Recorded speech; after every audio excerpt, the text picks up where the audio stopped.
Education and Employment, MB, and the reason for it being conducted in public excluded is to enable Council holding the information to carry on without prejudice or disadvantage negotiations, including commercial and industrial negotiations. Okay, so I'll move the agenda. Do we have a seconder? Councillor Mallett. Show of hands, all those for? Any against? Carried. All right, declarations of interest. Okay, there are no declarations of interest. Okay, we'll move to the public forum. So firstly, Dean Shields from Tainui Group Holdings, if you just come up to the microphone. Okay, so we have a total of 3 minutes, including questions, so fire away. Thank you, Mayor King. Good morning, councillors and council staff. Thank you for this opportunity. Dean Shields is my name. I'm from Tainui Group Holdings. I'm the General Manager of Property. Just like to talk to council today about an item that's on your agenda, which is the closing of part of Ruakura Road and Percival Road stopping. Firstly, just like to start off and just confirm to council Tainui's commitment to the inland port. You will see early in the new year we'll start earthworks on the project.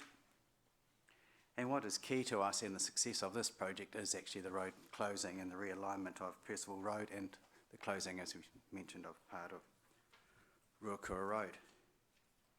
For us, and well, for the port, for the operation, the closing of Ruakura Road is essential to, for several reasons. Firstly, it's health and safety. We're looking to remove the public traffic from the gateway entry to the port, including, of course, cyclists. Also, closing off of Ruakura Road allows the efficient, effective use of the port with its interaction with the neighbouring logistics land.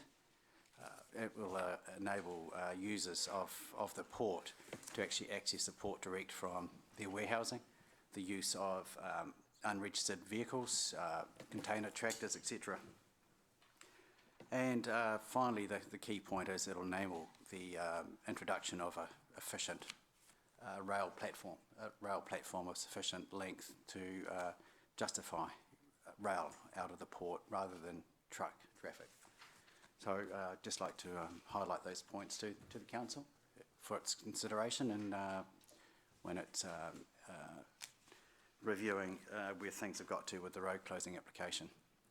We've worked closely with council officers and the community in consultation. This process has been going for nearly a year now, and we've done everything we can do to achieve and address the concerns of the public.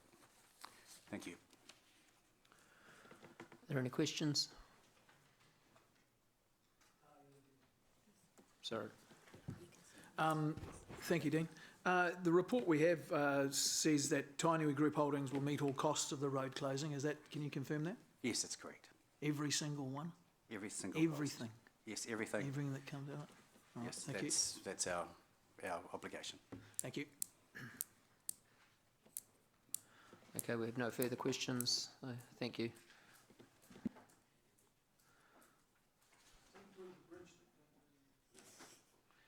Okay, so now call Barbara and Alan Julian. Hi, Melissa. Good morning, Your Worship and councillors. I'm not Barbara and Alan Julian, I'm Melissa Slatter. I'm a staff member in the City Infrastructure team and I've been asked to read Barbara and Alan's statement for them this morning. So I think you'll be getting, or a copy is available for the members to read. Right. On behalf of Barbara and Alan Julian, their statement. We understand that you have been provided a report prior to this meeting prepared by Mr Chris Allen, General Manager, City Infrastructure, with the aspects of the objection he considers remain outstanding regarding the stopping of Ruakura Road. This option of access to our residential area was not presented to the Board of Inquiry proposed Ruakura development plan change. Therefore, there are only their final report and decisions dated September 2014 to refer to. We have noted some points that we consider remain unresolved and have been articulated during this consultation process. To provide some background and the basis of some of our concerns, we start by referring to the information in the Board of Inquiry Proposed Ruakura Development Plan Change Volume 1 of 3, Final Report and Decisions. I like to take the excerpt as read, so you can read it in your own time. They've essentially taken the extract out of the board decision from 7.5 of their statement.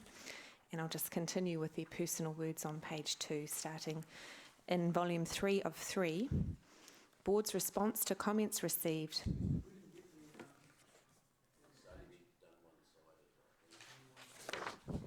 dear. Through that.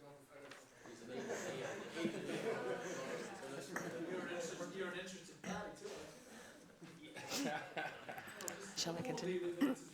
Okay, I think we'll, if you could step aside, Melissa, and we'll continue with the next speaker, and we'll get you to reconvene once we get that paperwork. Thank you. Okay, so I'll call the next public speaker now, Sarah Nathan.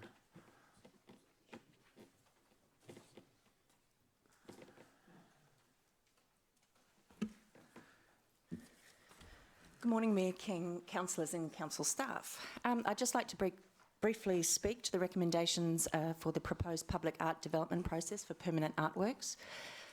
Creative Waikato appreciates the overall spirit of the recommendation, which we understand comes from an intent of assisting those groups generous enough to bring public art to the city. The idea that council wishes to expedite and get out of the way of projects is commendable. We do wish, however, to highlight a genuine risk to the approach and suggest how it might be remedied within the recommendation in front of you. The purpose of the public art panel, which has been removed from the process, was in essence to be a safety net for council and the city when it came to making decisions about major artworks that significantly contribute to the look and feel of our city.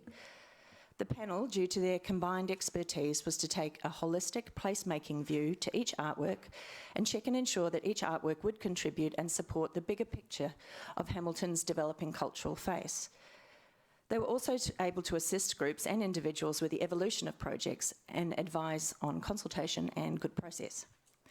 While we have expert groups and with top curatorial skills such as Mesh coming forward with public art proposals, the fact is, of course, that groups or individuals in the future may not always have that expertise or citywide perspective or motivation. To move to a system where council will pull in a working party of experts when required implies that staff will always have the expertise to know just when that is required. And these instances are certainly not always obvious to those who are not experienced in curating public art projects. A situation will also emerge where some groups are being required to work with the working parties and others will not. This allowance does create a lack of equity within the process and may create tension for council down the road. I'm not proposing that council reinstates the advisory panel in a monthly group format, but I do strongly recommend that a consistent approach to taking external independent advice on all public arts project is adopted. Some of the current wording in your recommendation is a public art task force group to review an artwork concept at the recommendation of the General Manager of Community. We suggest that it become a public art task force group to review each new artwork concept put to council and provide advice to the General Manager of Community. I believe that this will assist council going forward to create a fair, unbiased or favoured process that still values expediency and excellent outcomes. It provides no cost expert advice on how to develop a strategic approach to public art development in the city. This helps keep council safe, supports the city looking and feeling great, and gives the community an important sense of collaborative decision-making. Thank you for your time. Councillor Mark. Thanks, Mayor Andrew. Hi, Sarah, thank you. So Creative Waikato, does that represent every single artist in the Waikato? Or, I mean, do they all go through you, or? No. Okay. But Creative Waikato has cumulative experience, expertise and interaction with the art community that enables it to form an expert opinion. Okay. Okay. Councillor Paula.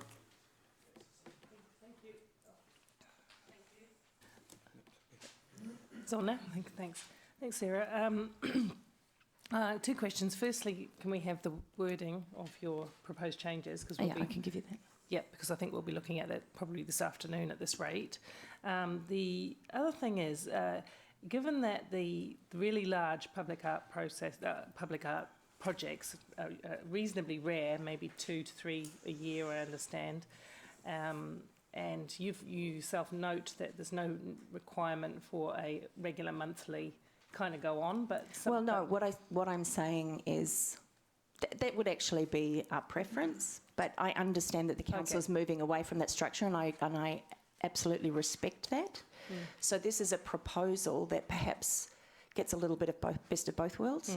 Yeah. No, I understand that, and you would anticipate that had governance representation from this council as well on it, as well as your art curators and knowledgeable experts. Yeah, I mean, that would make sense, yeah. Thank you. Councillor Gary. Thank you. Thank you, Sarah. Hey, my understanding is that kind of Western society's given up on accepting that you can judge art objectively, and it's just one man's trash is another man's treasure, and beauty's in the eye of the beholder. So how would a bunch of experts be any better than a ignoramus in this situation? Because they are people who've had a lot of years in this space. It's not just, the question actually isn't what's good art and what bad art, because as you say, that's in the eye of the beholder. We're not allowed to have discussions on that. Yeah, so what it really is about the curation of the look and feel of a city, and that works of art, because I'll give you examples. A group may have a piece of art that is perhaps specifically reflects their individual purpose or values, but may not fit with a large proportion of people within the city. I mean, it might cause, there might be significant upset. So it's about people who can say, how does a city curate as a whole, and keeps council safe from having to make those decisions. Okay. My understanding of the process is that there is something about, I mean, there's health and safety stuff, but there's also, anything vulgar or objectively, not that anyone will tell you what objectively means nowadays, objectively offensive or pornographic or something like that would be discarded anyway. Yep. So it's not about pornographic or offensive. It's probably in a lot of cases more culturally sensitive. Okay, thank you. Councillor James. Thank you, Sarah. Yes, me. The new guy. Hi, James. Hey, have you discussed your proposal with the likes of Mesh and Toti, since they are some of the major players in the city here with artworks? Yep, I have. Well, given that this is relatively new, I have spoken with Nancy Cager, who is the chair of Mesh, and she completely understands this proposal. She understands this approach. I guess from Mesh's perspective, and I can't really speak on behalf of Mesh, but they've got great systems and they've got great curation. So they can see themselves fitting well within this system, and I understand that as well. What we're talking about is groups that don't have the skill that the likes of Mesh and Toti have. And Nancy did acknowledge that to me, and acknowledge that it may create an inequitable system. This isn't do or die, this is really just our best advice. Yeah. Okay, and Toti's had their say? I haven't spoken to Toti about this. Thank you. I just haven't really had the chance in the last kind of 24 hours. Thank you. Yep. Councillor Mark. So with regards to cultural sensitivity and the like, it was news to me during the campaign, and it was at Creative Waikato. They said that Captain Hamilton was massively culturally insensitive. How did that get through? So I can't talk about the details of that, but I do know that came to the panel as a fairly formed and politically charged process. It's probably a really good example of why a panel is really necessary. But wouldn't that come under the auspices of what Gary was talking about? Because cultural sensitivity is obviously one of the parameters that we would have to look at. And there was some advice given from that panel about that work. Okay. And that's a really good example of when process wasn't followed particularly well. Right. Okay, thank you. Thank you. Just another supplementary question, if I might. Firstly, I'm just taking on your point about groups that are smaller. Probably this to help me in this afternoon's discussions, if it would be useful for me to understand how some of the other pieces of art have gone through. We have some fantastic murals. I don't actually personally dislike any of them. We have bus stops painted, and Jeremy does a fantastic job, and others. How does that rate versus a statue or an installation?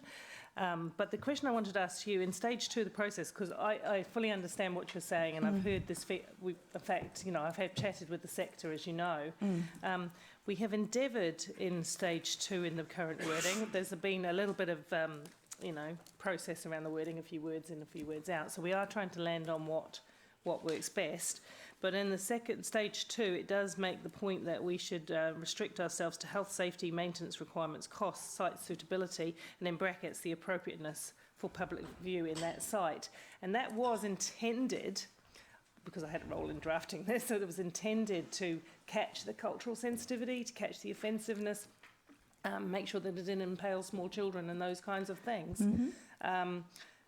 Is that not explicit enough? No, so what I also talk about is a citywide approach to placemaking, Right. which is a very specific strategic approach to the development of public art within the space. Yeah. And the cumulative knowledge of how that develops ends you up with places like Wellington and Melbourne, which all have public art process similar to what we're proposing, in fact similar to what was in place previously.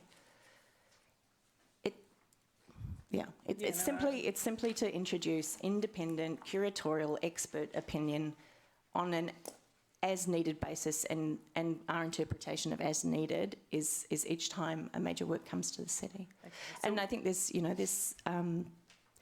can look through the last 6 years of when that panel was working well, and there are so many examples of when that panel has gone back and assisted those groups and helped develop their concept, challenged or questioned certain elements, which have ended up in a far more refined and excellent outcome for the city. And they're things that probably most of us will never be aware of because we never saw the process. Yeah. Okay, thank you. Now you've made some useful points for our discussion. Thank you. So, as you're aware, Mesh put on a proposal to us today to put a high-value piece of art in a new park that we're setting up in the city, which I'm sure you're aware of that coming up. Yep, it's very exciting. Mesh have had every opportunity to come to your group and ask you to get involved. They haven't, but you're saying you want to be involved. You want an arts panel involved, whether Mesh want to be involved or not. You're still saying you should be involved. Not you, but the group, the group that you're setting up, that you're proposing, the task force that you're proposing for each piece of art. Yeah. In this proposal, Yeah. where they're dealing directly with us, where they're happy with the outcome, and they have every opportunity to get any experts in that they feel they need to, and we know they have access to, very good people. You're still saying there should be another group. So That's compulsory. what I didn't say was I expect them to come to Creative Waikato. You're not finished? No. Okay. So what you're saying is against their will, and it's written into our policy that every time a separate task force should be working with them to advise them. That's what you're proposing. You'd like us to put forward. I think you used an interesting selection of terminology there. I had a conversation with Nancy Cagey yesterday. She was quite agreeable to working with an independent task force if that's what council chose to do. In fact, she said she thought it was a good idea to bring equity, so it wouldn't be against their will, because they have worked very, very, very collegially with the Independent Arts Panel for the last 6 years and got 3 spectacular pieces of artwork into the city. So I think if you did introduce an independent panel to assist council in their decision making, I think you would find Mesh very amenable to that. I'm not asking any public art group to come to Creative Waikato. We're giving advice based on our knowledge of the art sector and the information that has been given to us and the desire of other artists in the system. and who have requested we give you that feedback. So that's why we're here. How do Toti feel about this? As I said, I haven't spoken to Toti. And I'm sure Toti would be really happy with the process that is proposed. I'm absolutely certain they would be. But I'm not here to speak on behalf of Toti and Mesh. See, that's the core of I guess, our proposal, is that if every piece of artwork in the city was Toti and Mesh, I wouldn't be making this proposal. But what it opens council's vulnerability to are other organisations or individual artists that may not have the level of expertise that Toti and Mesh have. And it's to provide council and those groups the assistance and guidance for excellent outcomes for the city. And at that point, if a group comes forward who are known to us, the proposal allows for the general manager to then call in a task force. Yeah, and this is exactly the conversation I had with Nancy Cager from Mesh Group yesterday. They're very aware that what that then creates is an equitable process where people can say, well, Mesh and Toti didn't have to go this process, why do we have to? And with all due respect, Mayor King, this is trying to help safeguard council and keep it expedient and for excellent outcomes. If, that's our advice, and council can choose to take it or not. But I wouldn't be doing my job of representing the arts community if I didn't come and share this information with you today. Councillor O'Leary. Thanks, Sarah. Just so I am clear on your concerns, and you would know that certainly publicly I've shared my concerns. I think the process wasn't broken, and now we have actually broken it. So I didn't, it's not even on. It said you don't need to thank me. So your main concern, putting aside that we're now dealing with a new process, your main concern is the inequitability of what you've just expressed, which is one group being able to say, well, they didn't go through it, why should we? The risk of the general manager or staff that he may delegate to, the risk of them perhaps not having the skills or not seeing or making either the right or wrong judgment call when a proposal comes forward that isn't from two very experienced sculpture groups, being able to make the right decision on whether we do or do not need a task force. That's a risk that you're identifying. And the other thing I just want to clarify, and I heard clearly that you weren't wanting to step into the process, but are you still intending to set up, because of course we know we had an advisory panel and then we had the panel of experts. So is Creative Waikato, I know you were sort of thinking about it, still going to be setting up sort of an arts forum to discuss the wider issues and to, around the city and what's going on, and keep sort of conversations open that way, because we won't have that now? So what specifically to that, the arts forum that ran for the last 6 years, some great relationships, great conversations developed out of that. So when we were informed that that group would not be re-established, we agreed we're going to carry on. Not in any way in a rebellious tone, but because we just get so much value and enjoyment out of meeting across the sector. So we're going to continue to meet quarterly, and absolutely we would encourage, if the council ever wants input or any kind of relationship with that panel, we're still going to go, because we get a lot out of it. Yeah. And then so you'll have your people around the table that if we are working on a project, or like when Peacocks opens up, you may be able to put in a submission to council and see, well, look, our group's met and we have, we see the opportunities for public art on this project and that project and things like that. So that panel of people is really a general arts community, and absolutely they may or may not choose to formally submit. But that wouldn't be a panel that I would imagine that council would ask for advice on specific, because they don't. There's a very specific kind of skill base. So the public art forum was very different from the art forum. Public art panel is very different from the public art forum. Yes, and it was when it was under our structure as well. Yeah. But you would have a voice, you would have a view and some opinions to share, like any community group would. Potentially. I mean, that we're really not formed. We just said, well, actually, we don't want to stop meeting. We're going to meet in January. Yeah. Creative Waikato will continue to submit. Whether they do or not, I can't say. It may be social drinkies on a Friday. Yeah. So we're Can I yet to come? see how that will unfold. But I think there will always be value in those people continuing to have a relationship. Great, Yeah. thanks. Okay, councillor Rob. Yep, thanks. Sarah, you might have already answered part of my question, but I sense that the focus is very much on Te Tauhi and mesh.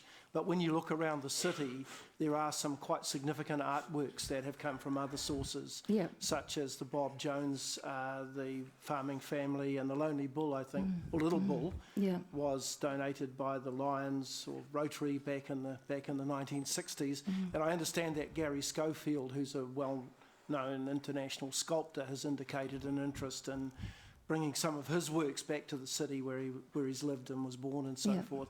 So you see this panel as being important for those sorts of either individuals who want to make donations and make those permanent artworks part of the city's assets. Yeah, and even some of the large murals are considered under that process as well, so it would be the same. Yep, thank you. That could be anyone. Okay, councillor Mallett, we'll make this the last. I was just going to say that this is 3 minutes and it's gone on for a long time, and it's all been very useful, but there are other matters we have to deal with too that are just as, if not more important than this. So perhaps we might have... Is that it? That's it, thank you. Okay, thank you, Sarah. Thank you. Okay, so we'll now go back to Melissa presenting for Barbara and Alan. Julian? Thank you. Shall we start on page 2? Yes, please. Pick up there. So paragraph 3. In volume 3 of 3, the board's response to comments received, page 5, C06-07, bracket 23, refers to the amendments sought by the applicants, that they were not accepted, and the reasons for the board's decision referring to paragraphs 561 to 568 of the draft decision. The proposed... I don't understand that sentence. Who wrote that? The Julians. The volume of the board's comments, blah, blah, blah, refers to amendments sought by the applicants that they were not, what is that? Did that tell them that they weren't accepted, or but they were not accepted? What does that say? Doesn't make sense. Gary, this is a statement Not being meant to read make out. sense? This is a statement being read out on their behalf, so there's no one here to Well, okay. give a meaning on what they Do meant. you know what it means? No, I can't answer that question Okay. right now. You're using up about 3 minutes, Gary. Councillor, just for context, we've only just received this morning as well, so we're probably reading it for the first time along with you. So Mrs. Julian didn't want to come and give the submission today, but she asked specifically if we could table the submission and make sure councillors had a copy of it. So we're just still reading it and trying to interpret it as well. No. Yeah. Fresh. Yep. Okay, the proposal of moving the rail crossing east along Ryburn Road to the boundary of Lot 9, DPS 66853, was not considered at the time of the Board of Inquiry's decisions, as noted in these sections of the final report. By having the rail crossing where it is now proposed by Tainui Group Holdings and supported by Hamilton City Council staff, it has become part of the stopping of Ruakura Road. By interrupting the northern boundary of the inland port with a proposed rail crossing, in addition to the rail siding, it breaches the noise and visual mitigation measures which were considered appropriate by the Board of Inquiry. We have been presented with acoustic modelling reports and an undated diagram by Marshall Day Acoustics, Ruakura Inland Port Stage 1 nighttime operation. But it is difficult to understand how a container stack indicated on it is outside the decibel readings on that diagram. Mr. Allen has endeavoured to separate out the aspects which he considers relate to the road stopping process versus the operation of the port. If you refer to the Inland Port Layout Stage 1 drawing, dated February 2016, Revision K, the 4.5 metre timber noise wall ceases at the boundary of Lot 2 DPS 78549, as does the planted screening, although the latter does wrap around the Percival Road boundary of that lot to Ruakura Road. There is no provision for it to extend along Lot 9 DPS 66853 until Stage 2. Refer to Inland Port Layout Stage 2 drawing February 2016 Rev K. There is also no additional provision for residents cycling and walking in Stage 1 of the development as they share Ruakura Road with trucks entering and exiting the inland port. The Inland Port Layout Stage 1 drawing, dated February 2016 Rev K, does not show a controlled intersection from Ruakura Road, so we cannot understand how or where this may occur. Thank you, Melissa. Okay, so we now move to page... There are no questions because the people aren't here to answer the questions. Sorry. Yeah. Melissa was reading, Councillor Rob, Melissa was reading it on behalf of the people who wrote it during the public time, so there's no, you can't direct your questions back to Melissa.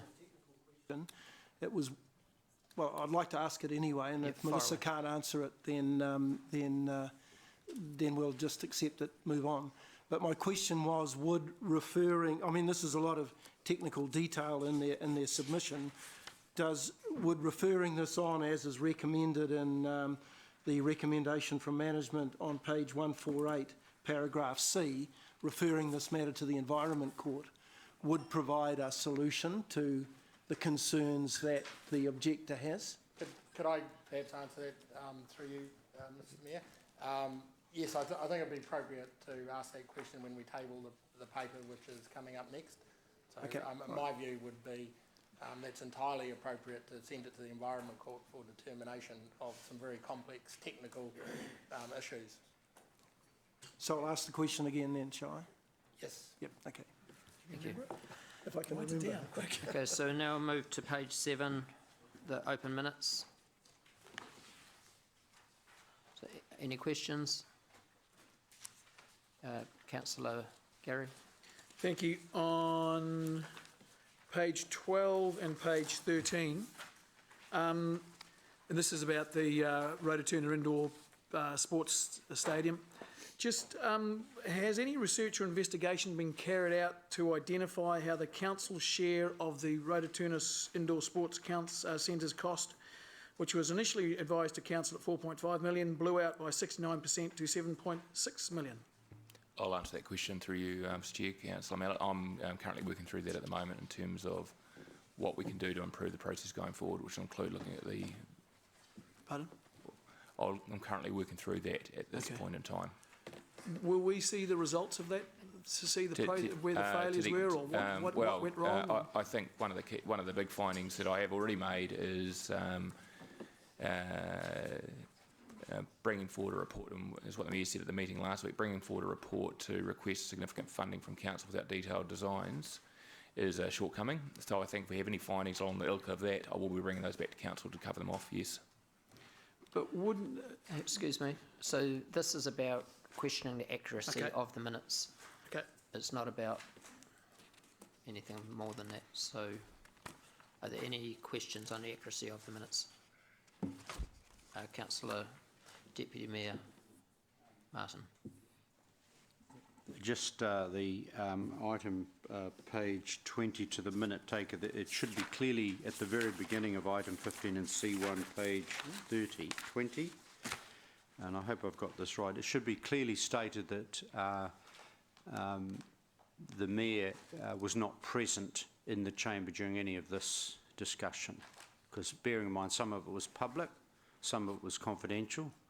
So technically, anyone can sit in the chamber, but I think it should just be clearly recorded that the Mayor withdrew from the chamber and was not present or for any stage of that discussion. Can we add that? I agree, Deputy Mayor, and it does say that. I'm just frantically looking for the place where it does. But sorry? It is very clear in the course of the minutes. I'm just trying to locate the right bit. Yes, but I'm just saying that if people read it, it should be crystal somewhere. No, perhaps I haven't found it rightly. Where is it? So at the top of page 20, I remember writing it, it says Mayor King declared a conflict of interest. The Mayor vacated the chair and Deputy Mayor Gallagher replaced the Mayor as the chair for the remainder of the meeting. Do you want it to say he Yes, left but this the is room? really different. The Mayor was not in the room, I period, right? understand. So we just say that the Mayor withdrew from the chamber. Yes, absolutely. Okay, any further? No, so that will, Added to the minutes. Yeah. okay. So, do we have a mover for that? Moving, including the alteration that's been made?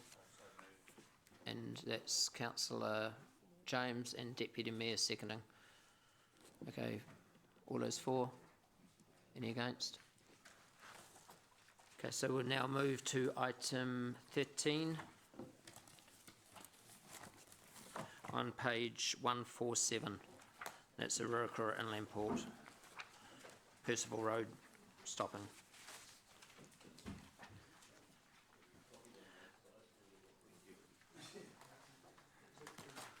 Okay. Firstly, Your Worship, an apology about missing page 2 of the Julian statement. It's probably a statement why I should be 70% strategic and not operational, Richard, and not do the photocopying.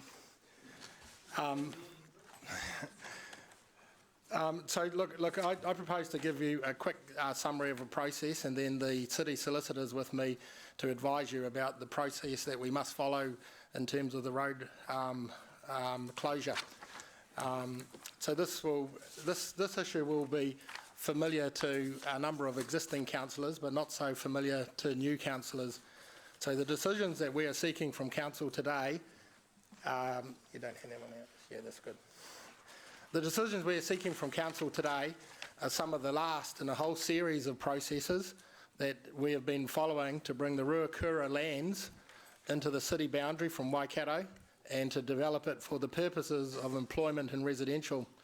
So this process started in 2009, about 8 years ago, and the history is well set out in the background to the report in front of you.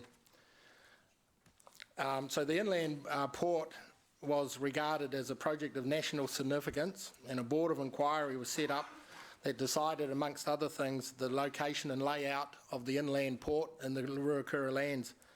So fundamental to the inland port layout is the need to legally stop parts of Ruakura Road and Percival Roads. So the stopping of the roads is a council-led process under other legislation, and it's not an RMA matter that could be considered in the district plan processes that have preceded this. So the Board of Inquiry directed council, however, to use the Local Government Act process to stop the road. So there are a number of options available to stop roads, but the Board of Inquiry directed council to use the Local Government Act processes, and they did that because it's a much more consultative process than the other processes that are available. So the Board of Inquiry also set up a Ruakura Community Liaison Committee to assist with ongoing discussions between the community and other parties about the development of the port over a number of years. So since the Board of Inquiry, the inland port has lodged their consents to operate the port and had those approved by council. So this council has approved the resource consents now for the inland port, and council has also resolved to enter into cost-sharing arrangements with Tainui Group Holdings about servicing of the port in terms of infrastructure. And we heard from Mr Shields this morning, who's indicated that they're looking to turn dirt early in 2017. So the port is coming quite quickly. So on 2nd of November this year, independent commissioners also released their decision to bring the entire Ruakura lands into the partly operative district plan. So there's a whole series of processes that have occurred, and all of these processes confirm it's a fundamental requirement to give effect to council's land use strategy of employment and the inland port to stop parts of Ruakura Road and Percival Road. So I've put as an attachment to the report where council made its decision on 3rd of November 2015. So at that time we brought a comprehensive report to council to ask council to make a decision to stop the roads. So council made that decision to stop the roads under the Local Government Act. That's quite an important point, I think, that it's a council-led process. It's not a Tainui-led process or a developer-led process. Stopping of roads is a council-led process. So the report sets out very clearly the process that must be followed, together with the additional things that we have done to make sure that the process was highly consultative and widely known in the community, as widely known as we could. So this has included a series of meetings with the Community Liaison Committee, where we tabled all the options that existed and sought their feedback prior to making a decision of council in November. It included a public information day where the wider community could come and look at all the options. Then the formal Local Government Act processes kicked in, and they were public notices in prescribed print media. We had to display on each end of the road a notice for 40 days, I think, to say that the road was proposed to be stopped. And we served notice on all the occupiers of all of the land adjoining the road proposed to be stopped. So they're all requirements under the Local Government Act, which is why the board chose it, because of the highly consultative nature. So all of these processes invite objections to or submissions to the road stopping proposal and the alternative road layout that was proposed that sat alongside the road stopping. So if no objections had been received, then council could have completed the road stopping process just through quite a straightforward gazettal process. However, we did receive 8 submissions in total. 2 were in support of the road closure and 6 were in opposition, plus we had 1 late submission. So in total there were 7 submissions in opposition. So since that time we've been working extremely hard to talk to all of the submitters to see if we could resolve their concerns. We've been successful with 5 of the 7 objectors. Some have withdrawn because the matters that they were raising were more related to the port than the road stopping, and they've appreciated that and they've withdrawn their submissions. And some have confirmed that they will withdraw their submissions subject to council agreeing today to conditions of the road stopping. So the process has been made difficult and has been extended by the parallel process of the Ruakura variation, which is independent commissioners looking to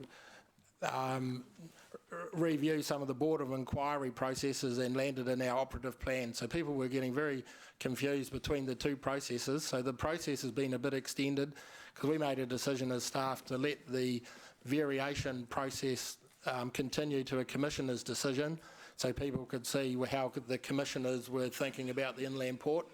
The independent commissioners effectively endorsed the Board of Inquiry proposals and added a number of other conditions and rules. So today, that leaves us with 2 submitters with objections outstanding. Look, we've been meeting with the submitters extensively, including the period of time since this report was written. So myself and Melissa, who's been helping me, we spent a lot of time with them on Sunday trying to work through all of the issues. And we have some amendments to those conditions that are in your agenda pack, and have they been handed out, Democracy? So in front of you, you should have some alternative resolutions. Sorry, I'll just grab it. No, it's this one here. Oh, yeah. And there should be a little plan that's attached with it. And if I may, I'll just quickly go through the amendments to those conditions and why they're different from the report in front of you. So the first one, and I've highlighted every single change is highlighted in yellow from the report in front of you just for your convenience. So the report conditions just omitted Percival Road because we are stopping Ruakura and Percival Road. Some of the submitters were confused by the following conditions, road number 3 and where road number 3 was. So we've chosen to add a drawing to the conditions that's got identification on the drawing where each of those particular parts of the commission are, like submissions are, like the realigned Ruakura Road, like Road 3, like where the walking and cycling facilities are. Through the consultation, we've increased the width of the off-road cycle path from 2 metres to 2.5 metres. So I've just noted that change there. A very important condition that the outstanding submitters wanted added was number 7 there. So it was we'd already offered a condition to make sure that the road safety auditing processes that had to be followed would have a particular focus on pedestrian and cyclist safety. So if you look at the report, that's been one of the principal focuses of all of the submitters, is the safety of pedestrians and cycles on the transport routes. So they've asked, just for clarity, that when they do the road safety audit, which is a really prescribed process where independent experts come in and look at the design and look at the construction and comment and ask for changes on design if they believe things are unsafe. So with condition 6 there, put a real focus on pedestrian and cyclists. Condition 7, which we've agreed with the Julians and Mr Goodwin, who are the 2 remaining ones, is that those independent auditors ask for direct input from the residents of Percival Road. So how that would work is, prior to them undertaking their audit, they would call a meeting with the residents. The residents would have an opportunity to talk to the independent people about what their concerns are, so they can be satisfied they will be considered and maybe addressed in the subsequent processes. Look, and the last 2 conditions, 9 and 10, were omissions on my part. So one particular submitter who's withdrawn his issue, he has a business down the road and it was direction to his business during the construction works and thereafter, and we have agreed with him for some signage, and conditions 9 and 10 just reflect those conditions, which he'll withdraw based on council approving those.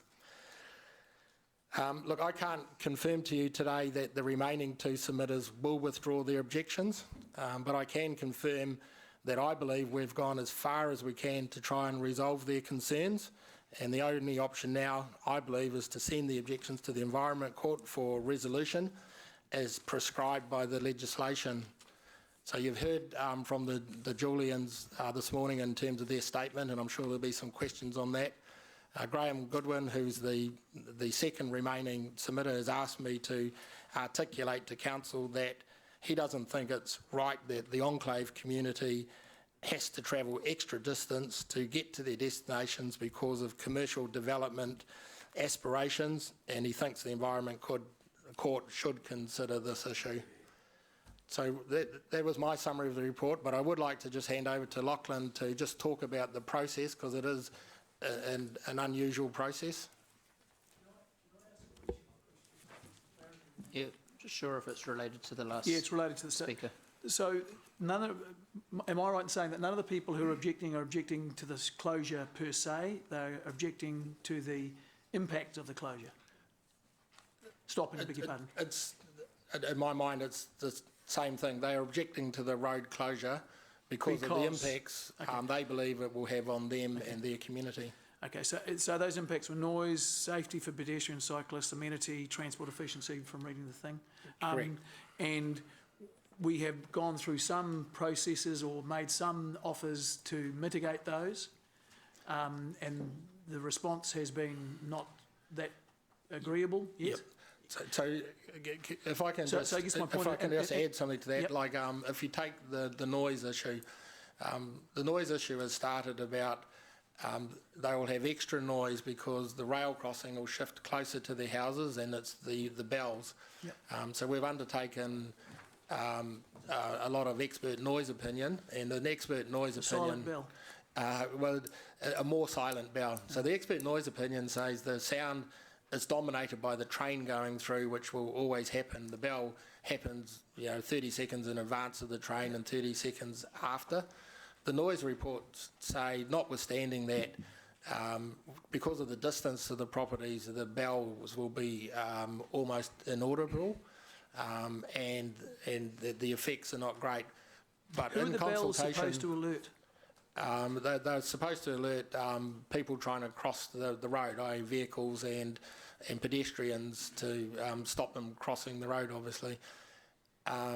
Look, on top of that, expert advice... So those bells, you'd need bells if you couldn't see. So if during the daytime, during the daytime you'd need bells, wouldn't you? Because you may not see a light easy. At night you'd see the light, just like a red light. Yeah. So you wouldn't need bells at night, would you? Look, we've explored this extensively with Kiwi Rail, because we've obviously looked at options of can we just put crossings there and no bells, but Kiwi Rail are adamant about the bells, and through that consultation they've indicated that they've got 54, I think, installations up and down the country where they're putting in a new quiet bell, they call it. There's some facts that go with it, which is about omnidirectional sound. So I think reading into that, it's more a localised sound that doesn't spread as wide as the traditional bells. So they've agreed, and we've offered to put that product in as part of the rail crossing. Sorry, Chris, just sorry to interrupt you, but this will just end it off. So we've tried to negotiate, haven't actually got a great answer yet. So we're taking it to an objective forum, the Environment Court, and they will make a decision that'll be binding on both parties. Is that right? And their decision might be mitigations and all sorts of things, or it might be no, you can't do it. Yeah, Lachlan will go through that process in a moment, because I think it's really important. Just to finish off on the bells, I think where we got to on Sunday with both of them on the bells, they're now satisfied on that particular issue with the noise of the bells, but that issue is tied up with the other issues in the submission. So at this point in time, they haven't indicated that they would withdraw their submission, but on the issue of the bell noise, they're indicated to me that they're satisfied with that component of their submission now. And their issues are more, Mr Goodwin's issues are relating to the extra travel distance or the travel efficiency, which I've chosen to use that term in the report. So that's a no Okay, outstanding, Mark. Can we move on to Lachlan, please? Thank you, Your Worship, and good morning, councillors. Just before I start with the legal process, the report, which is part of the council agenda, at paragraph 30, has got an aerial map, which has got some colours and some lines overlaid. And I just ask, if possible, if you can have that in front of you, because I just want to navigate through that document, because I think it'll be useful in terms of the discussion. So it looks like this. And it's sitting within page 151. So just some basic concepts that I think would be worthwhile identifying. The area in blue, there's a dark blue and a lighter blue, future inland port, future logistics area. Those are the areas which have been already consented. So there is a resource consent issued by council for those areas, and that's what's described in the report as stage 1 of the inland port development. So when you're talking about stage 1, you're talking about that blue, both of those blue areas. The line, the crimson line that bisects the stage 1 blue area and then branches off to the north, that's the existing Ruakura Road and the existing Percival Road. So those crimson lines are the lines that represent the road to be closed. The orange lines, which then sort of circumnavigate the southern side and then the eastern side of the inland port, that's the new alternative route, which is required to be built. And it's a fundamental element of this road closure proposal that the crimson line does not get closed to the public until such time as the orange lines are up and running and fully operational for traffic. So just to be really, really clear that the opportunity to connect to the rural residential area across the crimson line will only be lost on road closure once the orange line is fully operational. And that's an essential element of this proposal, and it's, I think, the core issue for you to be concerned with, because that will be the core issue that the Environment Court will be focused on. So in terms of any road closure, when the court is considering any objections to road closure, the fundamental question that will be at the centre of its decision-making will be whether there is a need for the Crimson Line. Whether there is a need for the Crimson Line. If there's not a need for the Crimson Line, that is going to be a compelling basis upon which the court will say, that's fine, let's close it. So if we end up in the Environment Court and have to deal with the objection, of course the answer to that critical question will be there is no need for the Crimson Line because there's an orange line. And that will be the fundamental issue that we're focused on in court. So I just wanted to locate us both geographically and legally in terms of what's important. Now, in terms of the process, as Chris has described, the process, the legal process is relatively straightforward. When council decides it wants to close a road, it must publicly notify the intended closure, and then that gives an opportunity for objectors to come forward and explain why it's a bad idea. That process has been in train now for approximately 8 months since notification. And council has been working very hard to address the concerns that have been identified in the objections. And as Chris has said, all but 2 objections have been taken care of effectively by the new and additional conditions of road closure that Chris has read out, which is the subject of your resolution today. So the road will be closed subject to certain conditions. And the conditions that Chris has identified include new conditions since the original notification, which are designed to solve objections. And that's exactly what they've done, and we've had, of the, I think, 8 objections, we've had 6 of them withdrawn, but we are left with these remaining 2. Now, the remaining 2 that we're left with, I'm satisfied that council staff have done everything possible to find a satisfactory resolution in a way that doesn't compromise the broader interests of council. And unfortunately, we haven't been able to get them across the line.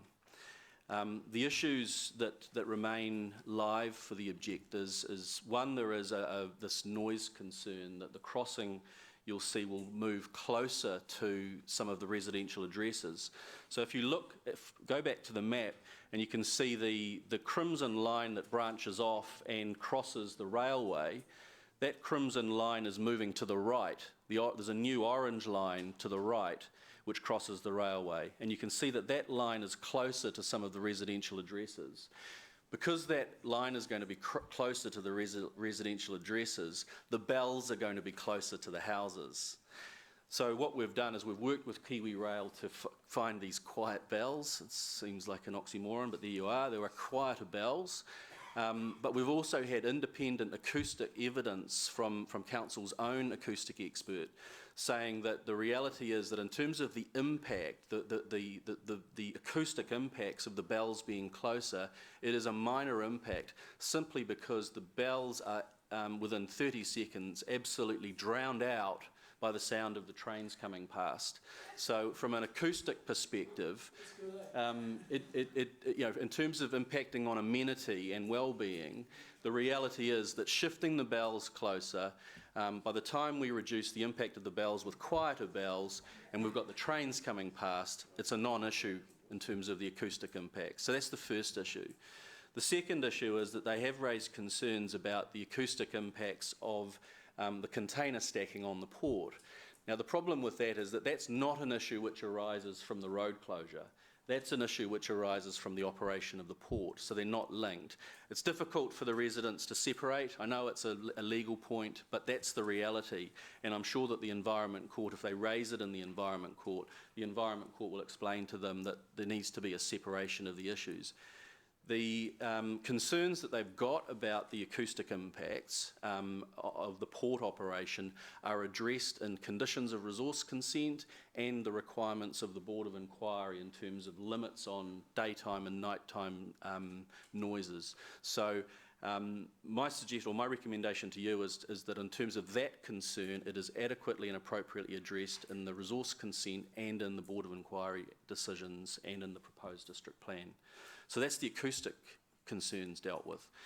The remaining concerns relate to traffic efficiency, and this is an important one. So from a simple traffic efficiency perspective, you can see that the crimson line from sort of point A to point B is a shorter travel distance than the orange line. So that is going to be something that the court is going to be concerned about. There is going to be some additional travel time associated with that. But that will not be, in my view, a compelling reason not to close the road. It will be a factor that the objectors will identify, and it will be a factor in their favour, but it will not, in my view, sway the court, because there are other countervailing factors which are more important. One of them will be the fact that if the orange line is in place before closure, the orange line has got, it's designed well in the sense that it is going to make specific provision for cyclists and pedestrians. It's going to be a new road, and it's going to be engineered in a way and designed in a way which is going to accommodate the three modes of transport in a way that the Crimson Line doesn't. The Crimson Line at the moment is simply it's a rural road with an 80k speed limit. And that kind of traffic environment cutting through the active development of the inland port is not a great outcome.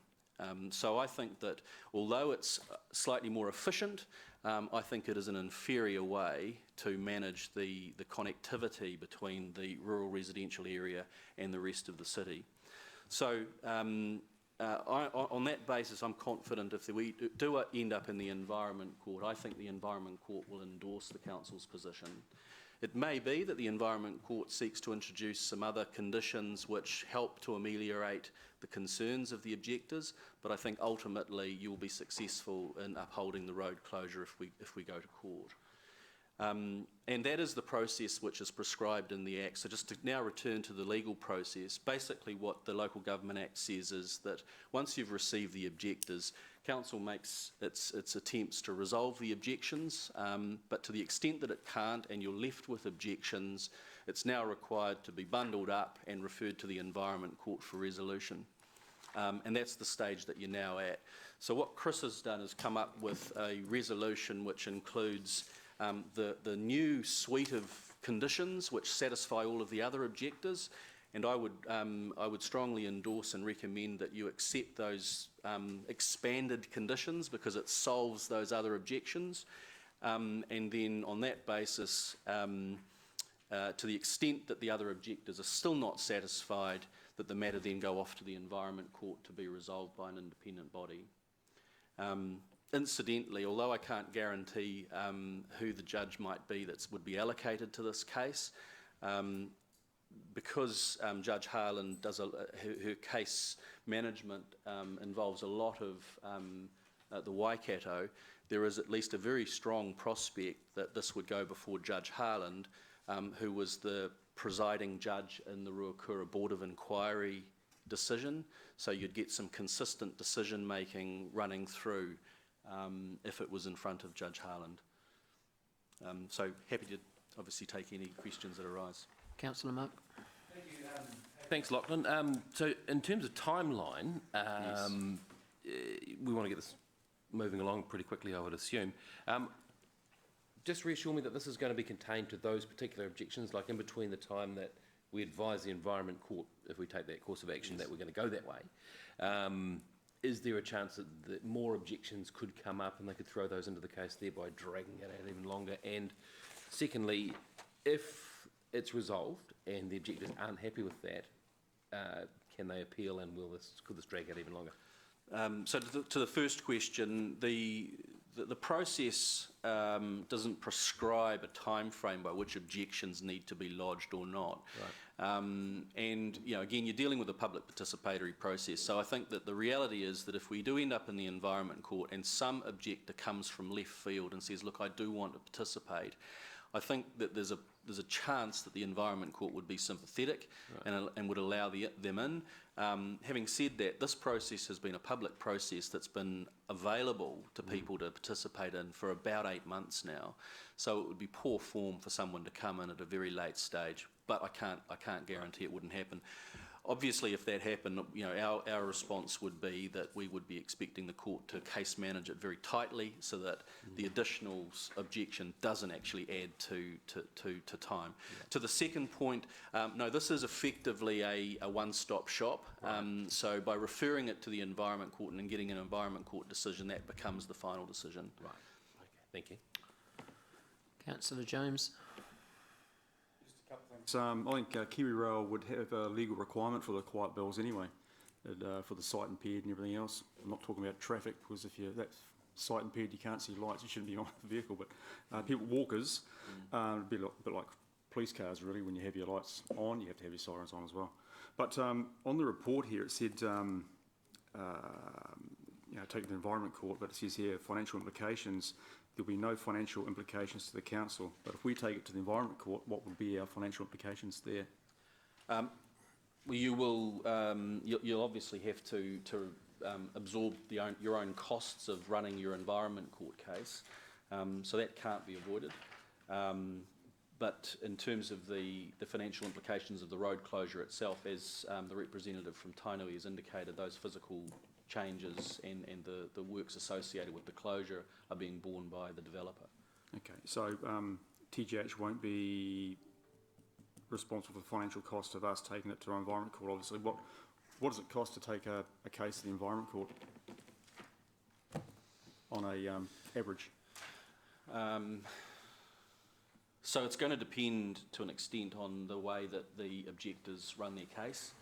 I would have thought as a minimum, I think you'd be looking at probably between $10,000 and $15,000, but it could blow out from there if you end up in a lengthy defended hearing, because the Environment Court process does allow for a hearing with witnesses and legal submissions. So depending upon the number of witnesses, if they were to call experts, for example, you could be looking at a couple of days in the Environment Court. So that number could quite easily double if you get into that kind of scenario. With that said, I'm just wondering where it's stated here in the report that there will be no financial implication to court, whether that to council, whether that needs to be. So it's my expectation that TGH will meet the substantive costs of going to Environment Court. You know, it may not include, it won't include my time, which would be staff time, but the substantive costs, if we need to prepare evidence, etc., will be met by Tainui. That's my understanding. Very good. Thank you. Councillor Tuman. Yeah, thank you, Bishop. What's the extra distance which would be travelled? When I look at the map there on page 151, it appears to me to be about 2/3 greater. Would that be correct? It's about one kilometre from existing road, from the Crimson line to the orange line. It's about 1 kilometre. So about 1 kilometre. 1 kilometre, yeah. So about 1.5, 2 minutes longer. So, councillors, if you go just to page 154, paragraph 53. So what I've put the approximate distance, and the only one I'm missing is the existing distance. And the existing distance is about 1.1 kilometres. So if you look at the middle one, the Stage Inland Port route, so that's the orange route, it's 2.1 kilometres, and that was taken from the enclave to the intersection of Silverdale Road. What I was trying to indicate in this table, that the board and the Ruakura variation has also determined an ultimate layout for the port. So if you go to page, if I can just find it, there's attachment 2, which is on page 172 and page 172. So the Ruakura variation, which is in progress at the moment, a key issue for the independent commissioners was the long-term access for the enclave. So what I've drawn on page 172 is in red is the Percival Ryburn enclave. The commissioner's decision in the long term there'll be no access across the railway line, and the Percival Ryburn enclave will have to get access to the city north of the railway lines. There were a number of submissions during the variation that argued and won a straight collector connection to the new spine road. So if you look at page 173, you can see the road layout prior to the hearing, and then you can see the commissioner's decision.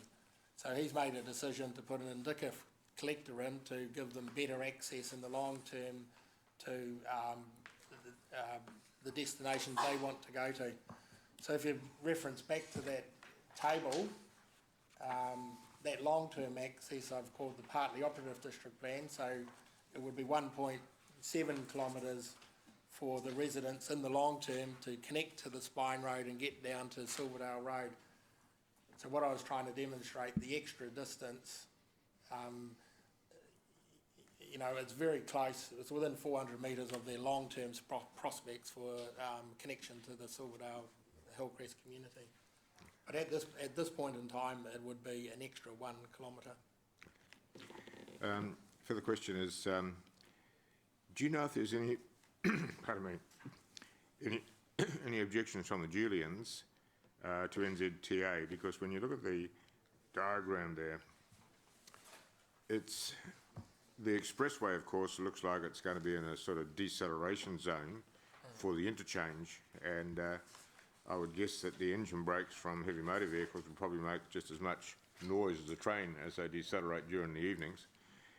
Was there any objections from the Julians to NZTA for the road closure on Ruakura Road, which is for the expressway, and for the interchange area, which is not too far from their residence? Look, I don't know the specific answer to that. I can say that we've had some good discussions with the Julians on that issue, and one of the things that troubles them is you've got the expressway with noise conditions, you've got the inland port with noise conditions, and how, if they have a noise problem, how do we differentiate where the noise is coming from? There are other issues too, like the height of the road, etc. You know, the road's not at ground level, so I think that, you know, the expressway, there's some relief because of the elevation of the road there. But it certainly has troubled them in the future and how they determine where the noise is coming from. Our discussion centred on any noise issue is likely to be a nighttime noise issue, so it could be the port operating when the traffic on the road is at very light conditions. So we should be able to trace if the noise is higher than their consented conditions. So NZTA have got conditions they must meet as well. And last question is, a number of crossings around, or rail crossings around the country have signs bells off between, I think it's 11 p.m, 6 or 7 a.m. or 6 a.m, I think, from memory. Would that be possible to do that at this particular crossing? We've explored that with Kiwi Rail, and they have indicated that they wouldn't be prepared to do that. Councillor Rob. Thank you, Your Worship. Questions I've got, and a follow-on from Mark's question around the timeline. What's the timeline for having the hearing? Is it years away to get into the Environment Court, given I understand some urgency around Tainui Group Holdings wanting to get some soil turned and the project underway? No, certainly not years away. I would expect a hearing no later than the second quarter of 2017. Okay. And so what happens while we're waiting for that? Can we get underway with some of the works around the items that are covered off in Part B of the motion? can we start the, you know, the road, obviously the Red Road's got to be built before the Crimson Road's closed down. That's right. Can we start building the Red Road in anticipation that the Environment Court hearing will... Yeah, I mean, there are things that we can start doing which won't be affected by whatever the outcome is of the Environment Court. Yep. The answer to that is yes, and they're already underway, because a large part of the Orange Road has been constructed by the New Zealand Transport Agency as part of the Waikato Expressway. So they're well into their design and construction, and they will complete a large part of the Orange Road, which is the direct connection to the interchange, by 2020, possibly 2019. So works are underway, and it's my understanding, and Dean can jump in, but yes, they can start stage one of the development of the port pending this decision. But the decision is required for certainty and confidence in moving forward with the port. Okay, thank you. With the port proper. And the new road that Tainui Group Holdings are presumably paying for, given that they're meeting all the costs, that road reverts back to the City Council, or does it remain as a private road owned by TGH? So if you look at the diagram that Lachlan had you looking at, TGH are investing significantly in the roading infrastructure here. So they're working with NZTA and investing a lot in the road that's been built by NZTA, which is from the expressway through to the Silverdale Ruakura intersection, the orange one, plus the little hook turn to the left onto Silverdale. So that will be vested in council as a pretty significant road as part of our network on completion. Also the road which is called Road Number 3, which is running north-south up to Ruakura Road and across Percival Road, the new bits of that will be vested as public road as well. So there are other internal roads also that TGH need to build for the operation of the report, and one perpendicular to that number 3 road, but that would be a private road. But essentially the road, we will have a public road network vested in council to look after. Thank you. And one last question. Has TGH become a party to the Environment Court hearing, or is it solely a hearing between the council and the objectors? No, they will have the right to participate as a party if they wish. I would anticipate they will. Okay. And are there other groups who we don't know about who might also be a party to the... Only if they are sufficiently interested and can get leave of the court to participate if they're not an objector.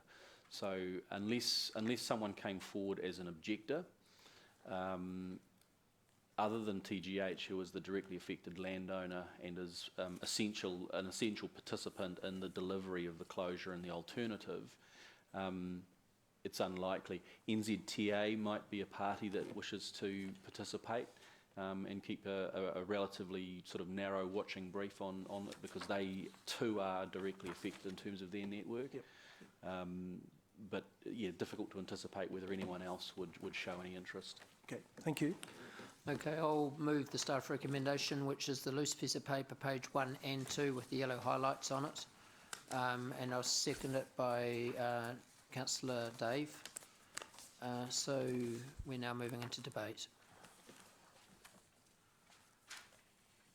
Okay, Councillor Jeff. Yeah, look, I'd like to support the revised resolutions that have been put out.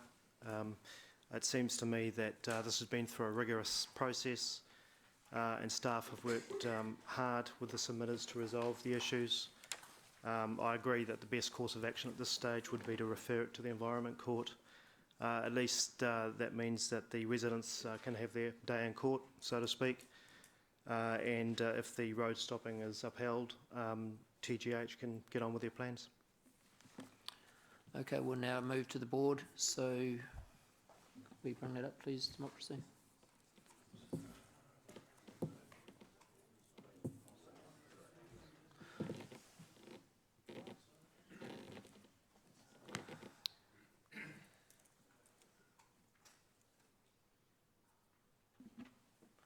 Okay, we'll now Thank you, Lachlan, and thank you, Chris. We'll now move to a break until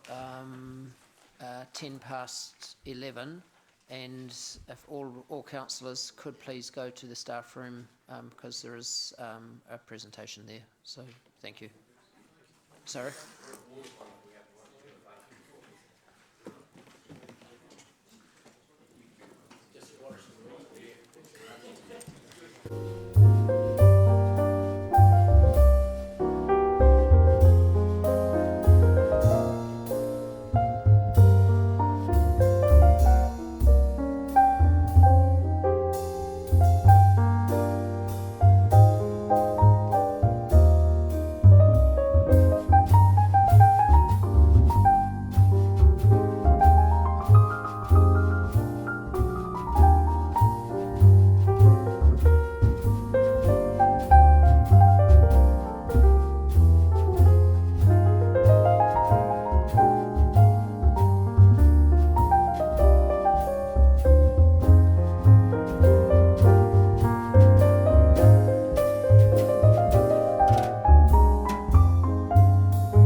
Speaker, just so you can plan your lunch, we'll stop around about 1 o'clock till 1:45. So just depending on where it falls with the big ending of the next item, or the items the item at the time.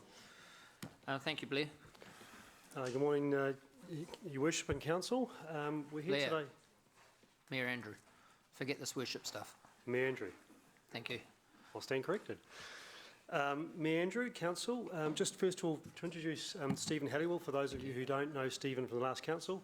Stephen's been working with me on the waters study for some time. He also, in the previous Council, was acting financial controller for a period of time, presided across the 2015 long-term plan and also the rating review. So Stephen does have some comprehensive knowledge of HCC. The report in front of you today, councillors, is to determine Council's position on the preferred service delivery methodology for water services, noting that the previous Council did support forming an asset-owning CCO with Waikato and Waipa District Council. Specifically, what staff would like to achieve is to understand from Council what is a preferred model for delivery of water services that we can then discuss with the other two councils. Just a brief bit of history. As outlined in the Council induction workshops and at Karapiro, there have been multiple reports received since 2012 looking at water delivery across the region and sub-region. Those reports have all concluded that working together, particularly in the sub-region, will deliver significant financial and non-financial benefits to the councils and to the community. Specifically in 2014, a report was commissioned by Cranley Consortium, referred to as the Cranley Report, and that examined three options for delivery of water services in detail. The status quo, in other words, how we currently do it, enhanced shared services, a model where one council would, on behalf of the other two councils, deliver the water service under a contracted arrangement, or a CCO model.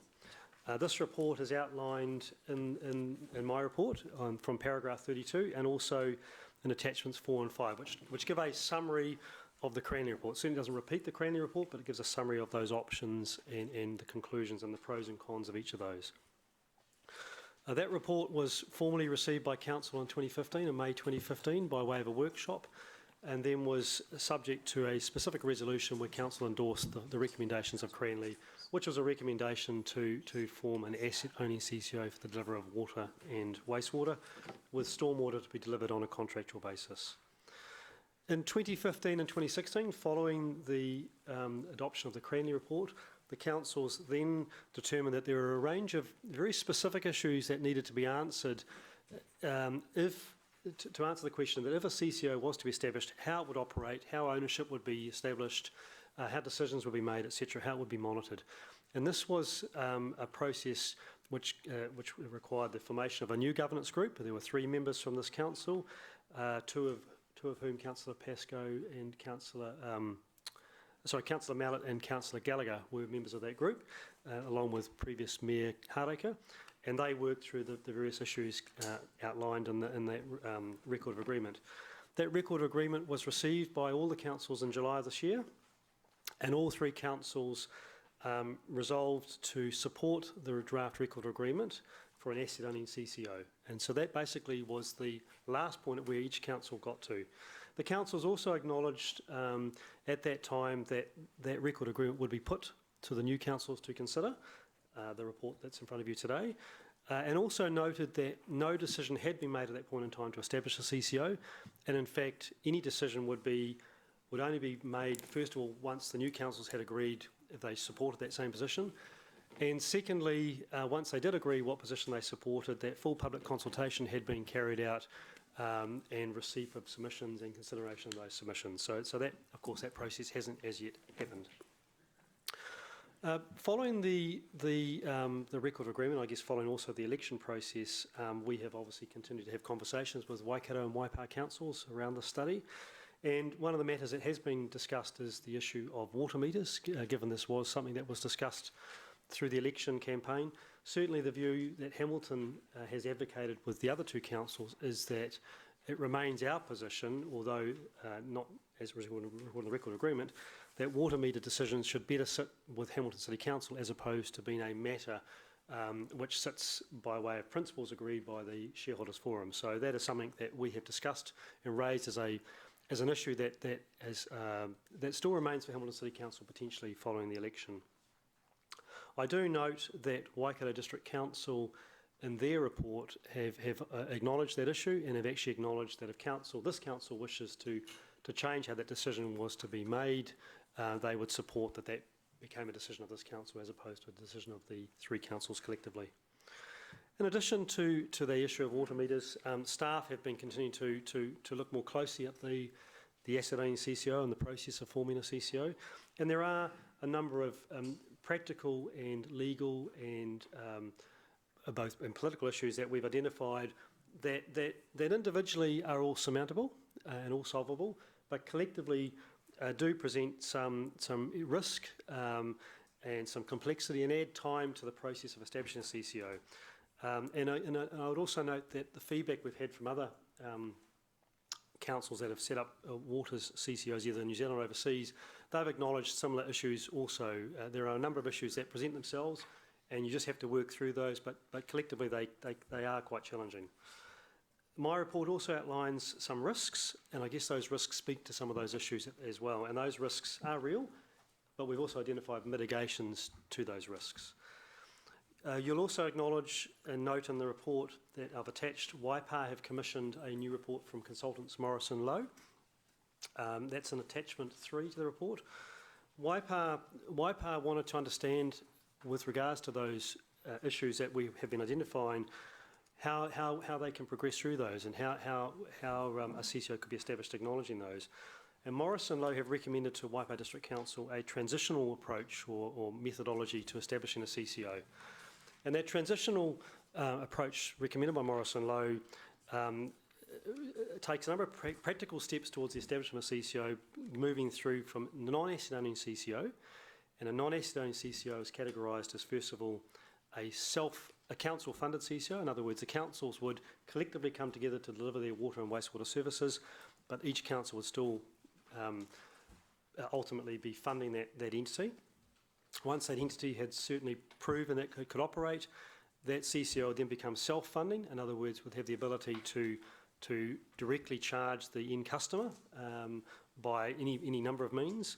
And then the final step of the process would be to establish a asset-owning CCO. So once the self-funding CCO is operating, then the CCO would acquire the assets from the councils. So 3 steps. Now, Hamilton City Council and Waikato have not been involved in commissioning that report with Morrison Lowe, and we've certainly not tested the financial or non-financial benefits against the Cranley business case.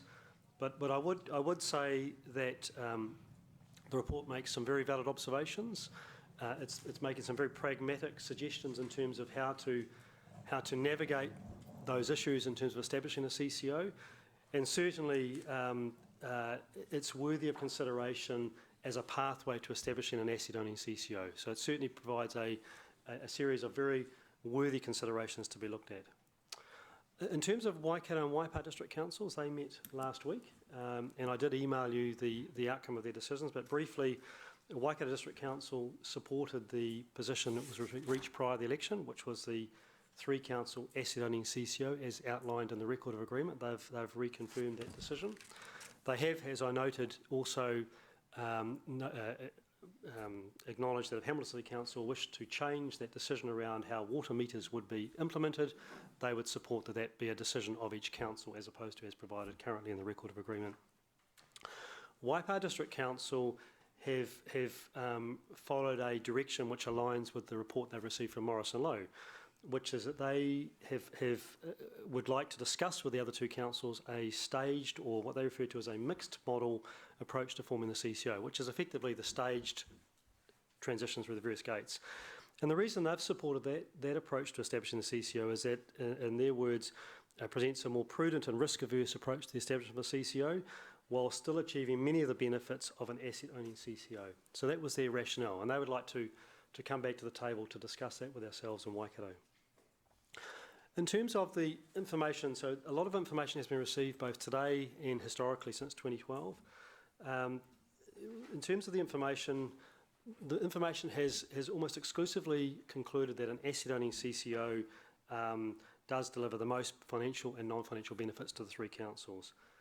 But as I've noted, there are many obstacles, practical, real obstacles in terms of establishing a CCO. It is a substantial entity, $1.3 billion of assets, with a lot of complexity, and those issues, as outlined in both my report and the Morris Lowe report, are real. And so the transitional model identified by Morris Lowe is certainly worthy of consideration as a path towards getting to the end goal, that is the end goal that this council supports, of an asset-owning CCO. It certainly provides a practical way to consider that. So, Mayor Andrew, my report provides two options for council to consider today. I haven't given a single recommendation, I've given the council two options. The first option is to endorse the position of the last council, which is to agree with the record of agreement for establishing an asset-owning CCO, with the option of also requesting that the water meter decision be changed. The second option is for council to seek information and further information either on options that we've already considered, namely the asset-owning CCO or the enhanced shared services model, or new options such as the non-asset-owning CCO, the transitional model outlined by Waipa, or a two-council asset-owning CCO, and for us to bring that information back to council for further consideration. I would also note that under that second option, council could also ask for the water meter issue to be also changed as part of those conversations. Following the recommendation or decision of today, the next step, and as per my recommendation, would be for the Chief Executive to meet with the other two councils to discuss where all three councils have got to in terms of our decisions, and also to involve the waters governance groups as appropriate through that process, to if necessary, commission further advice if advice is required, and then to ultimately report back to this council with where those conversations have got to. Because I do note that all three councils have slightly different recommendations and decisions from the previous councils. Just looking further ahead, if the three councils are still continuing to pursue a path of establishing a waters CCO, at some point next year we would move into a public consultation phase. The preference is that the consultation would be talking to the public about a preferred option for the delivery of water services, but at the same time that consultation would also outline and describe all the various other options considered. So it provides the public with an opportunity to not only understand where the councils have identified as their preferred delivery option, but also those other options that they considered but didn't prefer. So, Mayor Andrew, that's a summary of my report, and I'm happy to take any questions from the council. Thank you. Councillor Mark. Thanks, Blair. I wouldn't mind just drilling down into into where Waikato's at the moment, in that obviously the joint power of this thing is its strength. And maybe you could sort of comment on some rumours I'm hearing that they're flirting with Auckland, and how if they did form some sort of maritime joining, then how would that affect us basically? That's what I'm talking about, yeah. How would it affect us if they went with Auckland? So I think it's, to be clear, Waikato already has a formal relationship with Watercare in the north, and they've been very open about that, and so Watercare provides strategic water and wastewater services to the northern communities of Pokeno and Tuakau, and that's been something that's been discussed openly with us over the last couple of years, and that makes a lot of sense. Those communities are adjacent to the significant water care infrastructure to the north. Previous councillors will recall that when the Cranley business case was commissioned in 2014, whilst there were three options that our council and Waipa looked at, there was a fourth option that Waikato looked at, which was a strategic alignment with water care. So they looked at status quo, enhanced shared services, CCO, and a strategic alignment with water care. That report concluded that a strategic alignment with water care was of significant benefit to Waikato, but ranked below the CCO option. So Waikato have always been very, very clear that the CCO option is their preferred, asset-only CCO is the preferred option for the three councils, that they would always want to have a relationship with water care to those very northern communities, and we would support that. It makes logical sense. But that if the three council CCO, for whatever reason, did not progress, then they would like to re-examine that arrangement with Watercare. Right, thank you. That's cool. Councillor Dave. Sorry, Gary. Oh, sorry, I pushed my button again and... Gary Oh, disappeared. no, I'm not. No, I've got my button right again. Thank you, Blair. Can you just contrast for me, or for the all of us here, the difference between the first proposal, which is a fully asset-owning CCO, versus the transition process? Because we all need to, and some members may not be aware, that the move to the full CCO process was a transition. There was a whole lot of steps to be taken anyway. There's a lot of, and I just wonder if we're being a little bit semantic there. I mean, we have to appoint a board of governors, we have to appoint a CEO. There's a whole lot of, before we can, I mean, I think 2019 might be the date I'm thinking, which is 3 years, well, 2 years from where we are now. Because my understanding is it's Waipa, that the Waipa suggestion still ends up in an asset-owning CCO, is that right? Their model still ends up with an asset-owning CCO. Which would be as exactly the same as anything that the current perception of an asset-owning CCO would be, is that right? That is correct. Okay. The Waipa... So their process, so can we just get some clarity as to how does that differ than what we're doing anyway? Because we're not talking tomorrow, we're talking 2, 3 years, 4 years out. Yeah. So I think the Waipa report is in many ways, well, it does arrive at the same end point. The Morrison Low or Waipa proposition provides, however, for three points at which the establishment process pauses and holds before it goes to the next point. So the first of those is the council's moving from where we are today, 3 individual entities delivering water and wastewater services, to a combined water and wastewater entity which delivers water and wastewater services but does not own the assets, does not have the debt, does not bill the customer. So basically it carries out the activities and then would send a bill to each of the 3 councils to say, your bill is X, Y, and each council will then recover that money from its respective customers or ratepayers. So, Blair, just on that one, just on that specific example of the bill, Hamilton was always going to have to say to the asset-owning CCO, the asset-owning CCO would bill Hamilton City, my understanding is, a figure. Well, no, hang on, bill it, would advise to Hamilton City Council, this is your cost for water. Please tell us, based on asset values of people's houses, how it is to be distributed. The CCO would then invoice each of those individual people with their share based on the capital stroke land value, because we're going through that 10-year process now. That would be initially how it would do that. At some point, the CCO would want to say it may wish to change how it charges for that water and wastewater services if it was direct billing. Now that doesn't. But I guess my point is that they both are travelling along. It seems to me they're both travelling on the same road, having the same. The difference, Gary, is that signposts. Under the record of agreement adopted by the council, last council, the CCO would operate from day one, owning the assets and conducting all the activities of a full asset-owning CCO. But when would day one be? That's somewhere about 2 or 3 years away. Day one was proposed to be July 2019. Now that date is dependent on when we go to public consultation. So that was predicated on a decision being made by sort of July, August 2017. So it needed 2 years to implement. The Waipa proposal would most likely mean that an entity could be established more quickly, but that the end point of getting to an asset-owning CCO would be later than July 2019.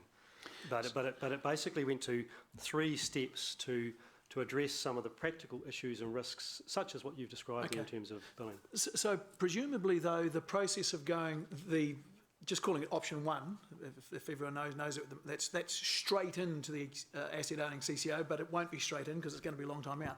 There would be steps along the way that, if necessary, would say, "Whoop, we made them," we need it, because at any one time we can say, hang on, hold back, this isn't working, we need to spend some more time on it, which I assume is what Waipa are trying to do, sort of sort out the wrinkles as they appear. I think you could absolutely say that, yes. So they are wanting to put a bit more rigour around how you can sort out some of those issues that I refer to.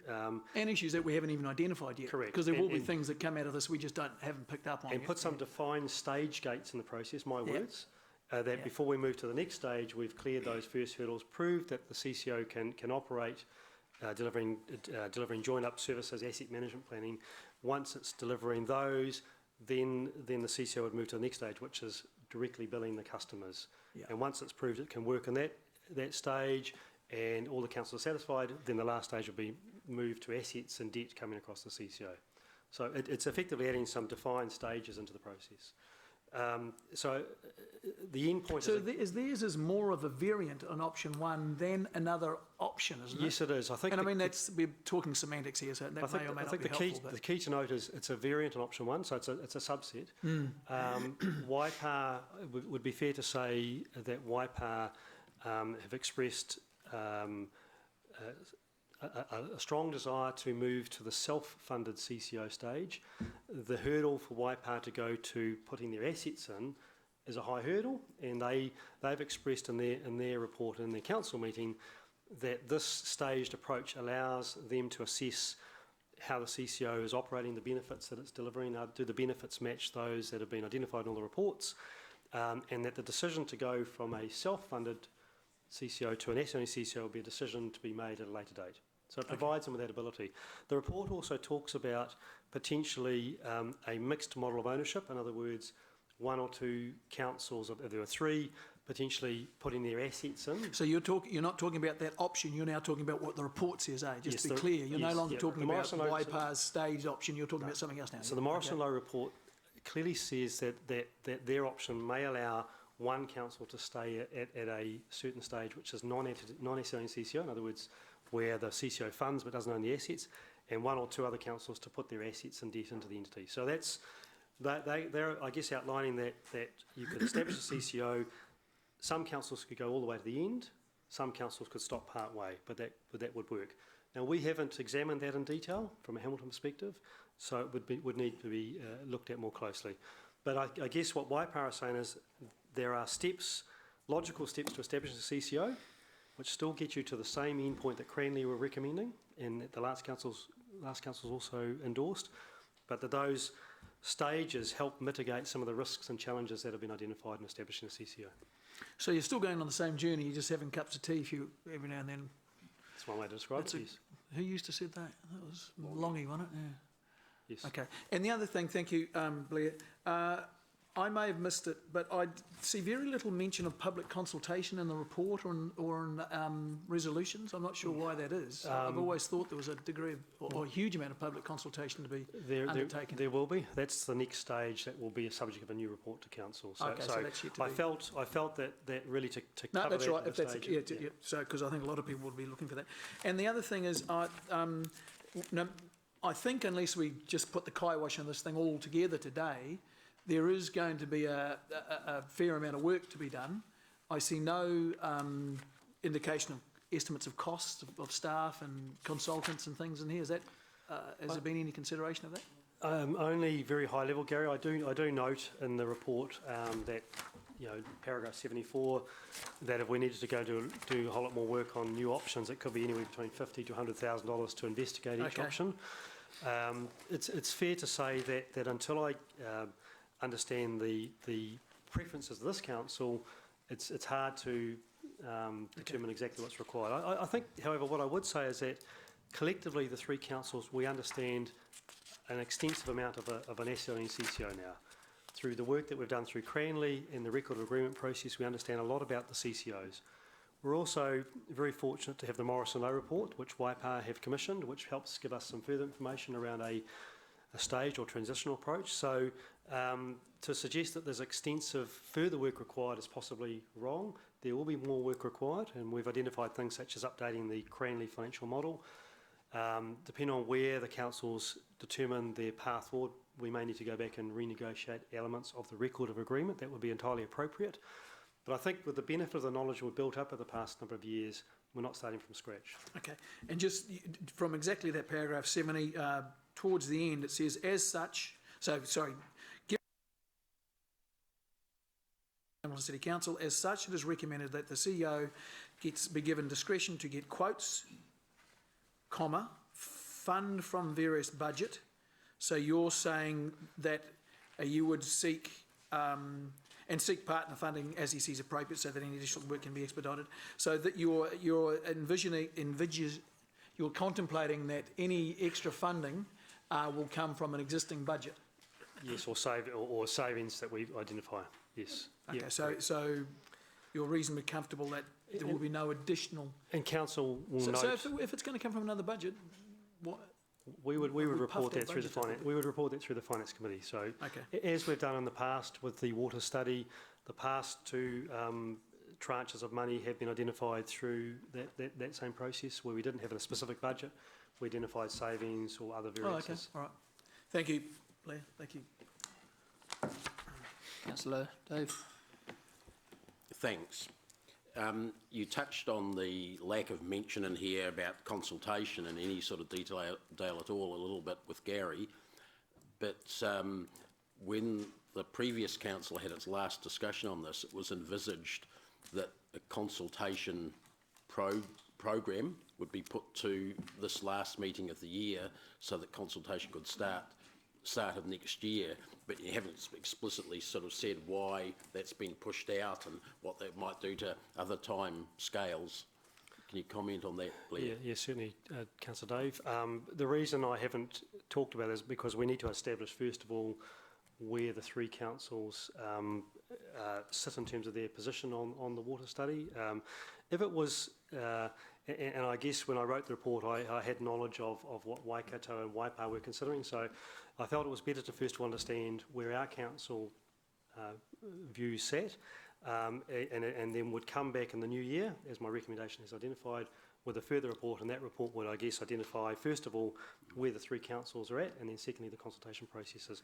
Undoubtedly, depending on where the councils get to, the time frame may be a little bit later than we had first envisaged. We'd first envisaged talking to the public by the middle of next year. That'll entirely depend on the decision of our council today, and then where that leads us with the three councils in terms of any further work required. So it was always hopeful back in July just gone to have suggested we could decide on consultation process now. No, I think it was always... Knowing that there was an election in between. We always knew that the election and the new council would bring a new perspective to the table, and that was an uncertain factor. So we had to plan on the basis that if we continued on with the same decisions the previous councils had made, we would be consulting by the middle of next year. However, if the councils asked for more information or decided to introduce some new options to be considered, it would be a risk. So have you considered the time frames that would go with option 1 and the time frames that would go with option 2, or variations of them? Well, option 1 is consistent with our previous decision, but I do note that option 1 is different to Waipa's. So what we do have is Waipa and Waikato have passed slightly different resolutions. So we already have a situation where we have to get the three councils together to reconcile those differences. Undoubtedly, depending on what council requests in terms of option 2, there may be will determine how much work is required. So, but whatever we decide, it's a moving feast as far as time frames and consultation go. That's correct. I think what I would say, Councillor Dave, is that whilst the time frames may be delayed, it's better to make a well-informed, conclusive decision than rush it and then find issues as we move into implementation. I think all of the people involved in the V8s would agree with that. The Waipa intention, you've talked about the fact that it's a transition one, but wasn't there a mood to a certain extent around their council to say things like, we'll never go past this non-asset owning phase if we go down the CCO track? Wasn't that one of the thrusts that came through there? Certainly, there were mixed, and I don't wish to try and speak on behalf of Waipa, but certainly I did attend their meeting, and there were across their council mixed comments. But what I would say is that they unanimously supported the recommendation in the staff report, which was to advocate for the transitional approach, which indicates that they have strong support for moving to, first of all, the council-funded CCO. I also picked up that there was reasonably strong support that they would also endorse, if the CCO was performing well at that council-funded stage, that the CCO become self-funding. I did pick up comments that the threshold to move from that stage to asset owning is higher, and that they would like to understand and see how the CCO is operating and is it proving the benefits before they made that final decision. So I think you could infer from that, Councillor Dave, that they would like to see a high level of outcomes being achieved before they made that final decision. And the previous discussions on Waipa District before the elections had a significant minority opposed to any form of CCO, did they not? And most of them have been re-elected there? They did have a split vote, yes. Yeah. You were answering some questions of Gary's about the billing arrangements that might happen under a CCO, and the direct billing to ratepayers. Is that not built in as the final method of billing in the CCO model? Yes. I.e. not billing to councils like you were describing, but billing direct to the users of the water? Yes, both the model contemplated in the record agreement, so the past council's model record agreement contemplated very quickly the CCO would be directly billing the customers. Very quickly within 2 years? Within 2 years, Yep. yes. Now there would be a range of options available to the CCO to bill, that could extend from replicating the current rating billing model and the CCO just billing exactly the same amounts that each customer gets billed through their current rates. Bearing in mind people do pay for water and wastewater through their rates, it's just not visible as a specific line on their rates bill, but they each pay rates, so that the CCO could just replicate that in terms of billing. The CCO could, for example, choose to charge a uniform charge across all water and wastewater But it customers. would be the CCO choosing that, because the decision on billing methods is one decided by the CCO? Based on principles set out agreed by the council. So not by the councils, by the CCO, and in terms of the fine details of how they bill, whether it's by rating, by other direct charges or flat charges, or under principles which the councils agree to, and I just need to remind myself, and those are set by the shareholder forum. So the councils do actually have quite a significant say on those principles. The last area of question, they're only in advance, but not in the details once it's been handed over to the CCO. Sorry, I didn't quite... The billing. We can talk about principles, give it to the CCO, and they do the details.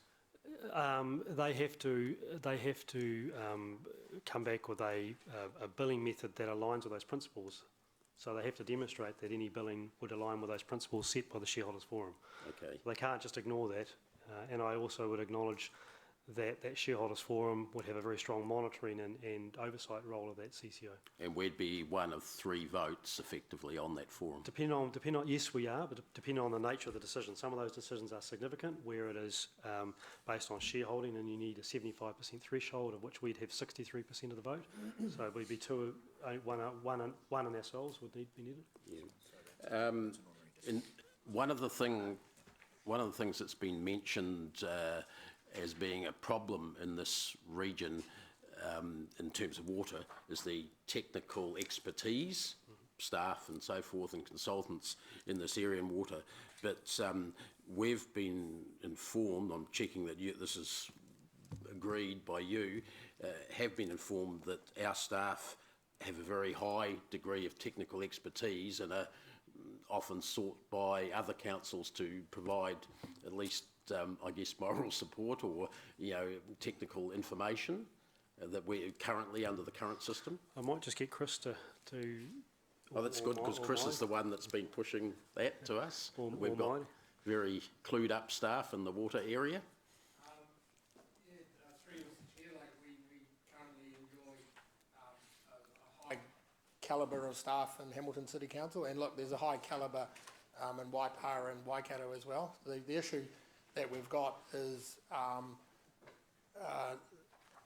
they're scarce resources, and there's a bit of merry-go-round where they're going around the councils. So one of the benefits of having one organisation is we don't get that merry-go-round going around. But at this point in time, and it can change, our staff establishment levels are full, and we've got very high-quality people filling them.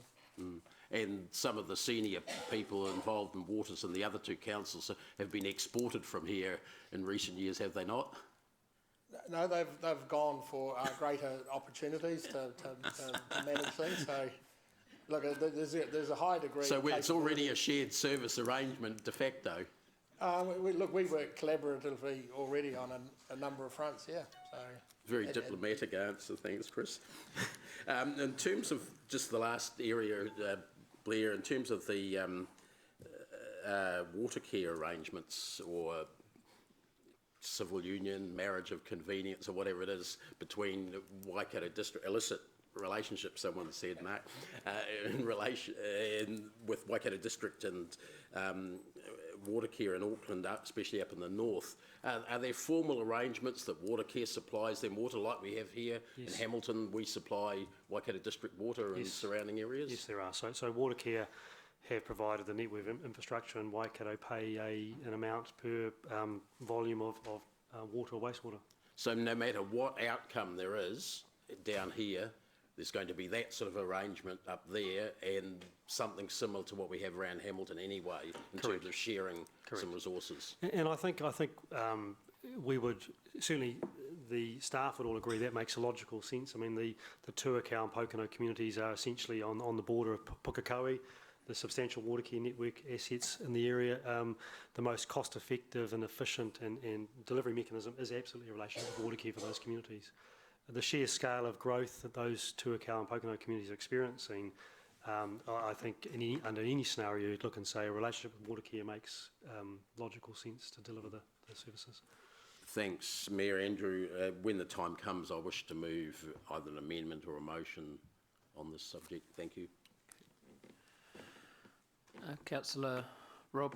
Yep, thank you. Am I right in assuming, back with the Cranley report, that if we had a full CCO, a full CCO could be operational for Hamilton City Council without the need to install water meters? Yes. Okay. And am I correct, following on from Councillor Dave's questions, that initially, if the CCO commenced in July 2019, Hamilton City would receive one account from the CCO for its water, which would presumably be the collected rates that Hamilton City Council would receive? Yes, it would. I would note that the Cranley report does indicate and recommend that the CCO would want to, within a reasonably short time frame, as Councillor McPherson referred to, around 2 years, move to directly billing the customers. Yep. And that could be along the lines that I've outlined. But that would require a decision of this council to move from a single billing situation to a consumer / ratepayer billing situation. It would be encapsulated in the principles which the shareholders forum agree, and our council's position on those would be something this council would discuss and determine. Okay, but we would have control over that by virtue of the fact that we have, as has been outlined in the Cranley report, we would have 63% of roughly 63% of the voting power. That particular, the issue around tariffs, I believe, is an ordinary decision, so it'd be one of 3 votes, so we'd be one vote. So we'd have only one vote of the 3. Okay, that clarifies that question. As opposed to a decision on water meters, which was a significant decision. Yes, yeah, understand the water meters is quite separate from the billing. Next question is around the Morrison Lowe report. Were we involved in any part in terms of the formulation of that report? In terms of, was there any level of engagement with Hamilton City before Morrison Lowe produced their report? Only at a very high level to be aware that the report was being prepared and the nature of what they were looking at, but we were not involved in commissioning Morrison Lowe, we were not involved in drafting or scope. And no input either in terms of providing them with any information that wasn't already in the public domain? Yeah, the only information that we provided to Waipa to provide to Morrison was some of the issues that the Morrison Lowe report captures in terms of the issues or obstacles they refer to. So we got a chance to provide some input when they drafted their report. Yeah. But we certainly didn't have any input in terms of the written content or the conclusions they reached. Okay. But So- it's certainly fair to say that we were aware that Morrison Low were working with Waipa and were considering transitional options to mitigate and to work through some of those obstacles. So would any of our input have ended up in the final report that you would identify? No, I would say no, No, very okay. little. Yeah. And was Waikato in the same situation as we were in Exactly the same. terms of Yes. that high level and maybe some input? Yeah. Okay. You mentioned earlier about the, and the Morrison Low report covers that if, and I'm looking here at the example of, say, Hamilton and Waikato went in with the full Cranley CCO and Waipa perhaps joined as a partner with coming to the table, but not necessarily initially with their assets as to how that, and this might be a question that Chris might also need to answer. Is that fraught with a whole bunch of difficulties in terms of, I mean, I can think of some, but maybe they won't be because they may be able to be, they may be obstacles that can be easily overcome. But will there be significant obstacles in terms of a CCO that owns, if you like, 2/3 of the assets, and then you have a council owning, one council owning 1/3? It won't, I know it won't be exactly that way, but owning 1/3, and you know, are the obstacles likely to be insurmountable for that CCO to operate I don't effectively believe and they're efficiently? insurmountable, but to be fair, we haven't delved into those in detail with Waikato or Waipa. Certainly Morrison Low advocate very strongly that a mixed model could work and could work well. Certainly you would have to look at how decisions were made, how benefit was apportioned. What Morrison Low say in their report is that when the CCO becomes self-funding, in other words, it is carrying out all the activities and billing the customers directly, that they believe that most of the benefits of an asset in the CCO have been attained, and that they believe the final step of putting your assets into the CCO will generate not significant additional benefit. Now, we haven't tested that against the Cranley model, and we certainly haven't gone back and looked at how shareholding would be established, how voting would be carried out of that model. I'd like to examine that in some detail, but I guess at this point haven't wanted to invest resources into that without knowing whether our council here would entertain that path, which could end up with one council potentially not going to full asset ownership. Okay. Are there any models? I mean, the Morrison Low report I thought was kind of sadly lacking on using, you know, and I compare that, say, to the Cranley report, which actually compared what they were recommending to what was already happening in overseas jurisdictions. The Morrison Low report seemed to me to be sadly lacking with examples of where their recommendations had in fact been tried and tested, and whether they were working well or not working well. So I'm not aware of certainly in the waters type entities where there's a mixed type ownership model. What I would note, however, is that the staged approach that Morrison outlined, I think, is meritorious of close consideration, because I think they're very practical issues. As to whether a mixed ownership model would work, I'm not sure. I think, Councillor Pascoe, as you've identified, there are a number of issues we haven't turned our mind to, which are real issues we need to understand in terms of how that business would operate, with one or two councils having full ownership of assets and debt in the entity, and one or two not. And I'm not to say that they're not insurmountable. They could well be solvable, but we just haven't turned our attention to those in some detail. But what I do think is very appropriate is looking at the staged implementation approach that they're outlining. I think that has a lot of merit. As to whether one council stopping without going to the end point is meritorious, we need to look at that more closely. Yeah, the Morrison Low report lists a whole bunch of obstacles that they see, which to me have been largely replicated out of the Cranley report. Are there some particular obstacles that, and they haven't really identified any that, to me, that would be advantageous to take on a somewhat more slow approach than the Cranley has, but are there any in there that you would see, or that perhaps Chris might see, in terms of obstacles that Cranley had already identified and Morrison Low have subsequently replicated in their report, that would hugely benefit all three councils in taking somewhat more slowly than the approach that Cranley recommended, which is, we kind of all jump into the pool together and it all happens quite quickly. I think an example would be development contributions.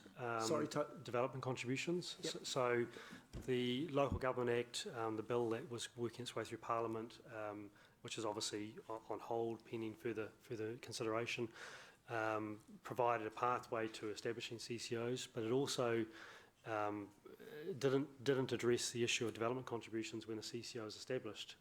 And the risk that we've identified, which is a legislative risk, is that, in simple terms, when we propose a CCO, SON CCO, we have to do an LTP amendment, and we have to, through the LTP amendment, remove the waters and wastewaters capital program from our LTP going forward.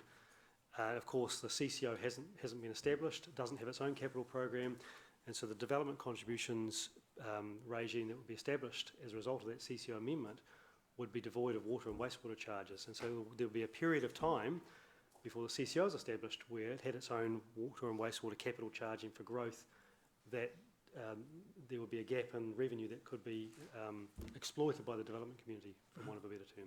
So that's just an example of a legislative gap that we've identified, which would need to be addressed or worked through as part of establishing a asset-owning CCO. And so the Morrison Lowe approach allows some time to work through those issues, to work through with government, etc., in terms of how we can practically resolve that issue with the necessary legislative tools to address that development contributions gap, as an example. Because it's not an issue for a non-asset owning CCO. Yeah, I agree. Yeah, I can understand that. And it's not insurmountable. I think it's just an example of an issue that we've come across that wasn't contemplated by Cranley, and I think it's a complex business. And as you start to go into the detail, we will come across more issues, and they're all solvable. But in many ways, having some time to deal with those issues is appropriate. Do you think then that, given central government's wish for CCOs to be formed, particularly around water, which is what the Amendment Act predominantly is focusing at, that the government will be receptive to making the appropriate changes that will not leave councils inhibited or handicapped in not being able to recover what they were previously entitled to recover prior to having a CCO? I'd like to think so. Certainly we have raised this issue with the government officials. Yep. And so it's certainly in their consideration as they think about the bill.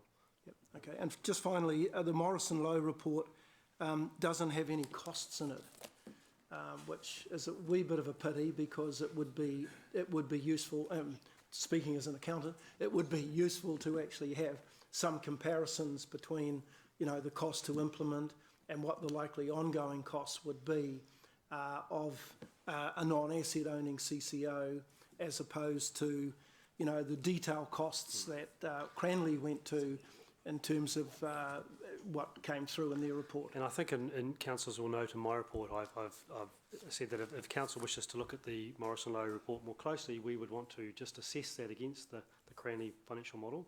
We believe the Cranley financial model is appropriate to be updated. It's now nearing 2.5 years in terms of its age, and a lot has moved on, but it would be appropriate to test the Morrison Lowe position against that business case financial model to understand the various matters you're raising, both the cost of implementation but also the benefits that ascribe to each of those outcome points. There's no doubt Morrison Lowe advocate that their approach could actually result in the CCO, the first stage of the CCO, being established more quickly than establishing a full asset-owning CCO, because of the more complex issues that a full asset-owning CCO requires to have solved before it can start operating. And I would certainly support that high-level observation. So if we went to the next stage, a Morrison Lowe, I hadn't heard of the firm until I saw their report, and I probably hadn't heard of Cranley until they whizzed on the scene 2.5 years ago. Are they comparable organisations in terms of abilities and competencies and expertise in producing the plan that Cranley produced? Yes, they are. I mean, Morris & Lowe are a consulting firm who have operated in the local government sector for many years.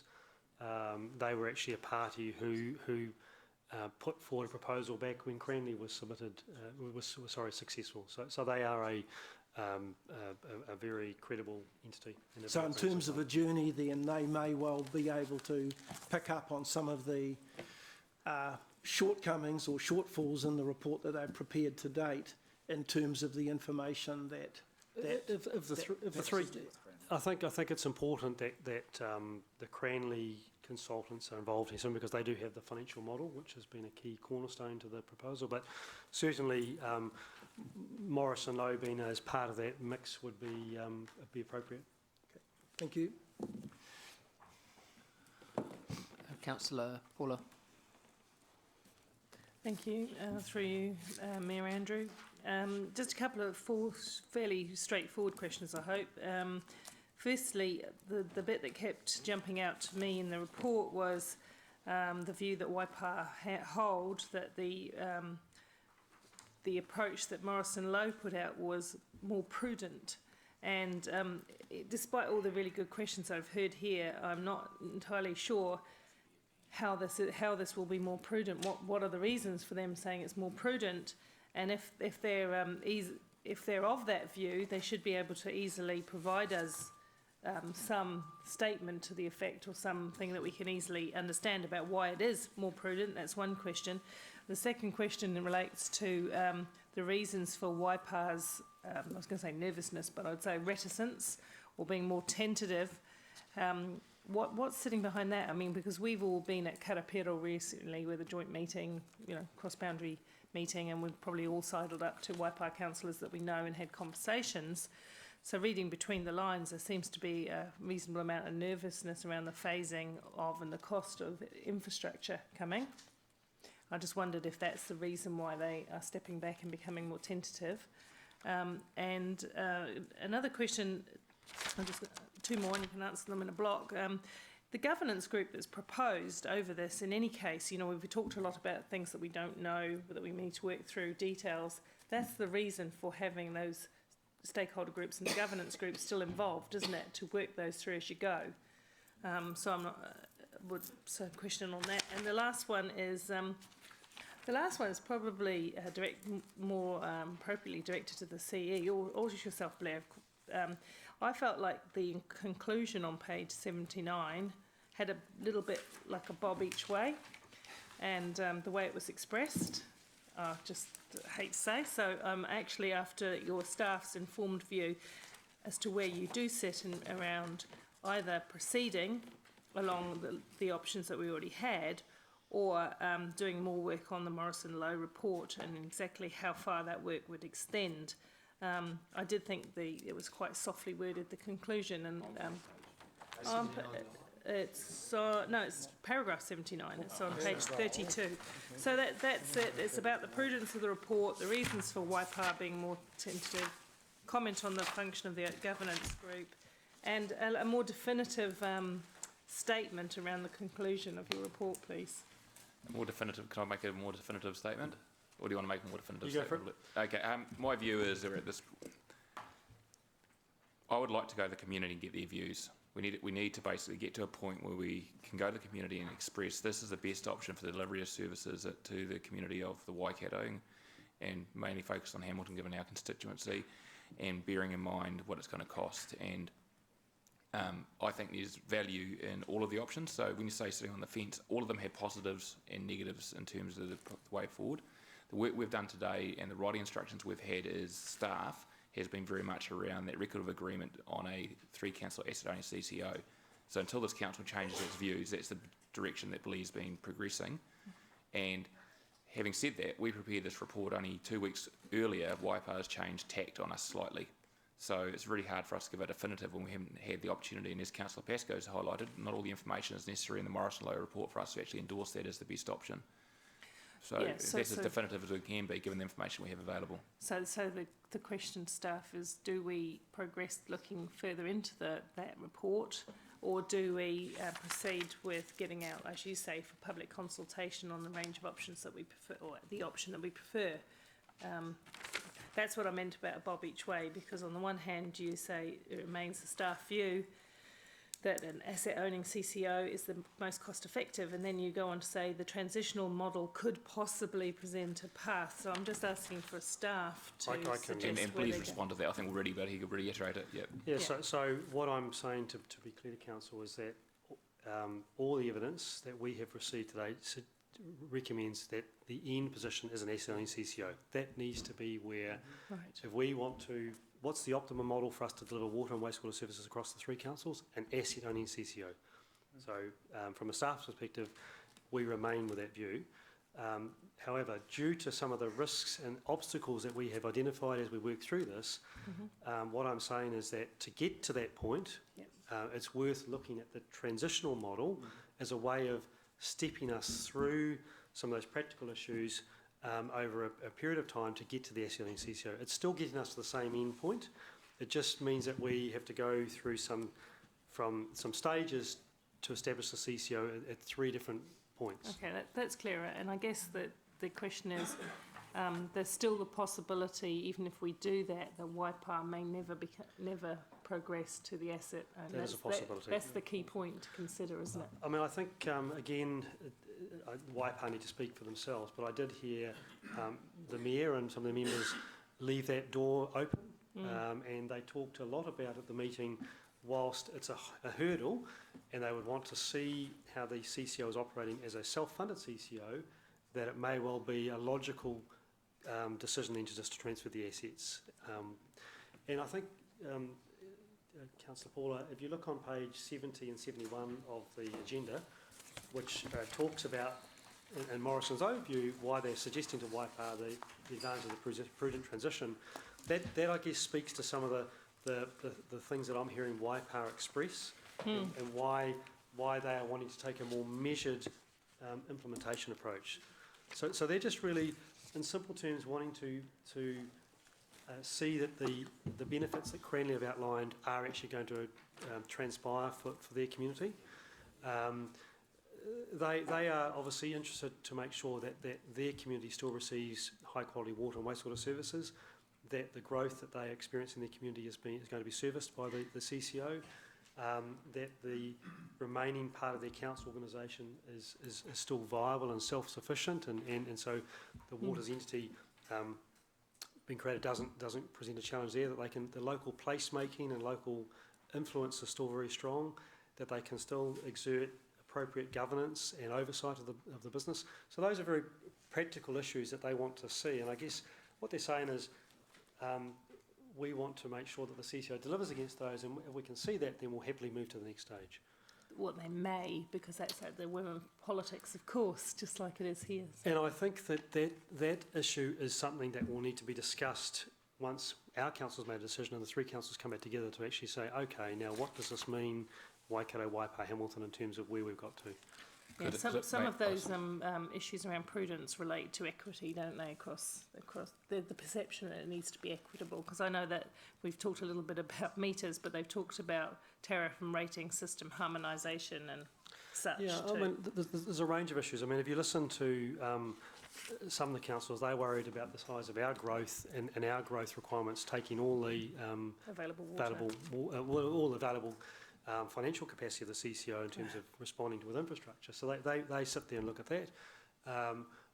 We might look at the challenges of their communities and say, well, what's the standard of their asset networks versus the standard of our asset networks? So depending on which lens you look at this, there is a lot of, I guess, mutual trust is an important element of this CCO, and proving that it can work in a high trust environment is critical to success. Thank you, Mr. Mayor. Councillor Siggy.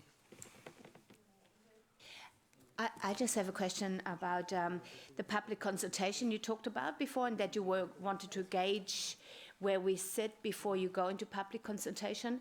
But isn't that really, if you do that, then isn't the public consultation already tainted by where we want to go, and so we push the public in that direction where we want them to go? I mean, I've been to a few public consultations, and yeah, exactly like that. It was already a done deal or nearly done deal, or looked like, it looked like a public consultation, but it was a done deal.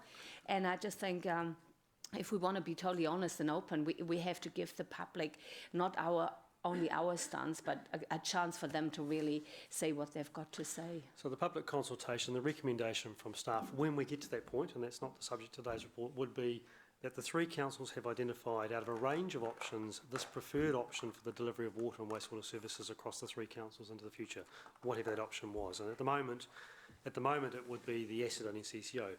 But that consultation would also identify the various other options which the council had considered but aren't recommending as a preferred option. That doesn't preclude the public from raising their submission on that, but I think it's important for the councils.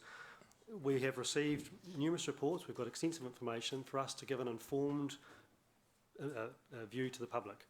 Yeah, it also includes status quo as well, Councillor. So the status quo is also an option when we consult. But I think it's important also to note that the council will then receive submissions and councillors will come to those submission hearings with an open mind and have an open mind to consider any information raised for the submissions and be willing to change or amend the decisions based on that.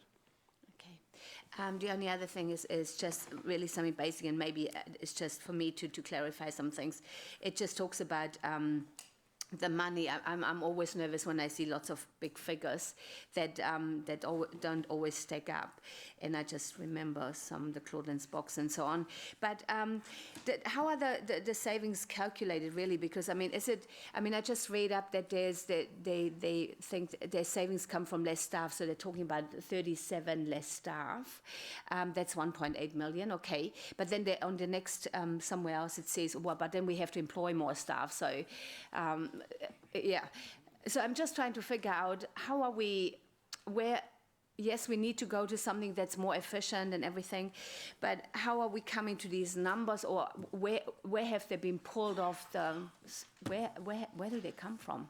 So there's two elements to the Cranley business case. There are extensive non-financial benefits and there are also financial benefits. And I think importantly, I'll just pause on the non-financial benefits. Those should not be underestimated before we talk about financial benefits. And I think they are, in their own right, a significant element to the coming together for the three councils. The non-financial benefits by way of environmental, by way of resilience, by way of more joined-up decision-making, by way of an entity that can work more closely with iwi. Those are all really strong points of the proposition. The financial benefits have been the result of a very thorough financial model that Cranley developed, and they worked in conjunction with Mott & MacDonald, an engineering consulting firm, and they conducted extensive work with our councils in terms of establishing that financial model. So they didn't just, it wasn't just a small piece of work, it was a substantial piece of work. The councillors who are part of the governance group who were part of that process will attest to the complexity and detail of that model. So they are, it is a, I guess it's, the numbers and the savings are reflective of the sheer scale and size of the entity that would be formed if it was formed. Whether they are the exact savings that would occur, they are more of a best demonstration at that point in time of what the potential benefits of the CCO would be.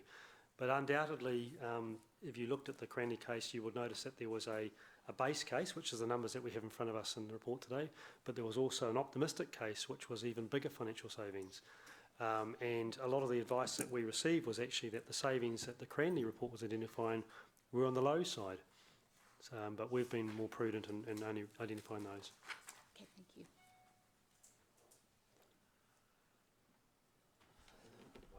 Yes, right. One more question. On the top of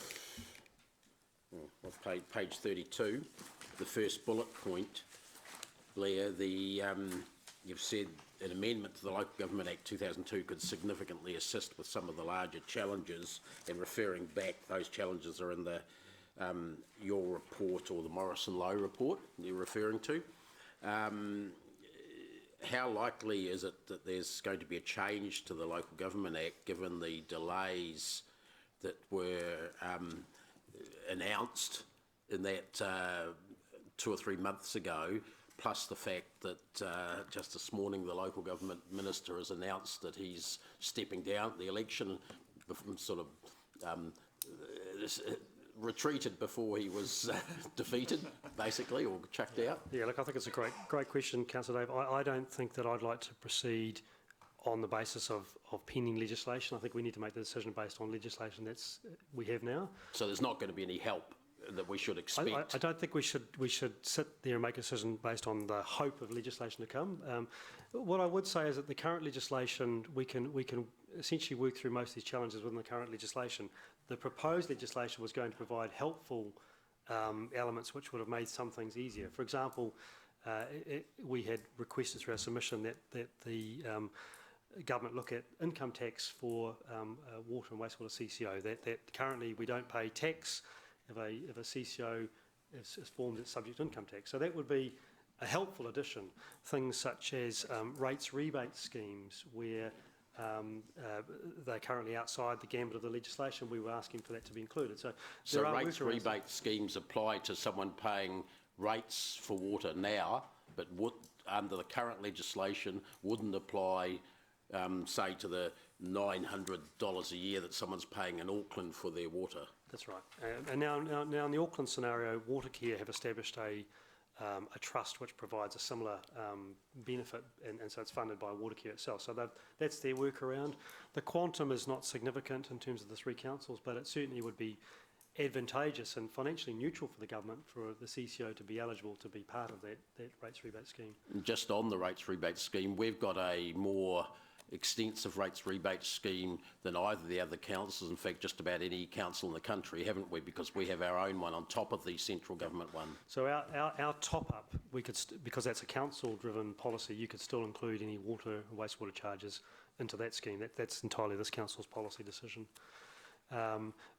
So things such as the legislation would help in those issues, and we continue to advocate to the government that they need to be resolved. And so if the government is serious about promoting CCOs, that a CCO for a core activity such as water and wastewater should not be treated any differently as if the water and wastewater activity was delivered by the council, in terms of things such as rates rebates, in terms of things such as infrastructure insurance, in terms of things such as income tax. All those things that we get with the current water services, because they're part of council, we'd have to create a new administrative procedure within a new organisation, a company organisation. Yes, and as I say, they're all solvable, but they just are just another challenge in the process. And I guess that's coming back to the Morrison Lowe report. Some of those, or many of those issues, would be mitigated because they wouldn't. Many of those issues we're talking about here, for example, occur when either the assets move to the CCO or when the CCO is looking to charge directly as opposed to the council. And so those issues where council still holds the assets or where council is still billing the customer aren't an issue. So some of those risks, social risks or even political risks of the sort we're starting to discuss now, weren't really covered in the Cranley report, were they? No, and I think that's the practicalities of this is such a complex entity that's been established. As you dive deeper into the detail, you come across some of these issues. And I guess I'm reminded of Watercare, which was established under legislation some 6 years ago. They're still just concluding some of their final transitional issues now, and they had legislation to establish them. So I think being pragmatic in terms of how we establish this entity is something to be mindful of. But being very clear about our end goal is also equally important. We need to understand where this council wishes to end up, because that's important in terms of how we shape and structure how we get there. It wasn't just 6 years, though, that Watercare's been going, was it? Been going for 9 years before that in the old Auckland City Council. Yeah, I'm talking about the new merged entity. Yeah. Thanks. Thank you, Andrew. Councillor. Thanks, Andrew. Blair, would it be correct in answering some of Siggy's questions regarding the deficiency in information for the public with regard to the consultation, that everything, the Cranley report, Morris Lowe, I think all of these discussions have been conducted in public, haven't they? Yes, they have, and we've also got a very comprehensive website. I was just going to say, and then there's websites. So part of the consultation, I'm sure, will guide people. And now, I'm not saying it's easy to read all the stuff, and it's there's a hell of a lot of stuff to read, but there's nothing that's hidden. I don't think we've done any of our discussions. No, everything has been conducted and open. And I guess that the intention. Has the water governance group been open? It certainly wasn't closed, but it wasn't. They weren't public meetings, were they? No. Never advertised. No. We ran a special a couple of times. It didn't. No one turned up. Who did you tell? Penguins Okay, in the back? would anyone like to put up a motion?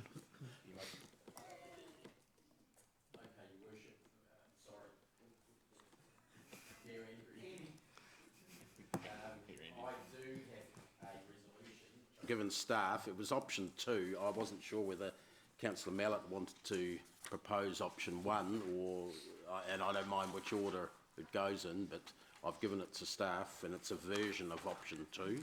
It's not the same wording. So, Councillor Gary, Yeah, I'm happy to move option 1. okay, as the motion. Is that the second? Is that the amendment? Is it option 1 is the amendment? No, we haven't got anything on the board yet. So option 1 would become the second. Yeah. So, yeah. You moving? Do you want to go first? No, you go. You go Oh, yeah, you just said move. I said amendment. You go first. You got All the right, floor. well, I'll move option 1 as the motion. And Okay, I'd like to so move. option 1 moved by Councillor Gary, seconded by Councillor Rob. And I'd like to move an amendment, Mayor Andrew, which is a version of option 2 for which the staff received the wording. I don't know whether that could be put up on the board because it's a little different. Okay, we'll just take a 2-minute break. So, oh, you're ready to go.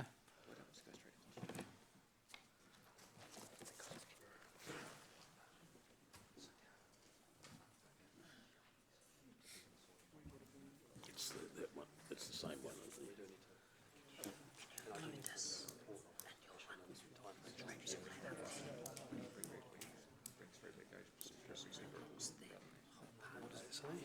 That's related to the CCO.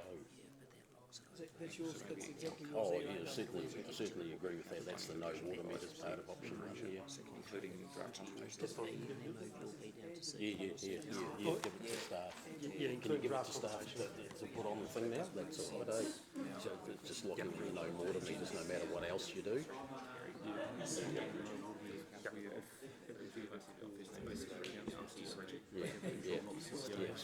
Yeah. No matter which other way we go. No, I know. This one.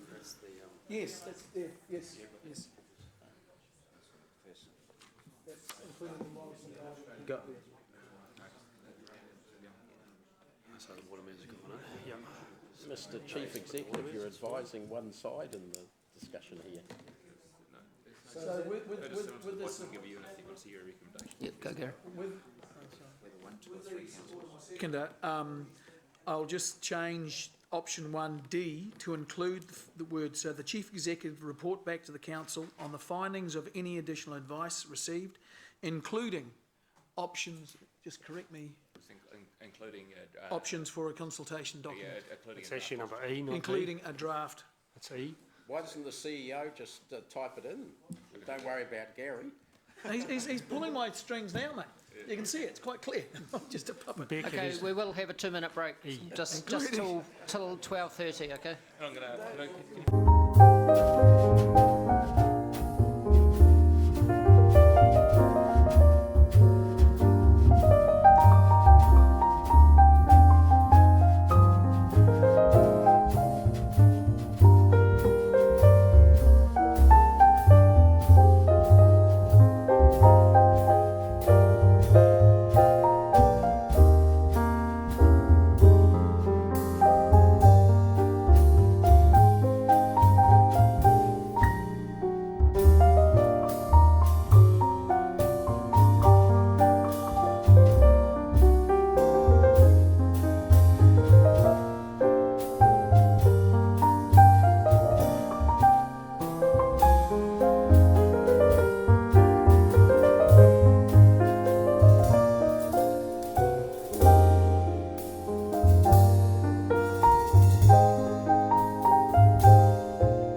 Okay, we're starting again. Dave, Councillor Dave.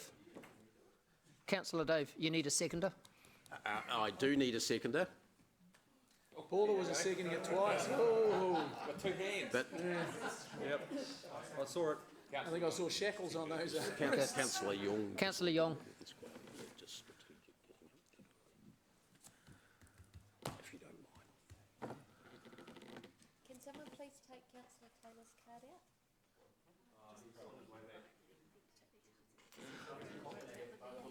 No, if you're not, please, councillors, if you're not in here, remove your cards and vote. Okay, so we've got the motion up first, which is Councillor Gary, so you start the debate. So we're debating both items together. So when you're debating, you can cover either or both.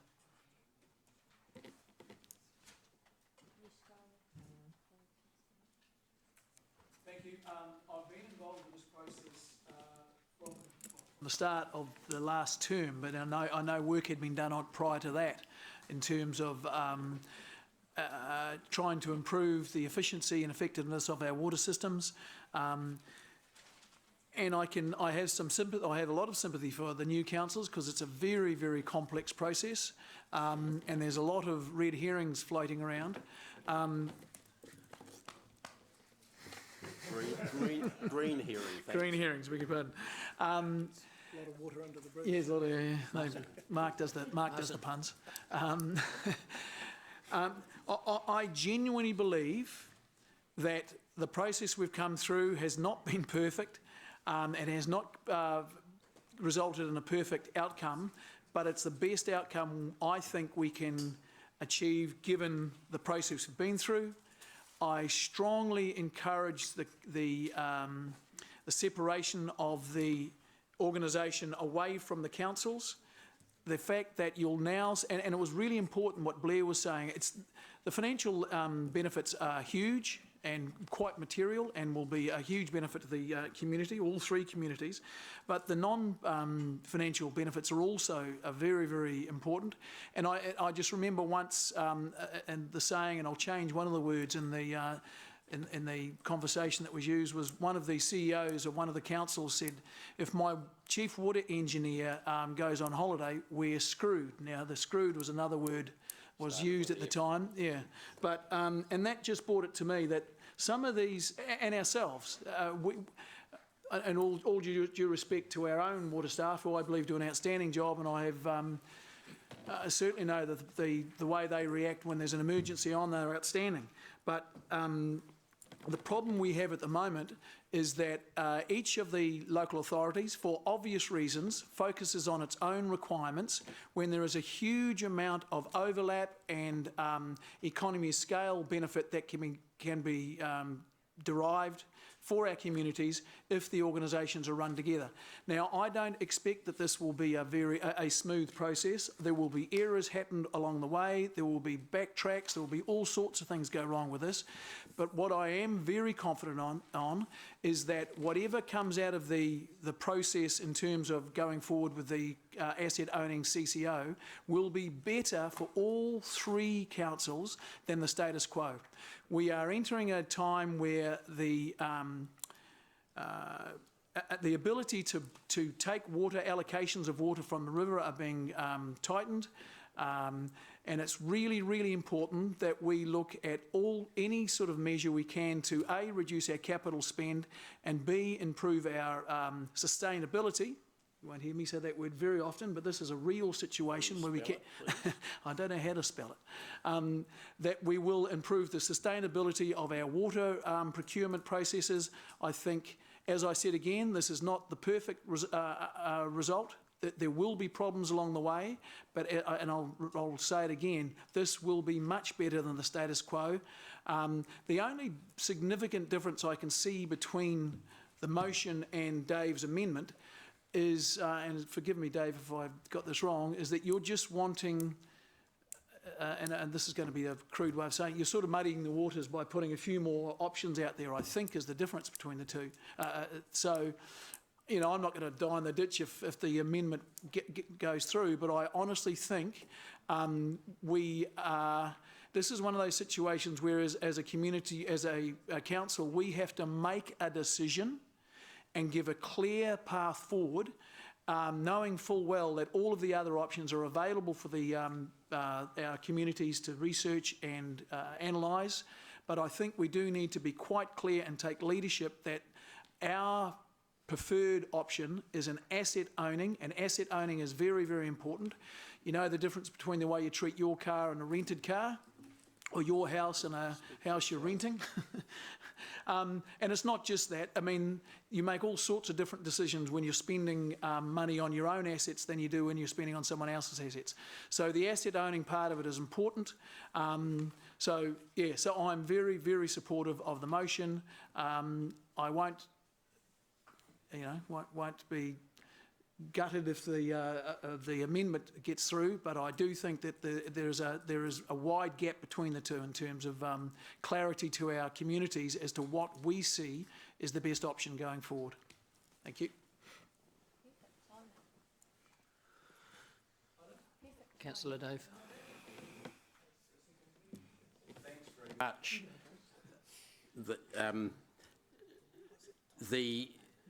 Gary is right to a certain extent in terms of the process. There isn't a lot of difference in most parts of between most parts of the amendment and most parts of the resolution. However, the amendment seeks to open out the process and to support the community decision-making process by providing more information on two other options, not just on the option that Gary spoke so eloquently for. Gary was speaking not for the process but for the end result that he wants, a asset-owning water CCO, and that's fine. The amendment that I'm putting forward actually still includes that as an option and talks about getting the figures updated for that, the financial figures, which Blair has himself said are 2.5 years out of date. But it also says we should put the same amount of investigative rigour into enhanced shared services and into checking out the Waipa option as well, the transition to a CCO option. So what I'm saying in the amendment, and hopefully the majority of council will say, is that we should do more checking across a wider range, not the full range of 5 different things here that Blair has suggested an option to, but reasonably limited to the key possibilities or options that people have been discussing and that the community has been discussing. Gary has said if the community wants enhanced shared services, they can go and do the work for it. That's fine, but I think council owes it on such an important issue to do that work for them.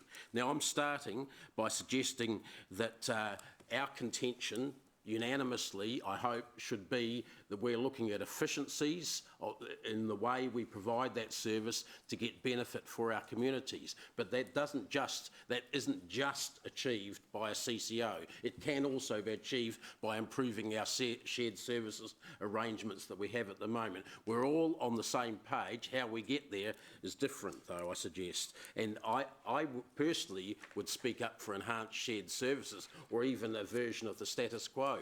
But I don't think we should lock ourselves into the CCO position yet. It's important that we broaden what we put out to the public. I think it's also important to get a process where we put in front of the other councils these other options. We have not put in front of them the full details of their councils or our councils of an enhanced shared service option yet.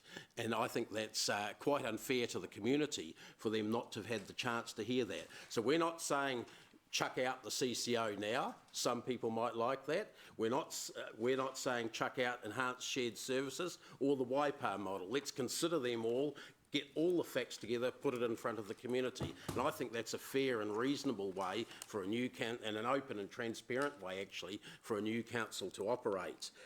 Personally speaking, I would not want to live in a community where I got a water care bill for $900 or more a year on top of my rates. When they started in Auckland, those bills were about $300 to $400 a year as a portion of their rates. They're now nearly 3 times that much. That's one of the concerns. Those sorts of things were not discussed in the Cranley report. We need some more work in those areas.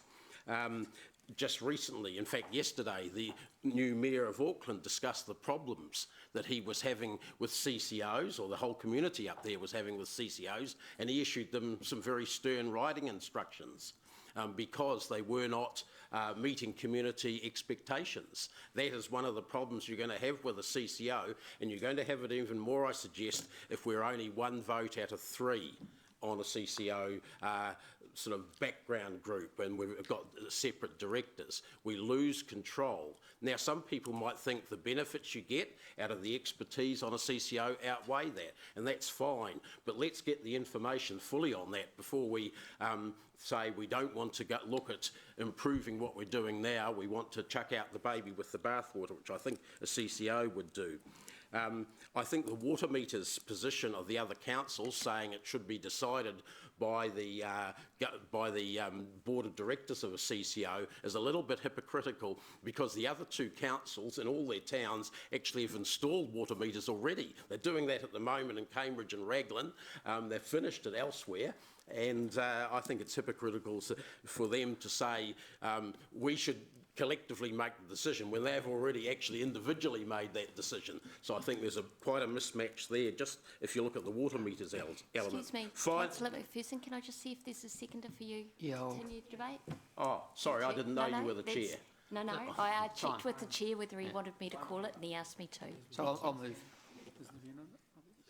Second, yeah. Okay. Yeah. Keep going. Sorry, okay. I was just going to wind up by saying we have got excellent staff here, and that's been widely talked about. I don't think for the slightest that if one of our staff, Marie, goes sick, we're going to suddenly, our water system's going to collapse. That's not going to happen. The sun will come up tomorrow, and we will continue to provide good quality water services in Hamilton City. And if we can export a bit of the largesse to the surrounding councils by helping them out in a better shared service arrangement, especially with the technical expertise, that's well and good, and I think we can do that without having to form a separate company to do that. That's my personal view. That may not be what the community wants, but at least you should be giving them the chance of saying that's the option we'd like to support, rather than only giving them the full information about a water company. Thank you. Councillor Paula. Thank you. I agree that relationship is important, and that whole importance of trust between the 3 councils going forward. And so therefore we do need to work with it. Oh, and by the way, I'm speaking in support of the motion of Councillor Mallett. And we need to work with the councils, I believe, but we've got 2 really good reports and a whole lot of corresponding back reports to those to work within that will provide us the detail that we need. I don't really support in generating any further reports or further cost. I think that should be looked for within the documents we already have. I think it's now time actually to go beyond the politics around the table of each particular council and get it out to the public. And on that basis, I think we absolutely must put the most cost-effective and efficient way forward for public consideration, and that's about showing some leadership when we know that that delivers the best benefits. Having said that, we've got to retain an open mind and give the public access, and my assumption is that they will have access to the other options that have been considered and the full reports in the consultation, you're nodding, so right, in the consultation process, and that's what I'd fully expect, that the public can now look into everything that they want to and judge for themselves. But at this point in time, we've had over 2 years of very dedicated and expensive work undertaken with lots of expertise. It's now time to put that out to the public. I don't want the further delay that the potential amendment or option 2 proposed. I just want to move forward to the next phase, which is rightly in the hands of the communities who will be affected. Thank you. Councillor Robb. I'm speaking in favour of the motion. Look, there's been detailed work undertaken around enhanced shared services during the preparation of the Cranley report.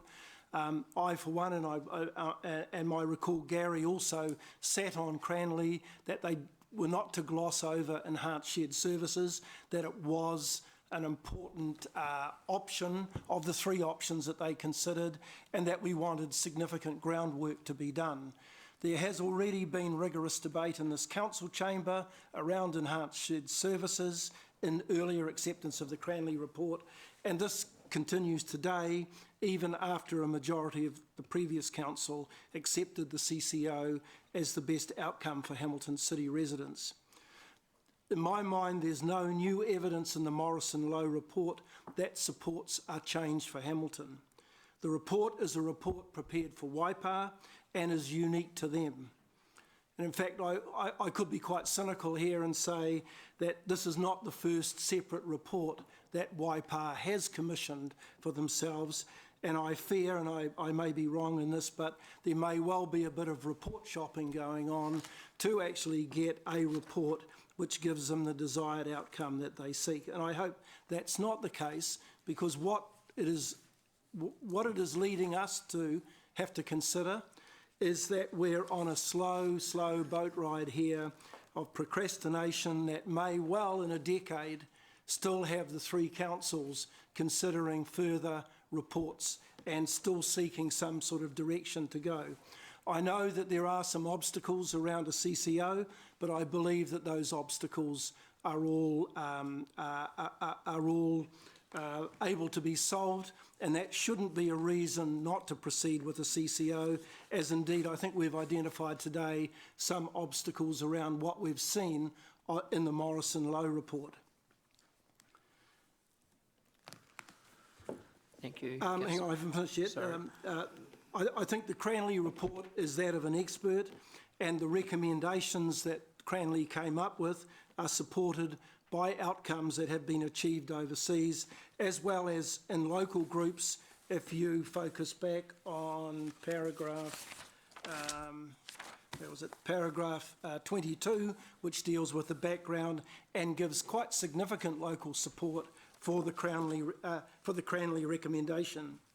I think the final outcomes of a CCO, summarised in paragraph 39, are compelling, and as a council we seriously need to consider these in light of our statutory responsibilities under Section 10 of the Local Government Act.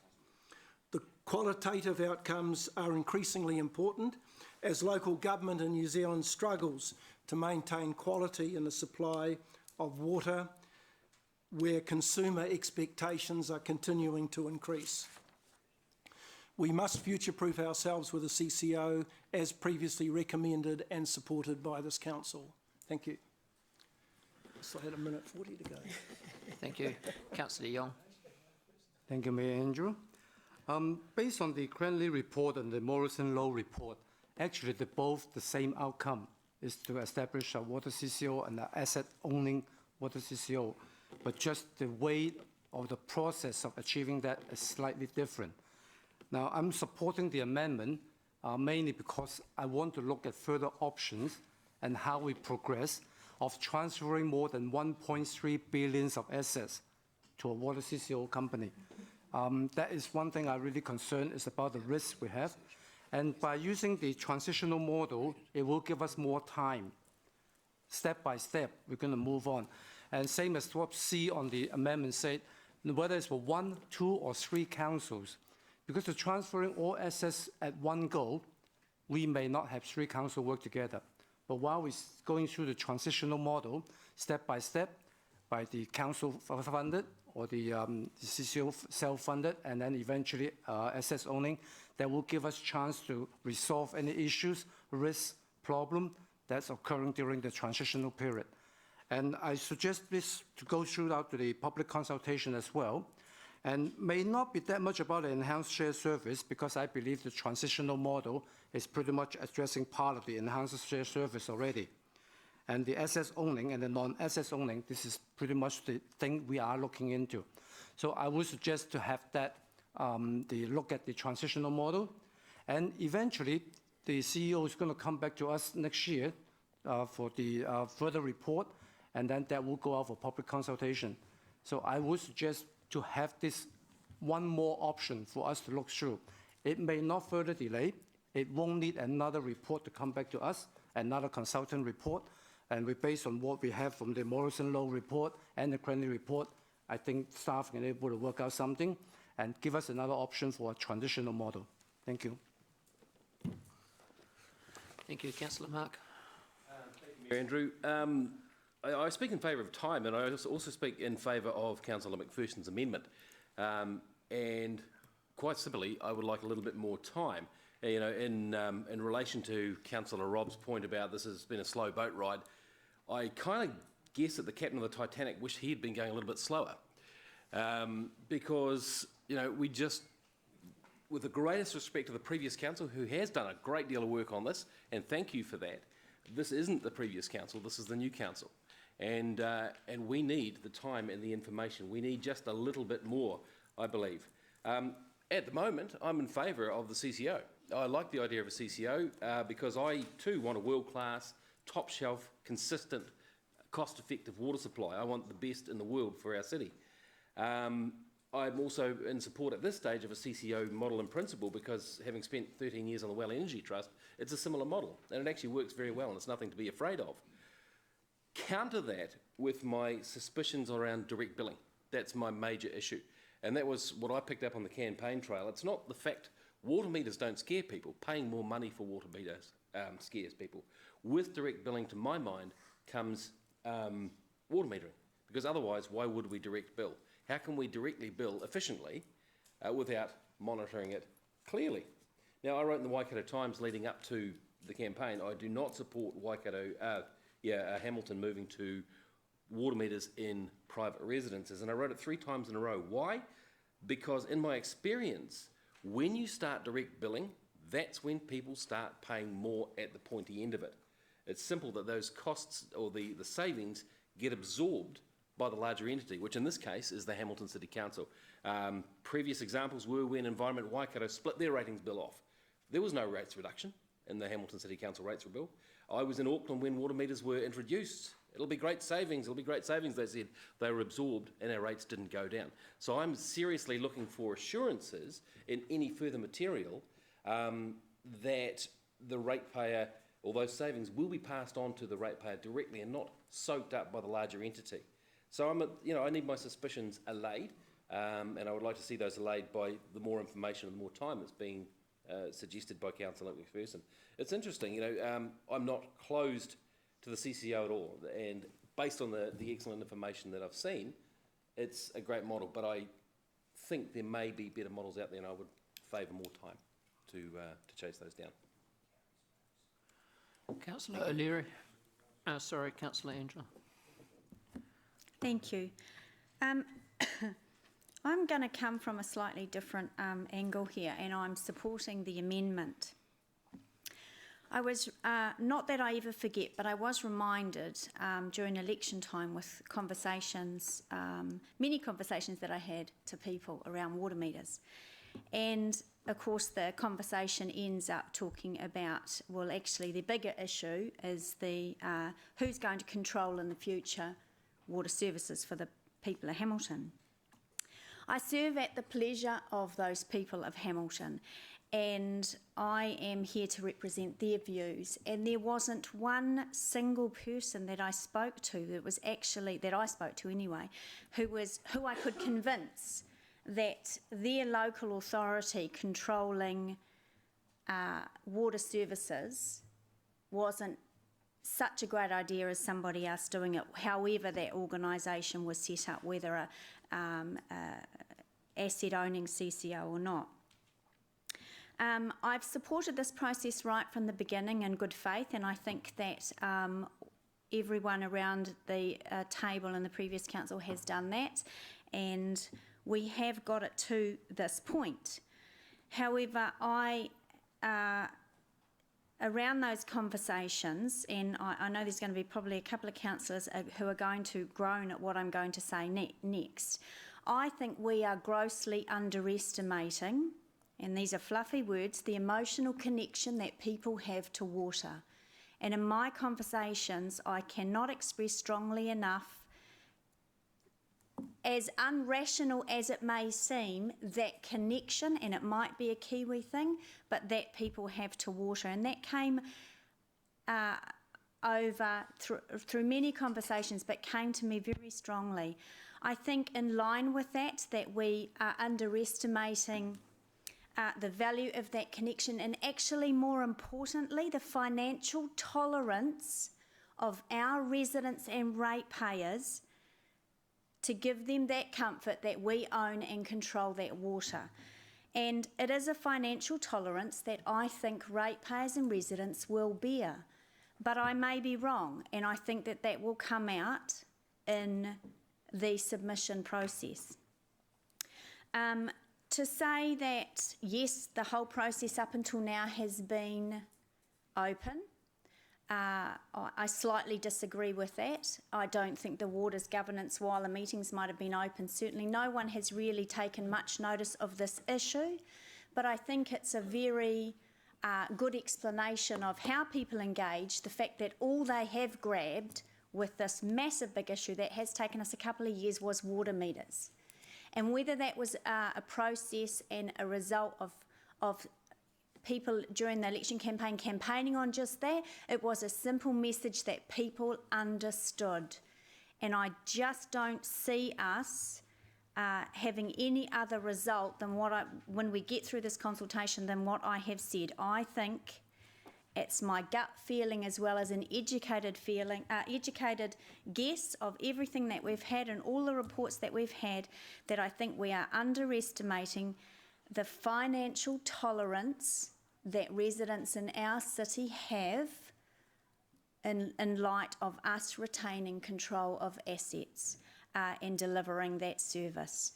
And I agree, I think it was Councillor McPherson said that we have exceptional staff, and actually we have put money on it. We have world-class staff that deliver this service. So I am in favour of looking at enhanced services. I am absolutely in favour of going out and consulting. We need to get on with that, and giving everybody the options that we have discussed. But I'm not sure that I will be wrong when it comes to the quantity of the submissions and the tenure of those submissions, and the financial tolerance that residents will have in the safety, I think, of their local council owning and operating the water service.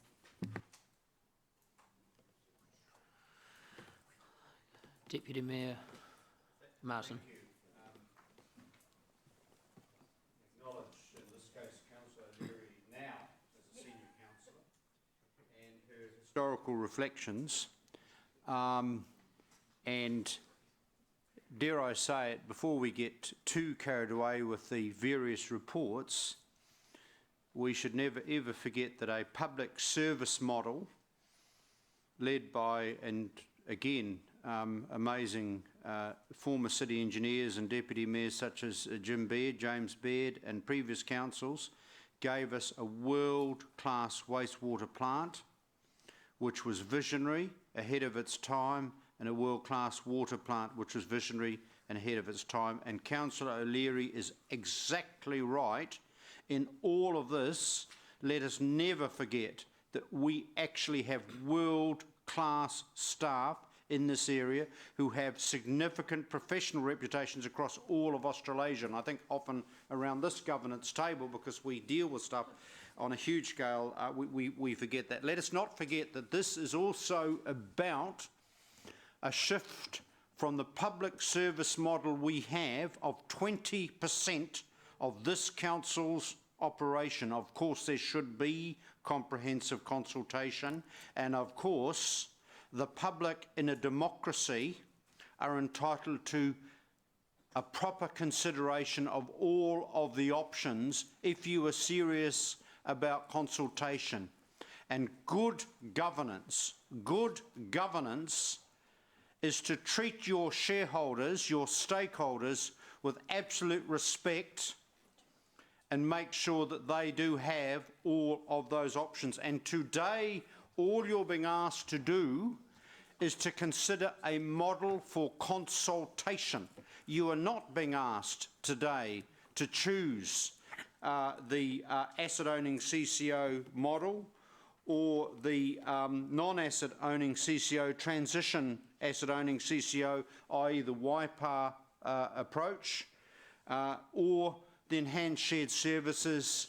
And can I say this, that I would urge councillors, when you read about Mayor Goff, very moderate Mayor, Mayor Goff, instructing Watercare and those CCOs to start listening to his council as the shareholders, and then you look at the very lack of media coverage of the very good Wellington shared services type model in Greater Wellington, that's also a bit of illustrative of how different options can work. We also have to respect the fact, and this has always been the case all along, and I was on the water governance group, and that was great pleasure and privilege, to know that WIPA has always been a reluctant partner in it. They have reluctance, they have reservations, whereas I think Waikato's in a different scenario. So I think that this amendment captures absolutely adequately the different views that exist amongst the three different territorial authorities on this. Let me clearly say, by supporting the amendment, I am not against the tight three. That is Waikato, Hamilton and Waipa working really closely together. I am certainly not against wanting to tease out with our public how we can do water better in terms of cooperation, better planning around major capital infrastructure, and recognising that the communities, particularly southern Waikato, Waipa and Hamilton, are absolutely interlinked in terms of this major infrastructure stuff. So I certainly want to stress that absolutely. Also, Councillor Bunting is right. This is a new council. We have had a local government election where the views of a cross-section of the elections were crystal clear, and they said to us two things. Water meters, no. Have a look at the election results if you want evidence of that.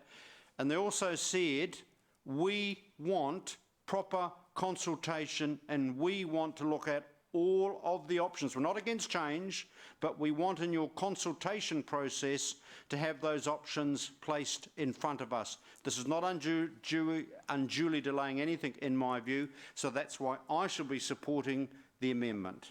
Question of process, if I might. Given that I seem to be misunderstanding the nature of, can I ask a question around it? And where does that come? Just a direct question of, because the way I see this is asking for, requesting further information and advice. It's not saying to go out to the public on those further options. It's saying request further, and that's the difficult. D, Well, D, I can't the see the bottom. rest of the motion. Oh, sorry. And that's not the motion, that's the amendment, isn't it? That's the amendment, yeah. So look at D on the amendment. Yeah. Motion is same as the agenda. E. Now looking at the motion, I think. That's your motion. Put the findings in first. Because That's the good one. that's the motion. That's the motion. What's- Thank you. That's the amendment. The point being, one gets out for public consultation sooner than the other. One is looking for additional information. That's the way I understood it. But perhaps I am wrong, because why I'm supporting motion 1 is Yeah. Just wait. it's not a discussion. It's a question I'm asking you. Well, just wait until we get we'll work through just for clarity, we'll work without questions, but we'll put the amendment up so you can fully read it, and we'll put the motion up so you can fully read it, and then you can understand yourselves what it is. If we start discussing it now, your Point of order, I was just asking about process. If you're partway through thinking about 2 resolutions and you think you've fully misunderstood one resolution, where is your opportunity to ask of the mover the question? Well, there's no. Discretion of the chair. Is it just wanted to know what the process is through you, Mr. Mayor. But we will bring them up so you can read them both. It would be a good idea to have a printer here actually on big motions and amendments like this to hand them out. I don't want to vote on something I misunderstood. That's the nature of the question. So would you like to look at any part of the motion or the Would you amendment? like to ask a question? Sorry? No, I just wanted to know where you could ask a question if you felt you were misunderstanding a motion. Strictly speaking, you can't from now, it's all debate now, isn't it? Okay. I think we're in debate, but it's Mayor Andrew can, Yeah. So which part don't you understand?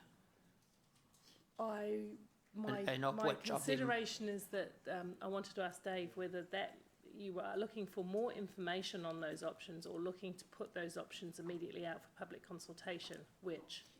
More information. So you're asking for more additional. If I may, through the chair.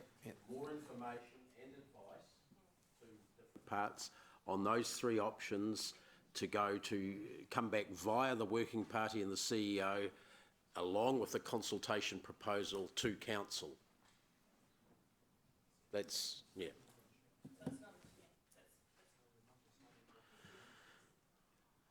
Okay. Everyone else on board? Okay. All right, Councillor Jeff. I support the amendment. I'd like to see more work done on other options for cooperation before any commitment is made to a CCO. I think the public, quite rightly, are weary of being told by politicians, this is right for you. We've done the numbers. Just think about our wonderful power reforms those years ago and how well they worked. They've been burnt before. We should also be very careful before we give away control of our assets. And nor do I make any apology as a new councillor elected by the ratepayers for taking my time on this and wanting to see more information provided on every option. I didn't sit through those last 2 or 3 years, and I want to be sure about this. I want to be truly feel that every option has been analysed in the detail that I just haven't seen that detail yet, and I want to. Yes, I want to make savings, but there are still a variety of methods for making those savings on the table, and let's look at them all before we make a decision. So I'm supporting the amendment. Councillor James. I'm supporting the amendment. During the candidacy when we were looking to get into council, I campaigned very strongly on the no water meters and the CCO as well. Okay, so if people now are going to vote for the motion to go with CCOs as the preferred option of council now out to the public, then a lot of you people around the table here now who campaigned against water meters and everything else, going against the people that actually voted for you, because you've shaken their hand and smiled at them, and you've gone to council, and now you've just dismissed them, which I find I'm not in favour of at all.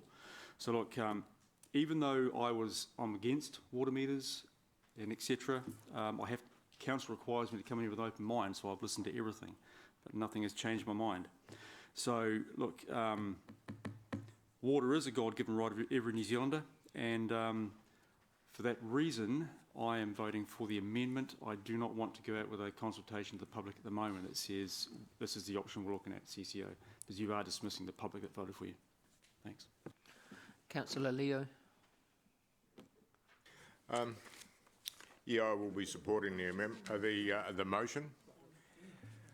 When I look as to what's happening here, of course, is we go back to 2012 when we started talking about working together, and I think the expressway is a perfect example of actually councils working together, because we can all have our own agendas.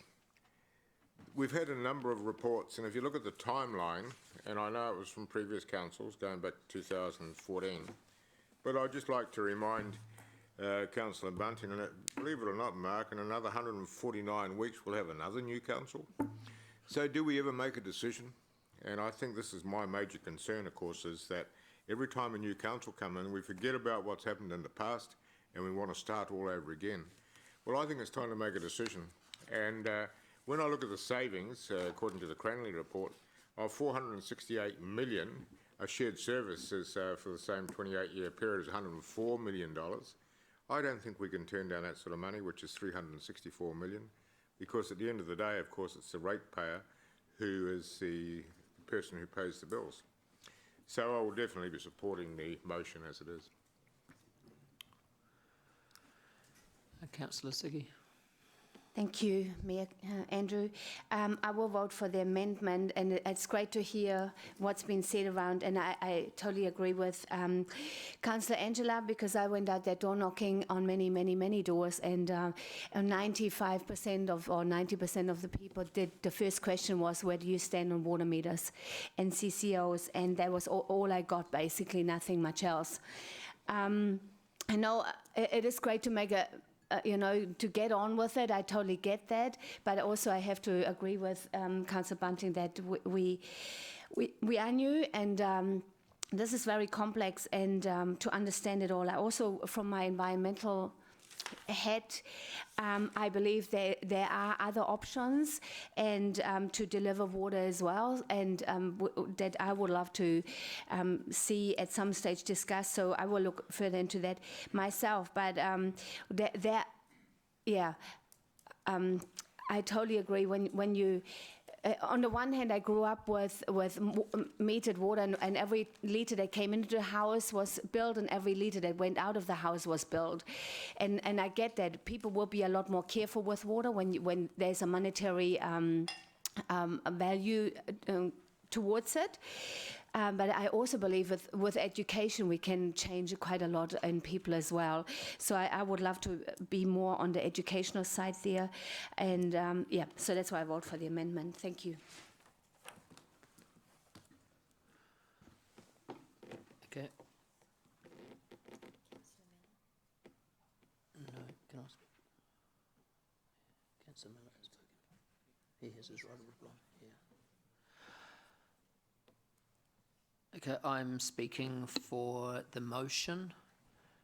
The first thing I want to point out is that Hamilton has A grade water from the tap, and we're one of the few councils in this area that has that.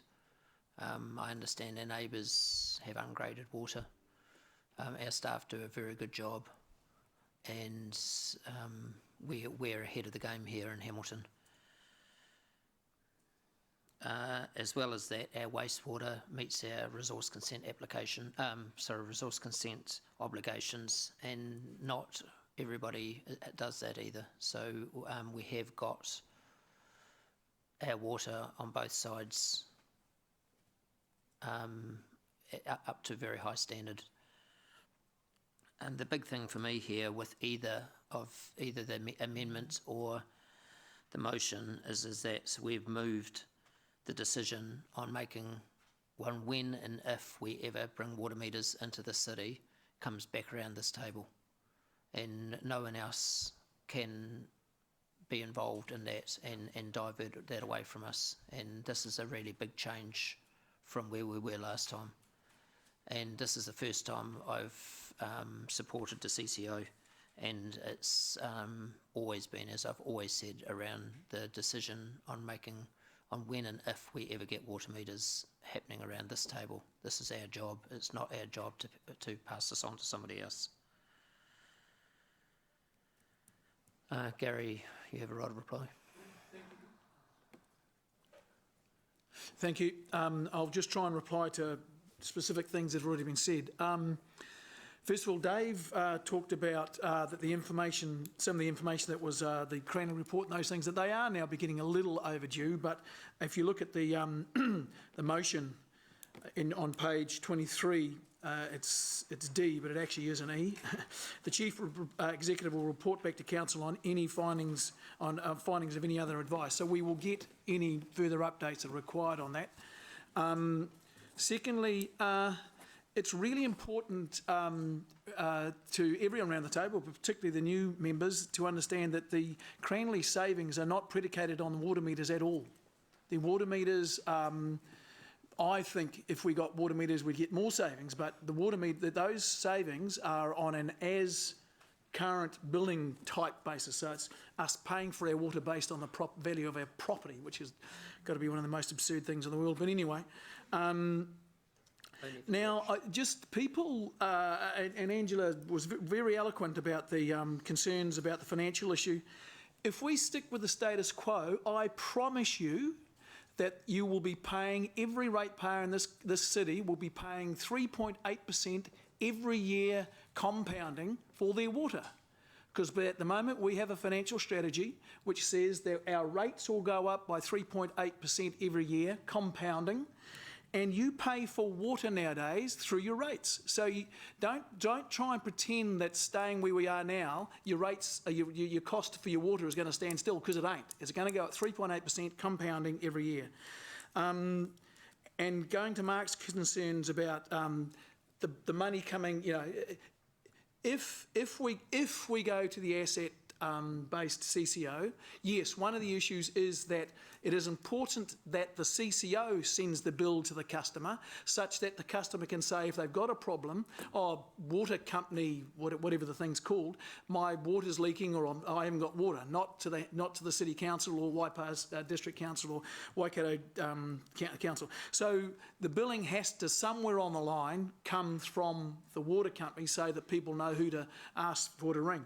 But if, as I expect, the amount of money that you were paying for water comes off your rates and then gets billed to that same amount gets billed to you from the water company, what is left of the rates, how much rates we pay after that is taken away, has got nothing to do with the water company. That's to do with the 13 people sitting around here. What happens to rates when we take the water component out is nothing to do with the CCO, the water CCO. It's up to the decisions we make, and it's up to the decisions we make on all the other things we do. So don't pretend that if and when the CCO is up and running, if and when we take the portion of rates off the Hamilton City ratepayers and give that, and I'm sorry, I'm being a bit clumsy in my wording here, but give that to the CCO, that anyone else is responsible for any increase in rates other than the 13 people sitting around here. Because we are the ones who make those decisions. Not the CCO, water CCO has got nothing to do with our rates. Nothing to do with our rates. We set the rates. So don't try and kick for touch by, Okay, and just, someone said something about God-given right to water. I can't remember who it was, sorry, but with all due respect, that is a really nice, the rain God might make the rain come down, God might make the rivers, but someone's got to pull the water out of the river, someone's got to pipe it to a treatment station, someone's got to build a treatment station, someone's got to pipe it to your house. That ain't done for free, and God doesn't help in that one. And God did it, maybe he did. But anyway, thank you. Who's she? Okay, we'll go to the board to vote. So we're voting for the amendment? Yes. No, we're not voting for the amendment. No, we're not voting for the So amendment. just to be clear, We've got you across the line. so we're voting for the amendment. We're voting on the amendment. Right, yeah, voting for the amendment.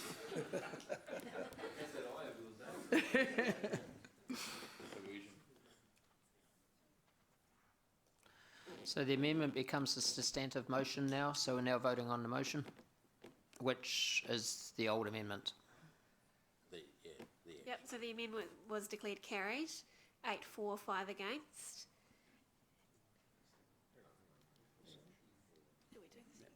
It becomes the motion. Yeah. Yeah, the amendment becomes the motion. That's what they should say.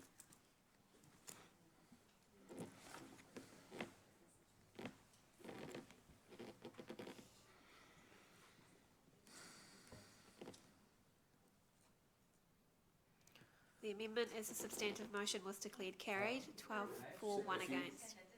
No. You're allowed to ask for a recount if you re-vote. Yeah, you can. Yeah. Your pay will be docked this week. Not paying attention. So They're just redoing it. Oh. Same. So we're voting again, are we? Yeah.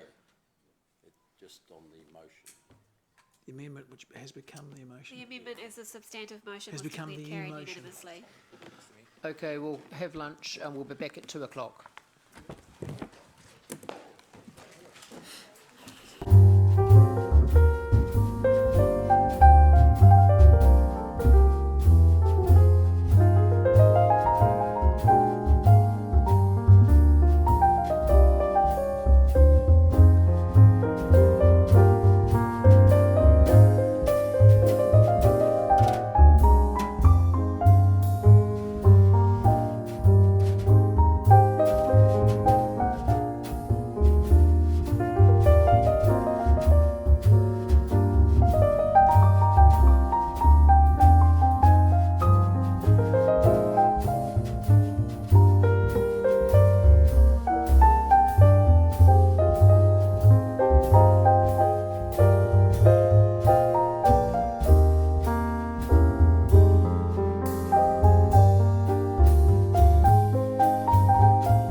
Page 174.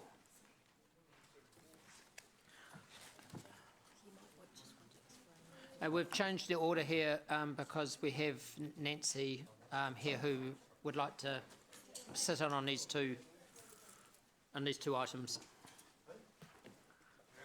Item 14 and 15? 14. So start with item 14, then we'll go on to 15. So page 174, Phil.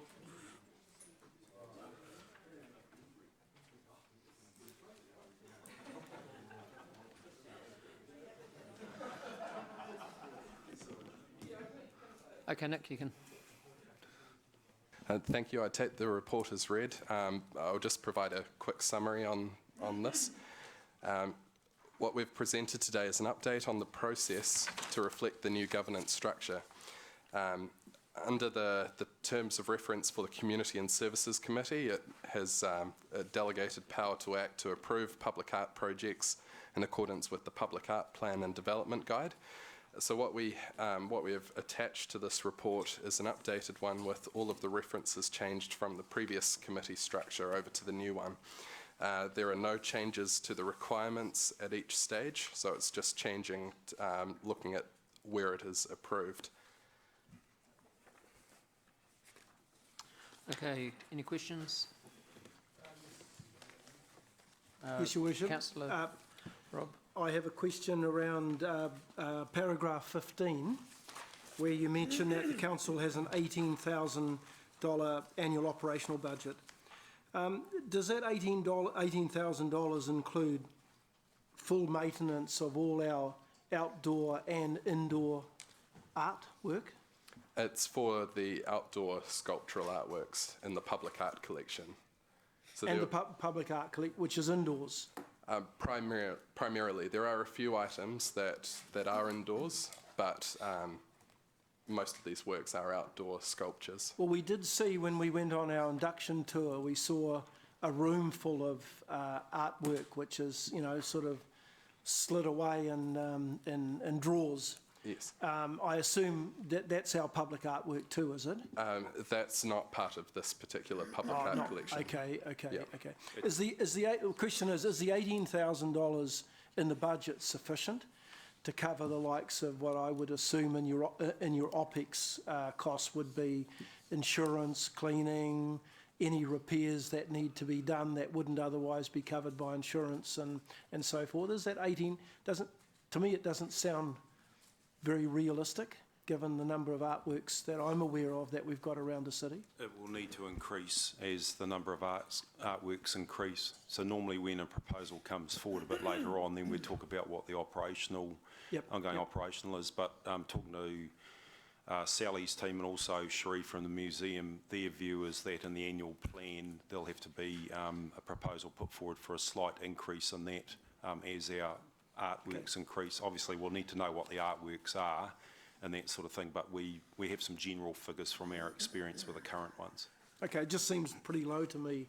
Just one other point I'd like to make through the chair is that when we have water features and artworks, as you probably know with our fountains, you know, that does add to the cost and that sort of thing, but also I think you've got to bear in mind it adds to the attractiveness and you know, desirableness of those artworks as well. Yep, thank you.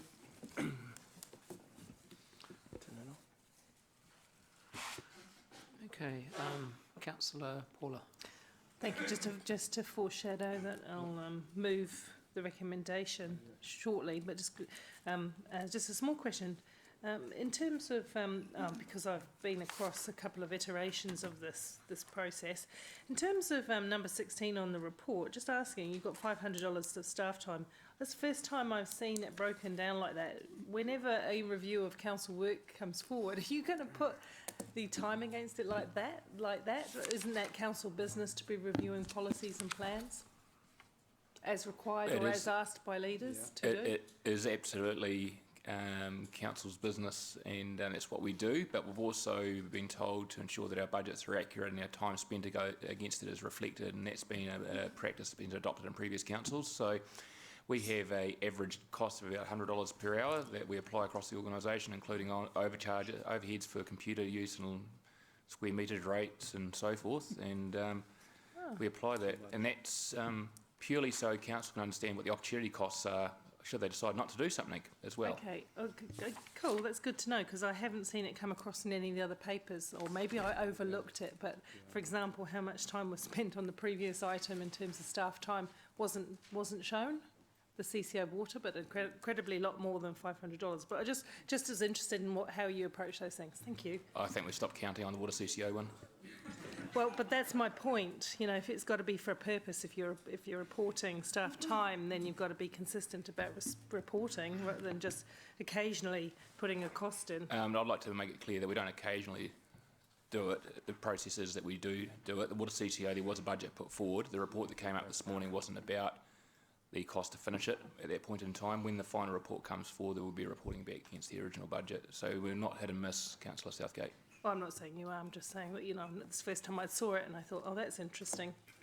Thank you. Councillor O'Leary, Angela, sorry. I'm just trying to understand a couple of things. There are three changes, and in actual fact, relatively substantive changes to the process that I'm looking at. One in stage 1 around the task force group being able to be established based on the project that comes forward. The second one in stage 2 around restricting considerations to certain aspects of the project. And then the third one, removing the final approval of by council and giving it to the general manager first, and then for information, so to the committee. So I understand the intention behind the first one around being able to, for the committee being able to put in a task force if they see fit, but we've also heard some risks around that at the public forum from Sarah Nathan. In the second one, stage 2, what do you mean by considerations are restricted to health and safety, maintenance requirements, etc.? What do you mean by considerations? Do you mean elected members' ability to comment? It is recommended that at the point of considering an item at stage 2, that it is looking at the health and safety. Basically, it's bringing forward. There's a few of the things that would be looked at stage 3 as well, but that needs to be articulated in stage 2, because in this one we're looking at that there is a general manager community sign-off in stage 3. One of the reasons for that change is proposed there because if a project is approved at stage 2 and engineers are then involved to take a concept and to do a detailed design, the outcome of that should be quite similar. There should be no surprises by stage 3 as to what the artwork looks like. And we do have provisions in there for stage 3 that if there were any unresolved matters, that the general manager could report it back to the committee. So thanks, Nick. But my question remains, so what are we intending by considerations are restricted to? Is it the intention that when a project gets to stage 2 and is presented to the committee, that the elected members around the table are only able to ask questions and make comments on those health and safety maintenance, etc.? Or is it that will only be able to do that because the staff report will only talk to those things. I'm just trying to understand, when it gets to that point, exactly what elected members' responsibility is in that stage 2.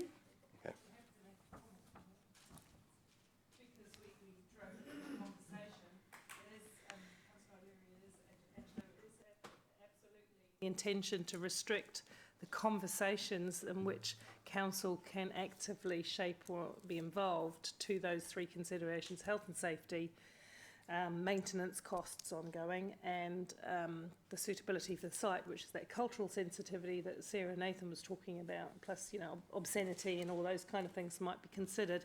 Anything outside that would only be received for information. That was the intent in the drafting, as per the conversation that His Worship and myself had as well around it. That's the intent. So then, if I may, Mayor Andrew, ask the chair, who will be chair of Committee and Services Committee then. So does that mean then that if an elected member had a question or comment around the design, they didn't like it, they had a personal reaction to it, you wouldn't allow that in that committee? I would. It wouldn't be either encouraged, and it wouldn't have any bearing on whether the artwork was finally approved for that site or not. Going back to the conversation that was had earlier when Sarah was here about, you know, beauty's in the eye of the beholder, and that it's to avoid that, having half the council love it and half the council hate it. We're not going to be involved in that, and that, I understand, was Mayor King's desire to allow art specialists to make those kinds of decisions. Thank you. My last question then is around the similar, just looking for clarity. Stage 3, third paragraph down there, General Manager, blah, blah, blah, to approve, develop, design to be reported for information. So that report from staff then will be saying that it's ticked all of the boxes, we've worked through all the stages, here it is, but that's it. There's no discussion, there's no, well, discussion. I mean, we get lots of reports for information, don't we, to report to be received. But an elected member can't then say, or can they, put a motion and say, don't like it, think it's horrible, stop it? That's correct. But just, you need to just read that in with the note below that. So if there's any, if it's going to be a major issue, then I would refer it either to a public art task force group or refer it back to the committee with a particular recommendation around that. Before you brought it? Before I approved it. Yeah, to be reported for information. Yep. Okay. I have a final question. I'm not sure whether this is one to the CEO or the General Manager, and I mean this with all sincerity. When we accepted the governance report, I moved the motion to capture all of our policies and plans so that staff could go and make minor reference and name changes only. In my motion, I took off the bottom, which was to review the public art process from the staff recommendation. I think there was a couple of others. Can someone tell me then why this process was then still reviewed with more than minor reference and name changes?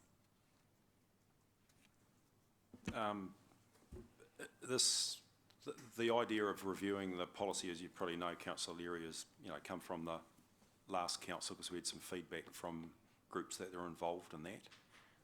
Obviously, we've had Nancy and her group with MESH, obviously wanting to move the VOTR in consultation with Mayor Andrew and also with Councillor Southgate. We felt that it was something that we could probably expedite and actually get moving, seeing that we had a live project out there, and there's a few others which I won't mention, which are sort of around in the background as well, and we could actually get on with it. So it wasn't to say no to you and then go and do it. It was just about expediting. Things had moved on. Yeah, and we felt that we could do it quite quickly, and that's reflected in next time, which is 5 hours to review it. So I appreciate, I do appreciate the motivation behind it, but my concern is that we had a council resolution not to do something and we did it anyway. So that would just be a cautionary note that I had. Public art panel and other panels. So there was a void. So that was why we were asked to work on it. I think that's the only point that you didn't mention, Lance, that there was that void of not having a public art panel anymore by decision of the mayor in setting up the committee structure. So we were looking at a new way of working, isn't that correct? Yeah, and remember the advisory panels were dissolved by the last council. Yeah, no, I very clearly remember that because I was against that and have been and will continue to be against that. But my concern that I'd like registered, I'm sure the CE understands where I'm coming from, is that we did have a mandate and a decision from council to do something and not to do something, and then the not to do something has been done anyway. It's just, my concern is around the weight of council decisions, and this is a very small, it's a process matter, but I am a little bit concerned that a motion that was put was deliberate.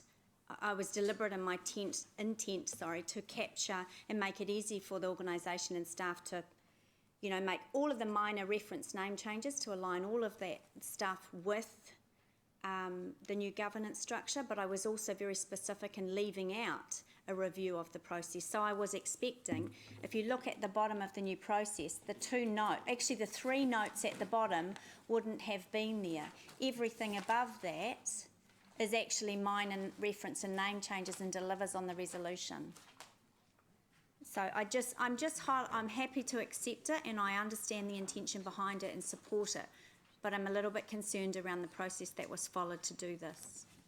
Thank you.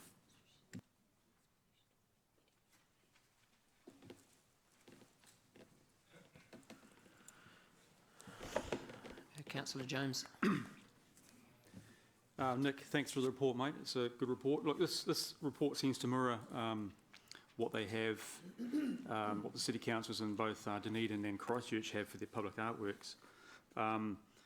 It's the same sort of process they go through. If you've been either to Dunedin or Christchurch, like I have been in the last month, you'll see they've got a Dunedin street art trail, and it's a big tourist opportunity down there.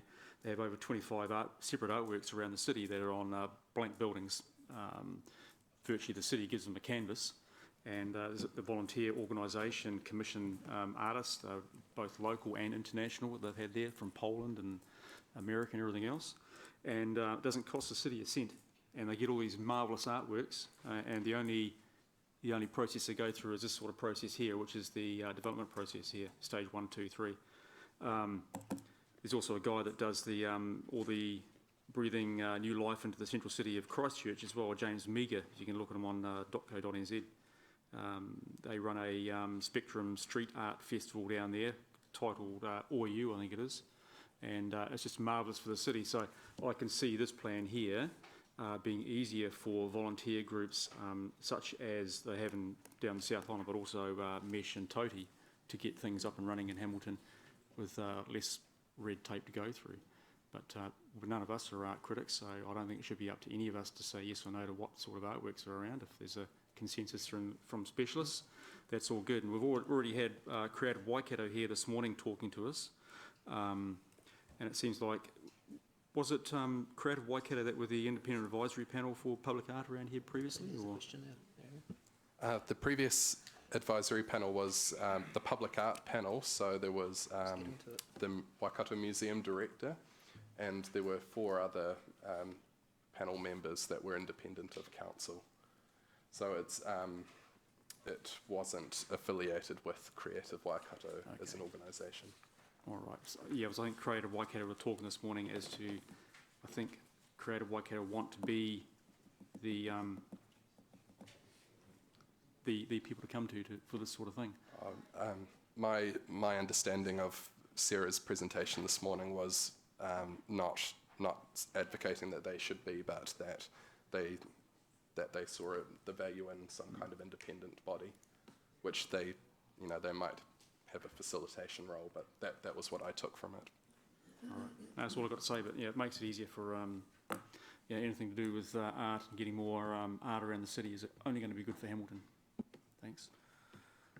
Councillor Gary. you. Just Paula's point about the budget thing. I notice on page 174 we've got that grid up the top there. There is budget allocated. And I've been on about this for quite a while.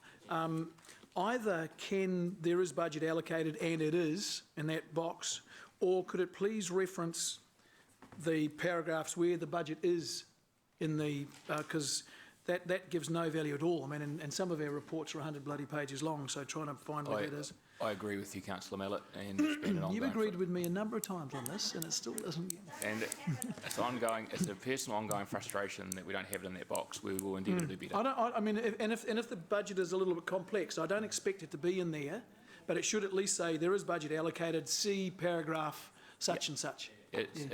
We just need time to... thank you. Okay, Councillor... hang on. Sorry. There's more. This is sort of more to the substance of the thing. I totally understand why the rationale for this. Just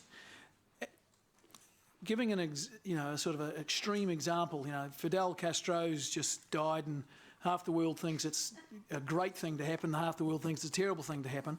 What would happen if someone said, let's have a photo of Fidel with a barrel down some poor bugger's throat, just he's about to blow their head off? Excuse me. Who would make that decision? Gary, language. What? Rephrase it. With a barrel down his throat, just about to blow his head off. With a cigar in his mouth, which is what he is. Who would make the decision that this was a brutal Stalinist dictator or a glorious revolutionary leader? Who would make that decision? At that stage, the General Manager will call in a task force. Pardon? At that stage, the General... Oh, so you go, Paula. Sorry, I think that's supposed to be covered off in stage 2, I'm right, Nick? And so the bit which talks about its suitability for public view in that site talks about things like cultural sensitivity, and that clearly falls into the cultural sensitivity box for our consideration. You wouldn't want to put on a public site something to offend half your population, and that's where that conversation is planned to occur. Nick, am I right? Thank you. And just following on from that, Councillor Mallett, Mayor Andrew's right, then, that's a call I've got to make. And some of it will be a yes and no call, and there'll be other ones where refer it to a public art panel or back to the committee, so that then, and normally if there's no policy guidance, we would come back to the elected members to give the guidance on the decision. And if you go to column stage 3, the last comment, the General Manager could just make it go round and round and round if it was unsuitable, and never let it proceed.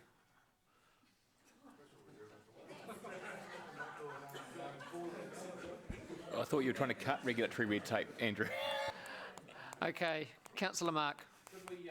Would you consider the act of it going round and round and round a piece of art in itself? Or is it... No, my question, it's similar to Gary's question actually, but is there any way we can find the terms of reference or the definitions for stage 2? Because that, to me, strikes me as the subjective underbelly of the process. This is where we could quite quickly say, culturally insensitive, and block anything. And I think the intention of this, am I right, Mayor Andrew, is to, and Paula, is to speed the process up and make it easier. So is there somewhere we can put restrictions on ourselves as to what we can question in there? Somewhere we can find those?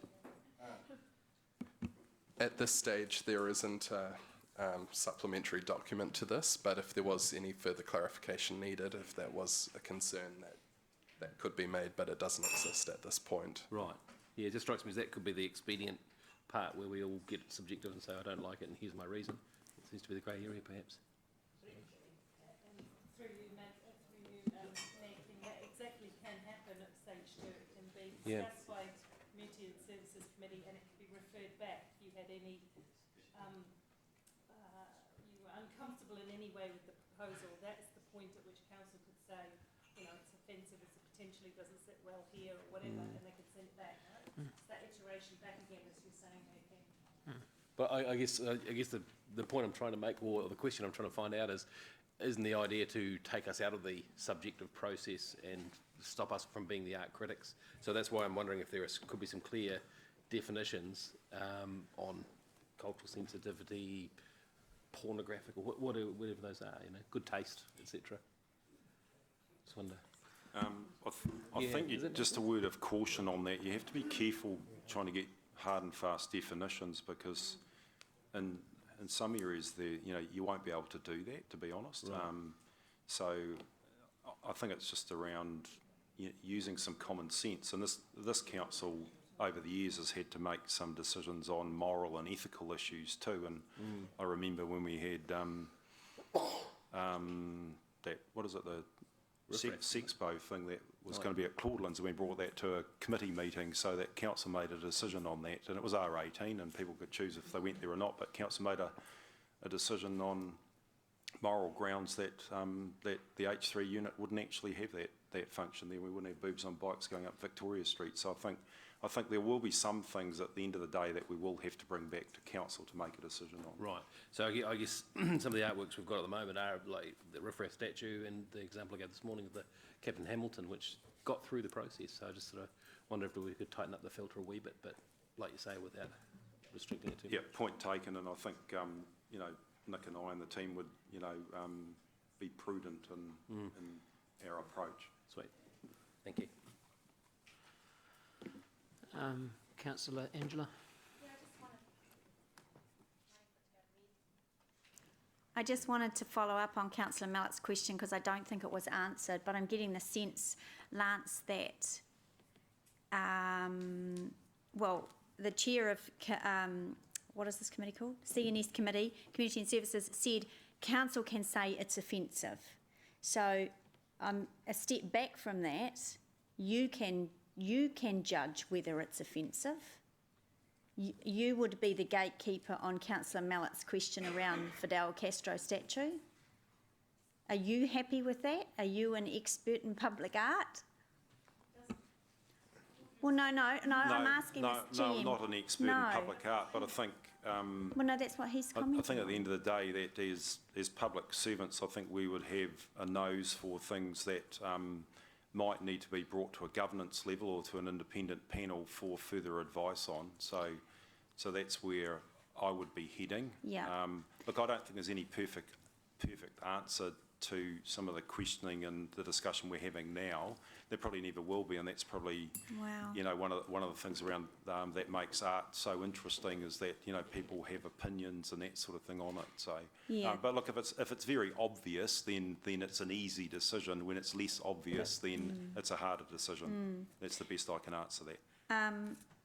Yeah, I mean, I'm just reacting on what he said, and then the chair of Am I comfortable? Ask me in a year's time. Yeah, exactly. I think this is my point around the process wasn't broken, but I'll save that for the...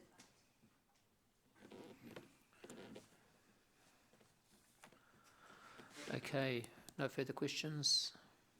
So, Paula, I think you were going to put the motion.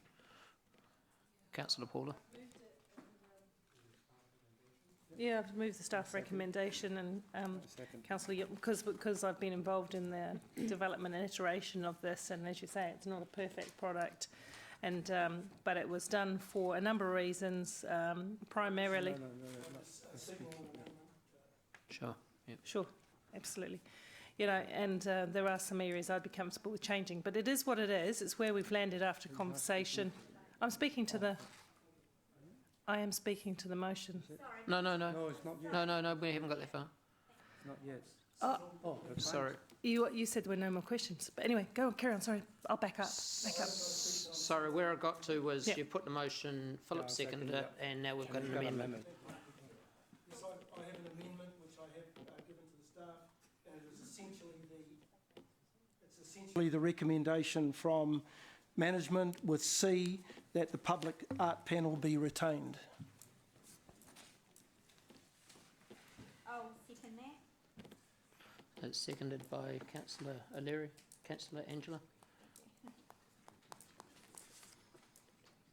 Mr. Chairman, there'd have to be a few amendments to the process flowchart document if Councillor Pascoe's amendment is successful, because it actually talks about that there's the ability for the committee or the GM to appoint the public art panel. Then essentially I think what he's getting at is that the public art panel would actually be involved in at least stage 2. So, Lance, that is correct.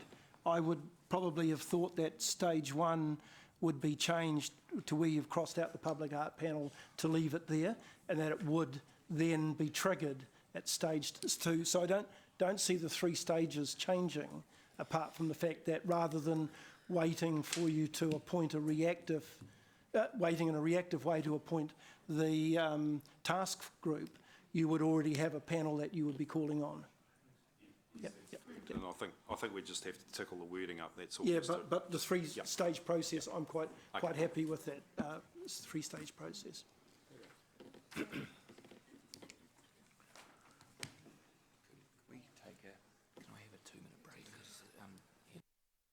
Can we just take a break for 2 minutes just to persist for some processing matters with democracy? So.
We'll just give it a minute for Martin to get back.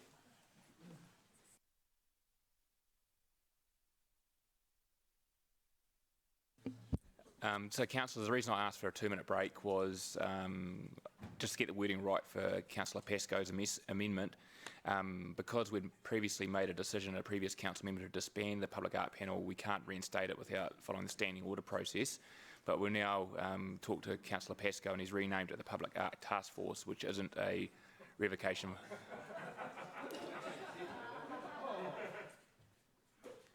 I didn't. Advisory, Public Art Advisory Board.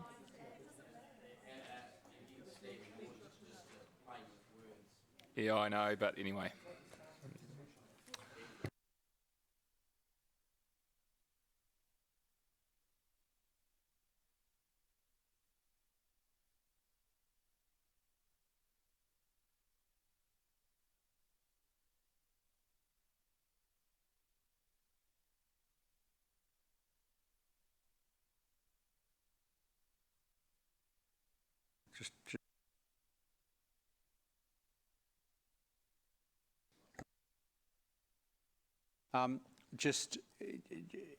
If the move or someone could just clearly explain, you re-establish this panel, you call it task force, but it's basically the panel.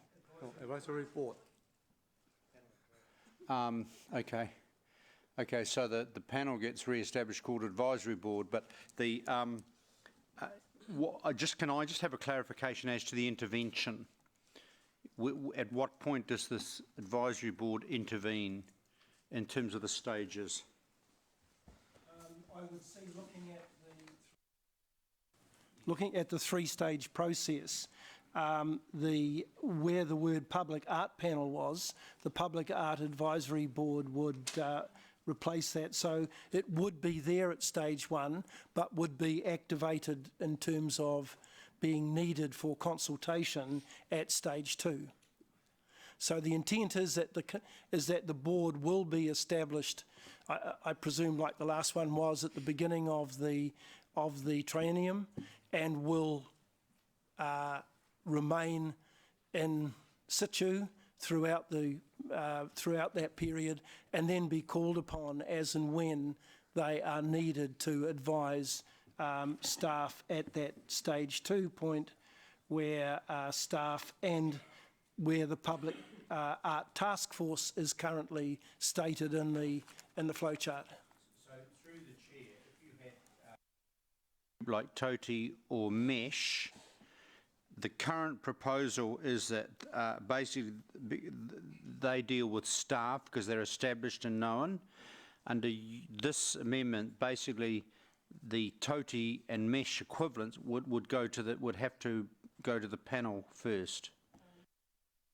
Although they might just for a tick, but I'm looking here at the fact that there are other organisations and groups and individuals in our community who will and do make donations and offers to the city of public art.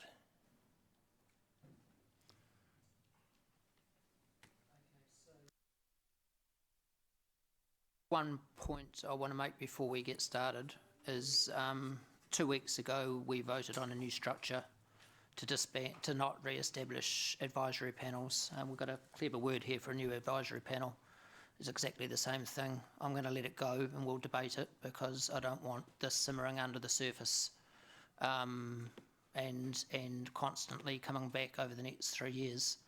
But we all did this vote on a new structure with less red tape. Clearly everyone here around the table voted for the new structure and understood exactly what it was at the time.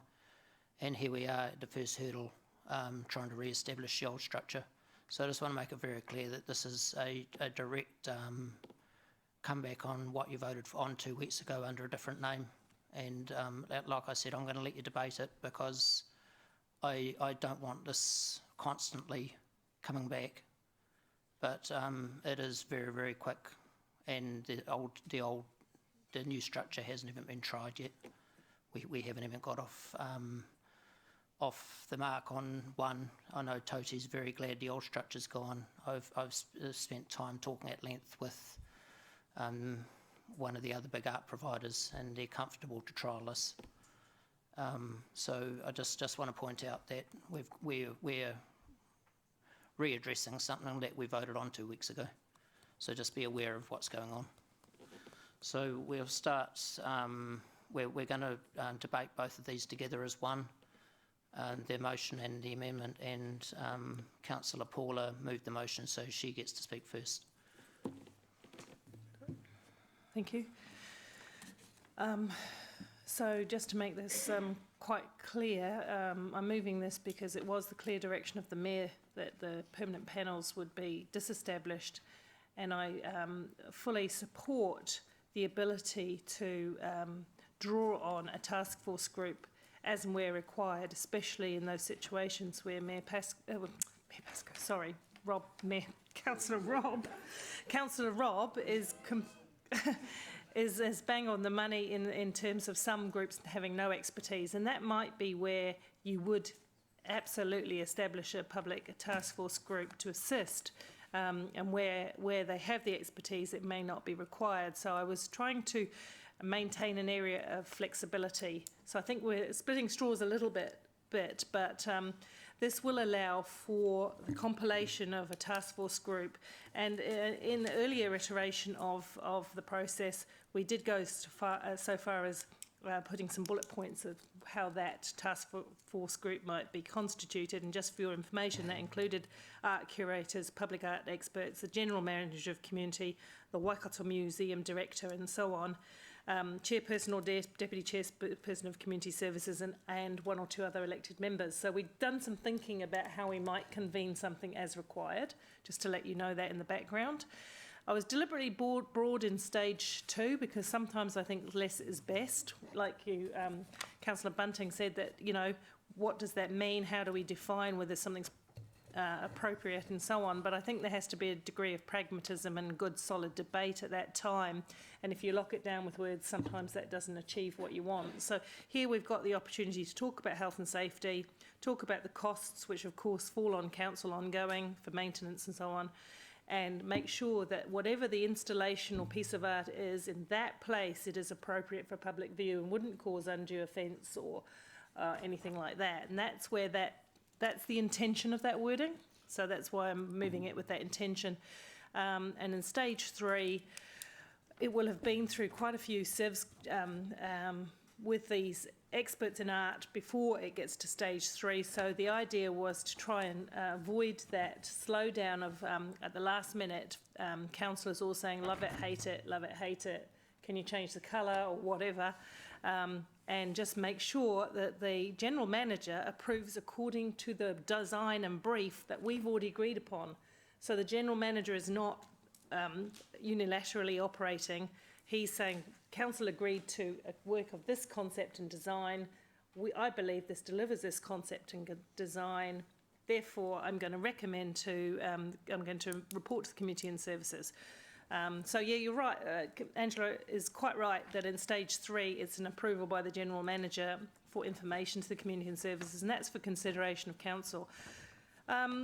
I do think we've landed on a very good compromise between what was and what the new committee structure was proposing, and for that reason I support the process. The motion, I'll leave it there, and I don't know if Philip wants to talk to it as a seconder. Thank you. I mean, at the end of the day, just let me add one thing. I think we're all on the same page. This is about letting good artworks come to the city, making it easy for groups to bring projects to us and easy for them to get it done in a timely and expedient way. That's what we want, good artwork in the city. Councillor Angela. Thank you. Look, this is about outcomes. Councillor Southgate's right, but the process wasn't broken. And let me just give you some examples. I affectionately call it the noodle in Garden Place. I think it's called Matariki. That is not, I hate to say this, but that's not favoured by a lot of people.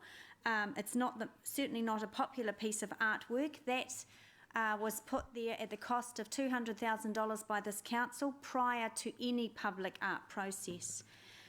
Captain Hamilton there was a public art process, the old public art process I think involved, but that was gifted, and CE can correct me if I'm wrong, by the Gallaghers. That didn't actually go through the public art process. And yes, it was news to me hearing at Creative Waikato that there's a sector of our community that are very unhappy with that. So that's 2 examples that didn't go through a public art process. What did go through the public art process that we have disposed of was Sappermore Jones, was Mesh's installations at the lake in Claudelands and Parakowhai, the most recent one. They did go through that public art process. I think the risk that's articulated on page 175 of the report is absolutely on point. Recommendations to the Council on public art matters will be reliant on in-house expertise from staff. The reason that I'm supporting the amendment is certainly not to relitigate any past governance structure, and you all know my views on the advisory panels anyway. But what this does, and it's not locking the public art panel into interfere or do anything like that. What this means is we are simply having a group of experts on tap that staff can look to for advice. This gives staff the surety. This is not putting in the same process as last time at all, but it gives that expertise on tap that also then gives us continuity going forward so that we can carry on delivering amazing public art projects like Sappermore Jones, Claudelands, the Lake and Parakowhai. That's what the amendment is doing. It is not a nod to the previous governance structure at all, but it is giving staff that support and that safety and that expert advice. Otherwise, I think staff are at risk. And good luck to the chair of this committee by restricting elected members to just health and safety, maintenance requirements and costs and site suitability, because in my sad experience I have heard some horrible comments around the table about what we think is great art and what we don't. So I would ask that the council will support the staff and support that amendment, because it just gives them a little bit of safety and gives them the expert advice that we actually don't have on staff. And it's not inserting them into the stages at all. They are there to be called upon when we need them, gives us continuity, gives us some peace of mind that the staff can include in their report. Here's some comments from the experts. We can take that or leave that. Thank you. Could I just ask for a point of clarification? Captain Hamilton was put in the last 4 years. There's a public art panel in place at the time. Why didn't it go through the process, or did it bypass the process, or was it before the process was in place? The Captain Hamilton project, the public art panel was in place at the time, and it did go through the public art process. Thank you. Didn't go through the full process. The question was there a public art panel in place at the time, and did they look at it? Yes, they did, and Yeah, my point was around it was process. received by the Operations and Activity Performance The full Committee process in November 2012. Thank you. Angela, do you want to reply on that question? No. Okay. All right. Councillor Rob. Thanks, Mayor Andrew. Look, I'm not attempting in this amendment to necessarily change a decision made at the previous council meeting, but my understanding was that we were sending the staff off in that motion to review options around what would be available to us in terms of replacing those panels. And it seems to me to be senseless act to remove the public panel and replace it with a reactive sort of task force. And I've seen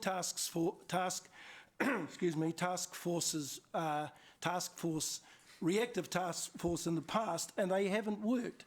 I reflect back to the previous term of council where concerns were regularly expressed by elected members about the failure of that council to consult with the community.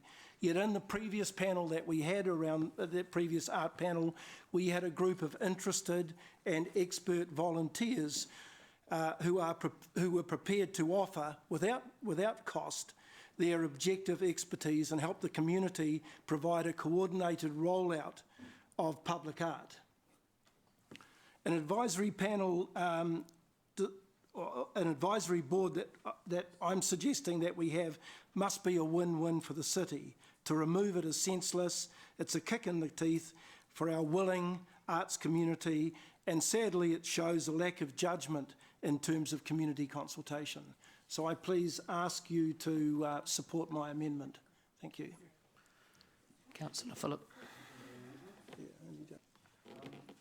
For myself, actually, I was sitting in the Public Arts Subcommittee in the last 3 years. I have gone through all these 3 stages. Yes, I agree, the process is not broken, but what I'm looking at right now, this new process actually to me is more flexibility and speed up the process and simplicity. And of course, it gives staff and the general manager slightly a bit more of the delegated authority to look at the artworks.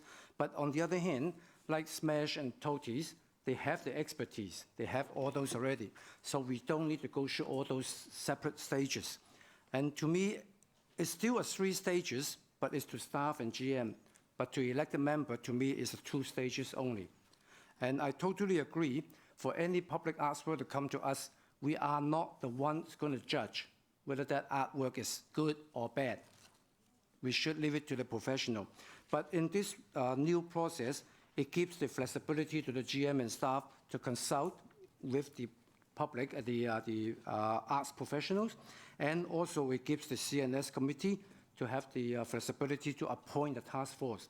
Depends on the project, because I don't think every project needs to have a task force group, especially for any project for MESH and TOTI. I think they have enough expertise in doing so.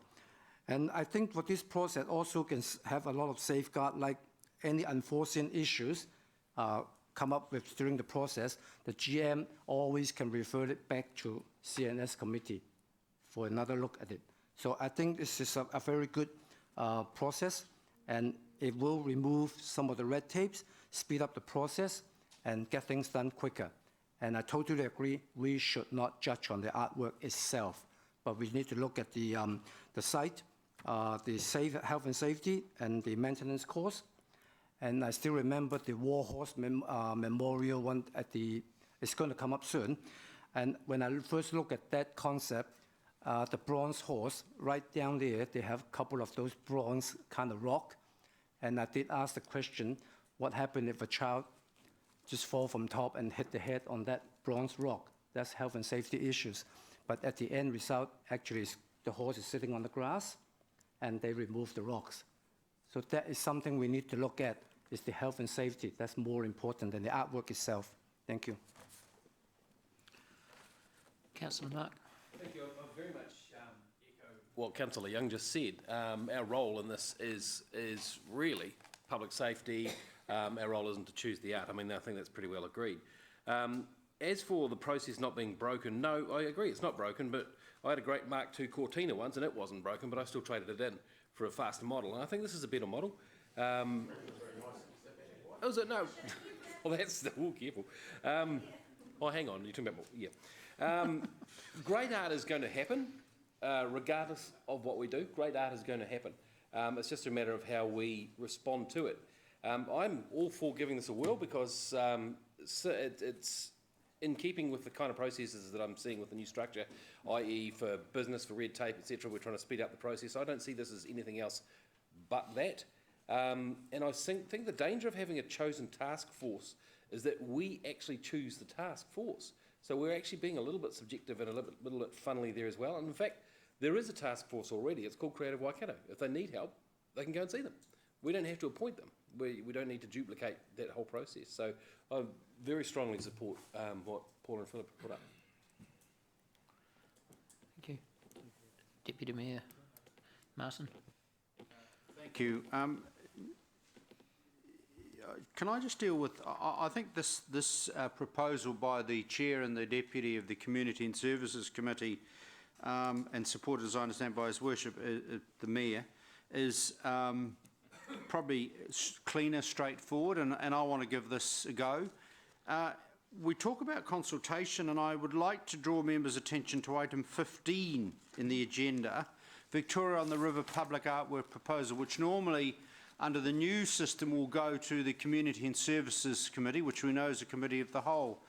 And what is really different about this is that this is not about naming a street or a park in secret. This is a publicly notified agenda item, and through our public comment session, people have time to come and make comment on this agenda item. So we, through our public forum, and thank you to Angela Leary for promoting that years ago, is that we do have, even before something hits the table, so to speak, we have that opportunity for public consultation. So that, to a degree, is a significant process around open government. Secondly, the critical thing here, as I understand it, is the Community and Service Committee receive a report from staff, highly professional staff. That staff always can go to any outside advisor in their professional capacity if they want a bit of guidance or a second opinion. They do that within their professional staff brief. They also are in a position that if, for example, there's a new group, as against, say, Toti and Mesh, whose reputation are now well established, they can actually recommend that as a one-off, the CNS committee establish a public art task force group for that specific project, which, as I understand, will be a combo of a couple of councillors and some people from the art world, experts. So I think that process, I think personally, there's enough checks and balances in this new recommendation.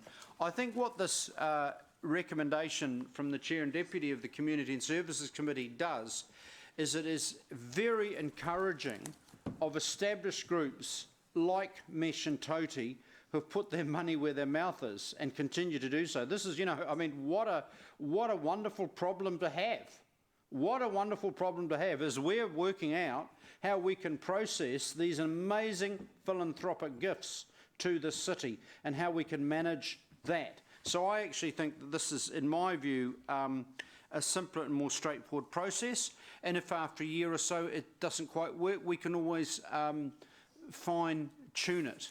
And I think we should give the new governance structure a fair go. Obviously, as you know, and I don't want to divert into other issues, I have some issues around wanting to preserve heritage in this city and issues around environmental audit and risk and all of this stuff, but I do see the task force model as being able to encompass that.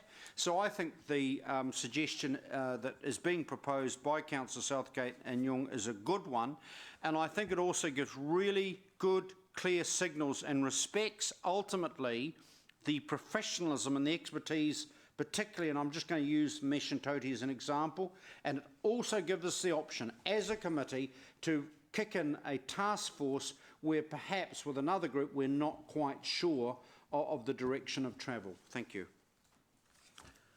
Okay, we'll go to the board.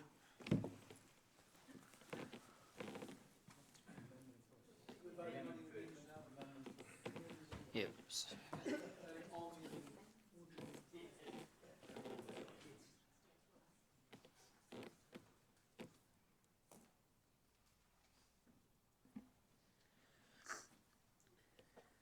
The amendment was lost.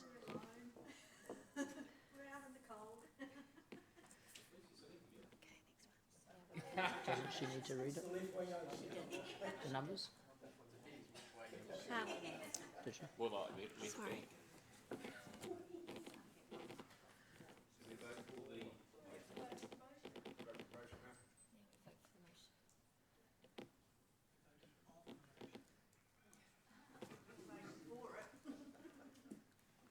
The motion was declared carried unanimously.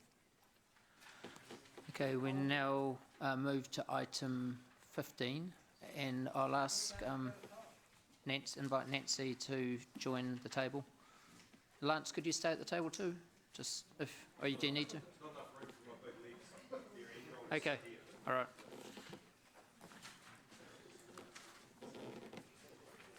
Okay,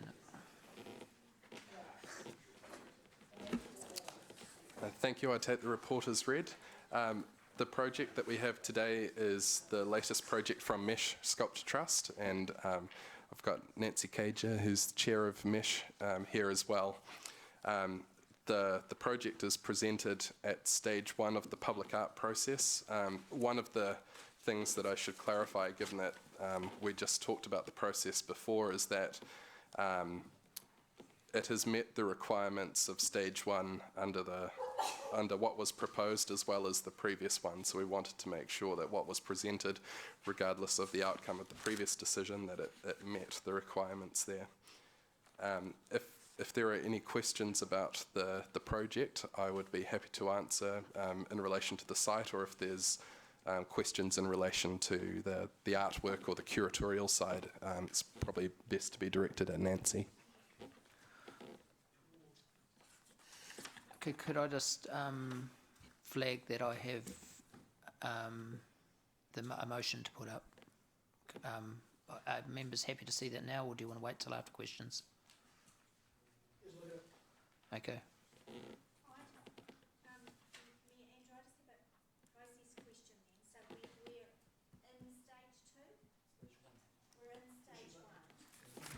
So questions can be around anything at stage 1. It's not restricted to health and safety at this point, is it? Because we don't know what that. Yeah. Thank you.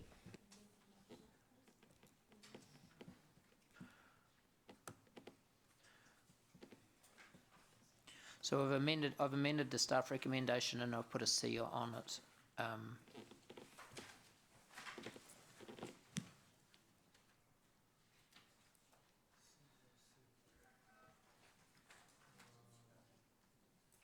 So this is, we're talking about the site, but we just want to ensure that at the moment we've still got architects working on the layout of the site and what's happening on the site, and we just want to ensure that the place that it's placed on the site, now that they're in the middle of designing now, will be appropriate for both Mesh and the architects. Thank you.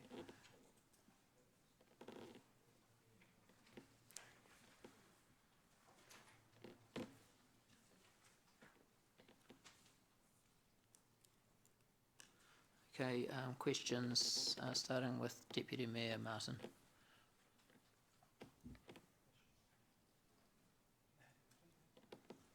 happened. Okay. Okay, moving. Council. Is that? No, you can speak now. Red is okay. I don't want to speak. Turn the thing off. Red Okay. is okay. Red is okay. So we'll now okay. go to Councillor Gary. Get rid of it.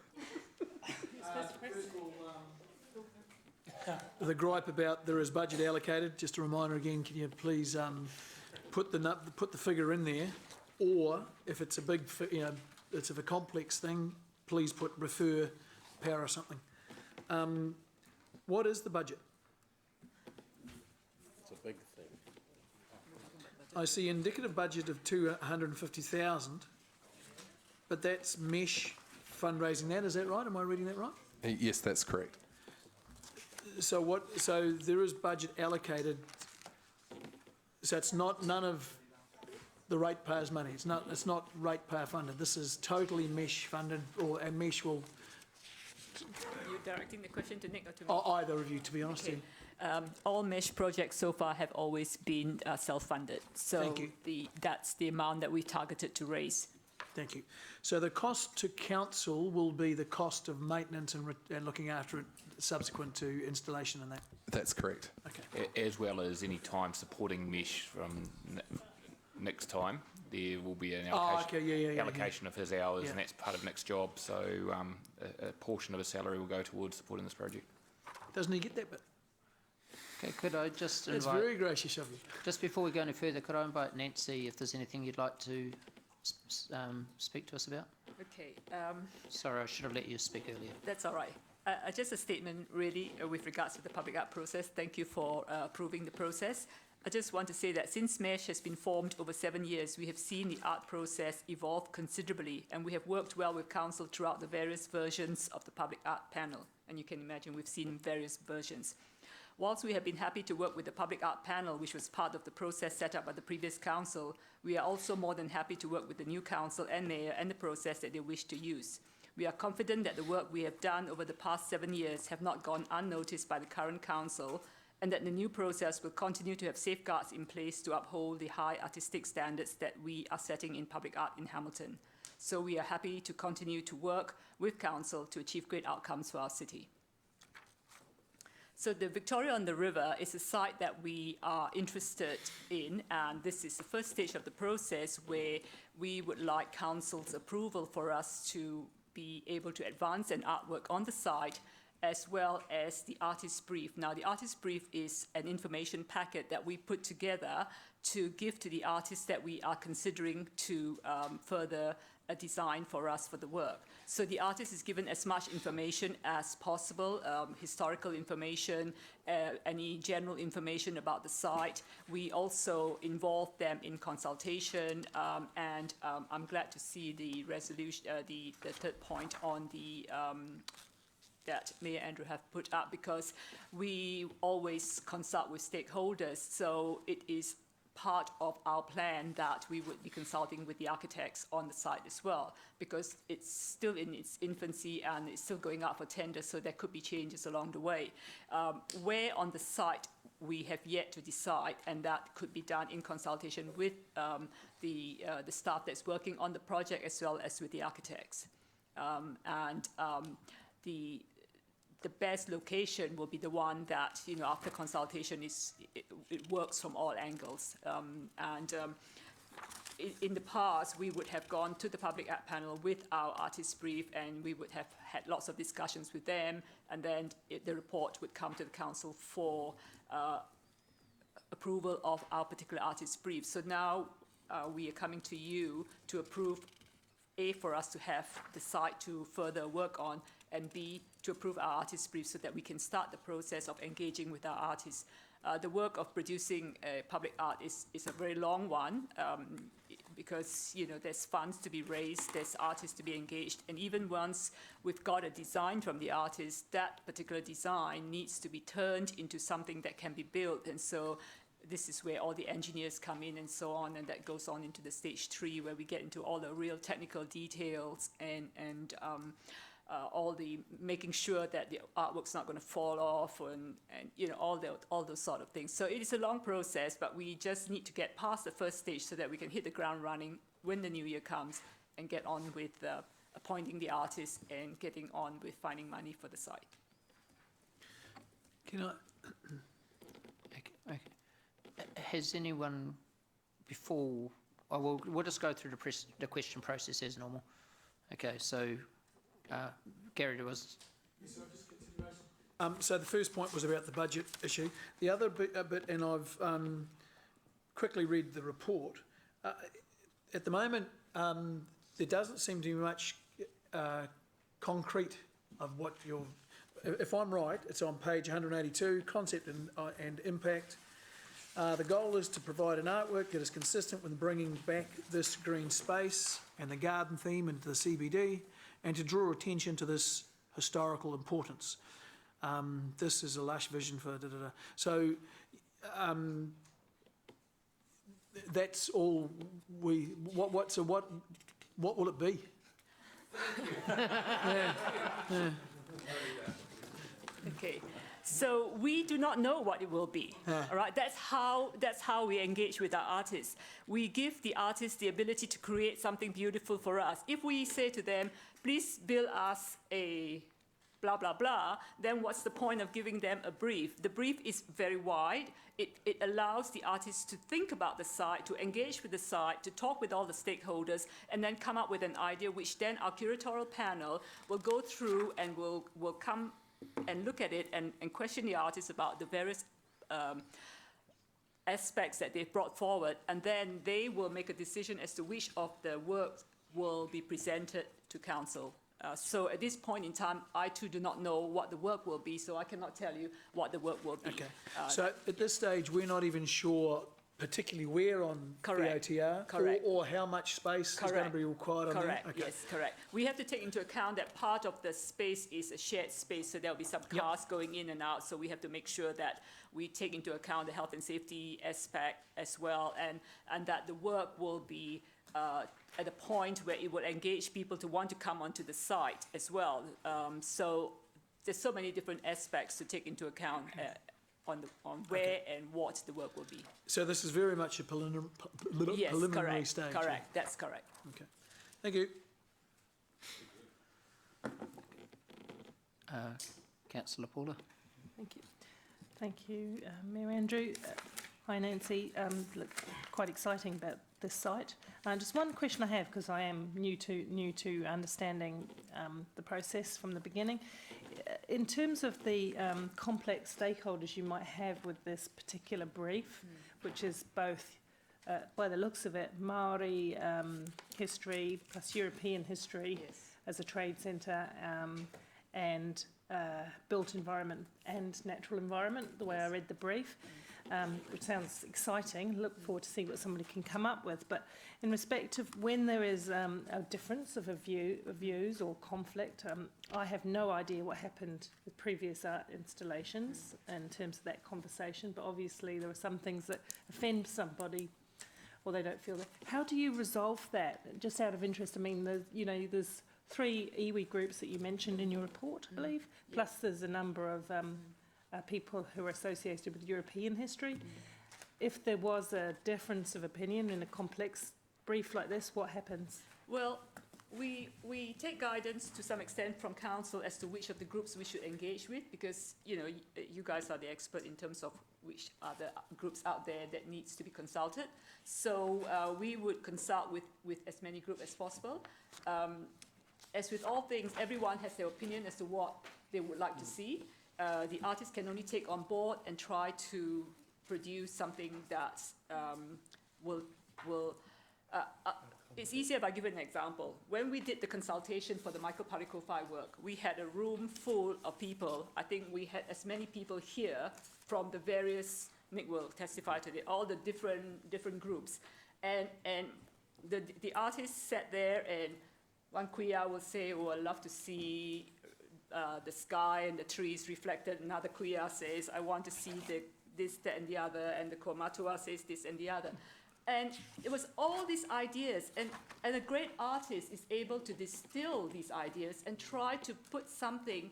And he said, and I'll always remember this, he said, if I can just bring one idea from what you've all said, that you can all look at it and interpret it to be what you wanted it, I would have succeeded. And I think that we need to trust our artists. We always choose mid to established artists. We don't go for the young emerging artists. So we are very conscious of the quality of the work that we produce, you know, and so we would not go for an untested artist. And we give them that flexibility because that's part of the creative process. I don't want to say to an artist, I want you to build this for me. There's no point. Then I don't even bother coming to you with an artist's brief because we'll just tell them, build me whatever. Yeah. So yes. So we do understand that there will be different points of view, and then the artist needs to interpret that, and we all see the outcome of what Michael Parakova had done. You know, doing something so modern and yet weaving into it a historic legend which we were not even aware of about the formation of the Waikato River. So that was giving the artist the leeway to take on board everything that was said and yet still interpret it in his way that everyone can see. And I remember bringing the maquette to the various groups, and one kuya said to me, oh, I can see the kofi in the colors of the work. And suddenly they all could see what it is that they originally wanted to see. So that's as good an example as I can give you. Okay. Is there anything else you'd like to add, Nancy, No, before I'm quite we... happy to take any questions or so, but right, otherwise well, at this stage all that we want is your consent for us to work on that side and for us to be able to identify our artists and give them this brief to start them on their thinking process. Okay, so we'll go to the board.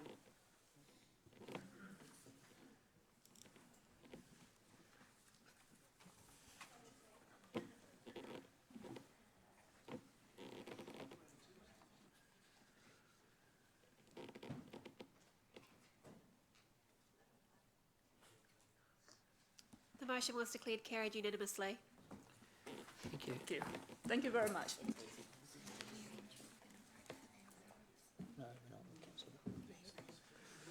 So just to let you know, the Healthy Waters we've postponed till tomorrow morning.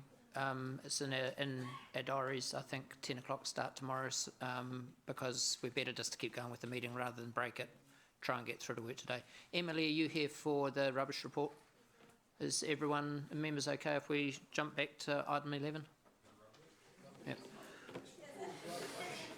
Okay, it's so a very just, fine report, Emily. Just before we start on this report, just have a look at the purpose of the report, number one, so we don't get off track. This is purely quite a simple matter. It's not about what we do with rubbish or how we collect rubbish, okay?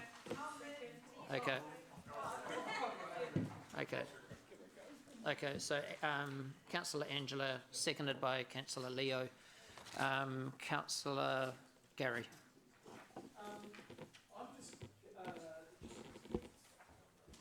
You're on it.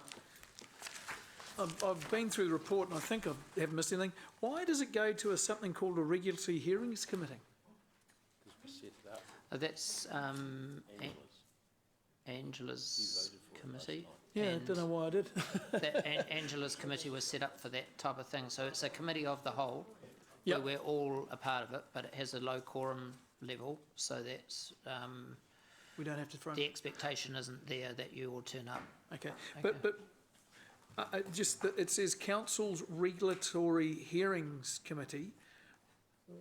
Why doesn't it come back to the? Well, it is, called it is a committee of the full, and everyone okay. can be there, and anyone who turns up has the rights to talk and ask questions. So it's a hearing, yeah. So Angela, maybe you want to, have you got anything you want to say? So this is the committee now that will hear any submissions we have, as opposed to, it used to be council, didn't it? Council in the old days would sit here and listen to people giving submissions, is that? Depended on the issue. Some we had was more. Go anyway. No, not really. We had subcommittees here, hearings, we had committees here, things.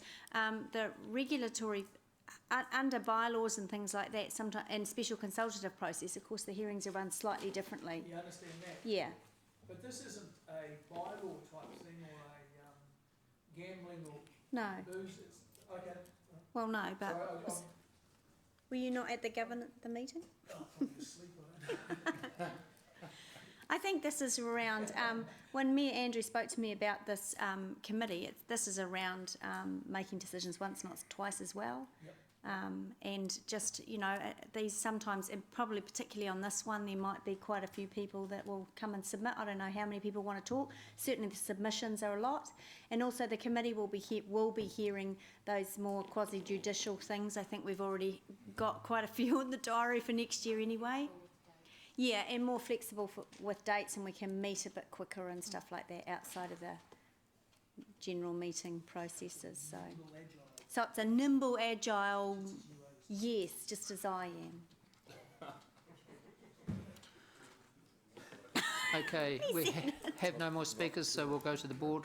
Sorry, Councillor Deputy Mayor Martin. Yeah, just, I'm not going to debate the report, but I do notice item 19.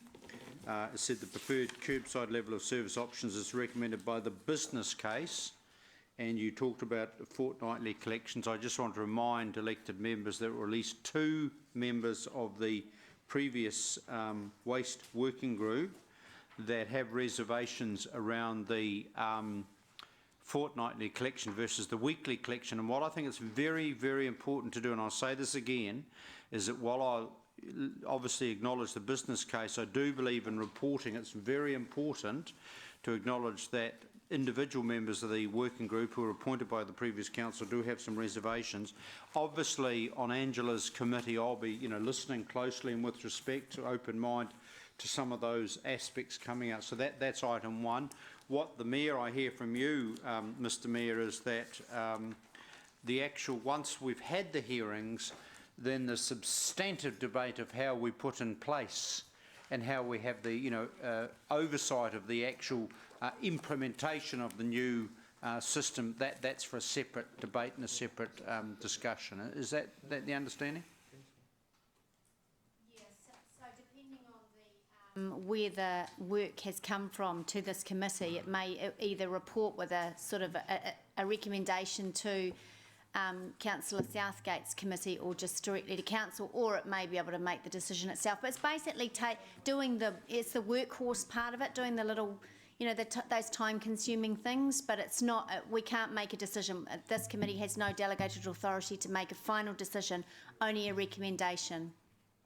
With leave of Mr. Chair, I obviously have some views around what I call the political oversight of what's going to be a crucial implementation phase, and around, you know, issues much broader than just rubbish and recycling. But I respect that that's for a separate discussion and debate. What we're voting on today only is to hear a public response to the proposals that are putting out. But I do ask that, particularly on the fortnightly versus weekly, if we can make sure that there's some key question in there, would be quite useful in my view. And obviously I do have an open mind. It's in the consultation document, wasn't it? Correct, Those options, so that'll get teased out through public submissions. Was it? Was it, Dave? Yeah, it was. Yeah. I'm more than happy, Mr. Chair. And I'll. That's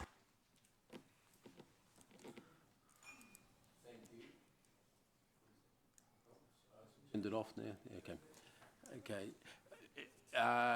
The little point that Martin has sort of highlighted and lowlighted at the same time is actually one of the potential failings of the working party system.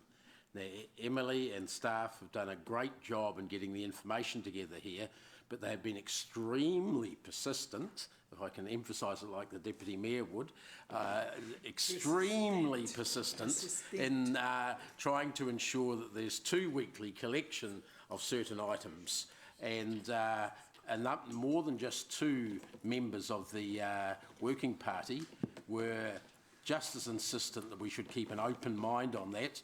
The business case was not the working party's business case, it was the staff business case that was presented to the working party, and I think it's a bit naughty for it to go on this far, and the GM should have picked this up, for it to have gone this far without clarifying that point. It was definitely an area that the working party as a whole agreed to keep totally open and not to sort of say the business case stacks up this way or that way. And that was the agreement. So a little bit naughty here. I'm relieved that the consultation is going to be totally open and there's nothing going to be going out to the public that says we think the best thing is 2 weekly collection, because that's not what the working party came up with, or the last council, to my mind. Through you, Your Worship, can I just agree with Councillor McPherson? Thank Look, you. I think Okay, you can keep your job. What, that you're a little bit naughty? I think it's loose language in 19, in paragraph 19. It's clearly a weekly or fortnightly recycling collection, and it was clearly spelled out in the consultation that there were 2 options there, and we wanted people's feedback on the 2 before any sort of decision was made. So in hindsight, it would have been better in paragraph 19 to put brackets weekly or fortnightly and not target fortnightly. So I agree, because we knew that there was a significant issue. So it's loose language in paragraph 19. Is that for both the 240 litre and the existing? No, it was just for the recycling. So the rubbish will be picked up weekly, and there was no debate about that. But there is an option for weekly recycling or fortnightly recycling. So we've put that to the community for their views, and that's a substantive part of the hearing process, I guess, to listen to the submissions and for Angela's committee to make a recommendation. Just a correction, it goes to Growth and Infrastructure Committee. If you look at the terms of reference you signed off, refuse and recycling is under Growth and Infrastructure Committee. Just to be quite clear, there are 4 bullet points there. 1 20 litre bin weekly, a 240 litre bin fortnightly. You're saying that should be fortnightly and or weekly? Yeah, weekly or Oh, sorry, it can't be. Weekly or Yeah, fortnightly, okay. yeah. And there's a third one that says existing crate for class collected. That's also That's weekly as well, because that's what it is now, isn't it? Yeah. Yeah, so weekly / fortnightly. Yeah. Okay. And a little bit naughty, Chris, have you also covered off that people could upgrade to a bigger bin if they need to? If they have a, yeah, you've covered that. And just to pick up on Councillor Gallagher's issue, so this is about the hearing and about the service. There's a lot of work to do from the hearing going forward, and I think Councillor Gallagher's talking about the housing review. So that's part of implementation of the service and looking at our different housing stocks and how you might put in bespoke solutions for different houses, etc. So that is a big bit of work ahead of us.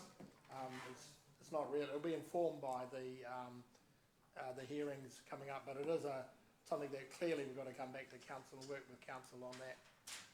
Look, the implementation for this project is a 2-year implementation, Emily? 2.5. 2.5 year implementation. So there's a long way to go on this project.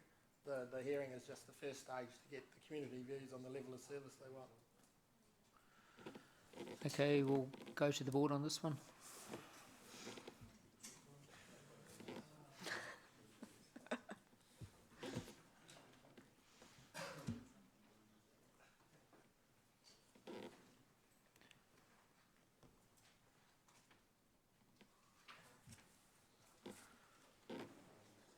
The motion was declared carried unanimously. Thanks, Emily. Thanks, Emily. Okay. Back to Chair's report. Okay, so we'll go back to item 7, page 93. Back to the beginning.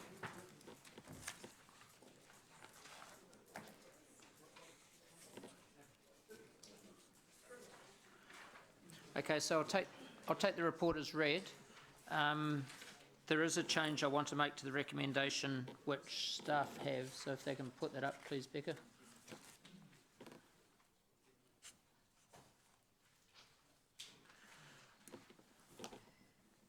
So are there any questions?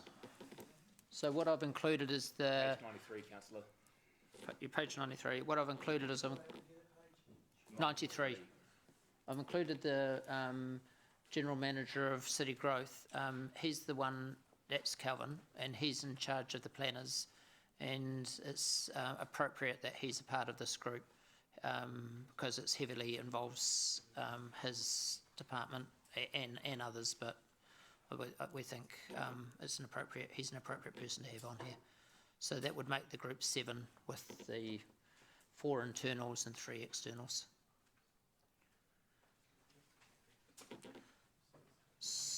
Okay, Councillor Pascoe.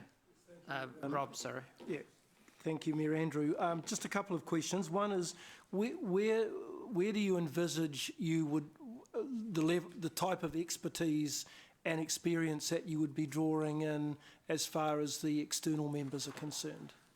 Your architects and your the people who are in the middle, so not the developers and not planners, but there's people who work in the middle between the two, surveyors, architects, and they see the frustrations on both sides. Yep, okay. So we don't want to get it lopsided with developers. We want the people who are sort of working in the middle Yep, between okay, the planners okay, and the developer. That's sort of where we see that group coming from. Yep, okay, I appreciate that. That does make sense. Is there any reason why there is only one elected member on the task force? That's yourself? I just don't want it to turn into a talk fest, and we have. But you've got general and the chief executive.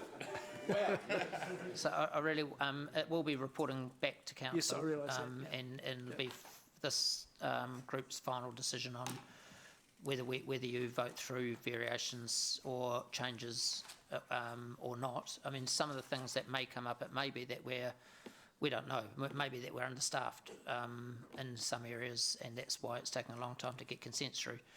We don't even know yet whether the time it's taken to get consents through is acceptable or not, and these types of things will be sorted out at the beginning of the project, and that's where we'll start. So there will be some easy pickings to start with, and then it will, we'll work our way through into some of the harder things. So do you propose reporting back at each council meeting in terms of how the journey's going and what successes have been achieved? And I mean, I would suspect that some of the outcomes will be just tweaks around the organisation that will result in no changes in rules or policies or bylaws, but simply good business, just adding good business sense into what's already going on in the organisation. So the group who will be working on it will report back to the task force for an hour a month. Okay, so there'll be a 1 hour slot per month, so it'll be short and sharp. The task force will report back to council on a quarterly basis.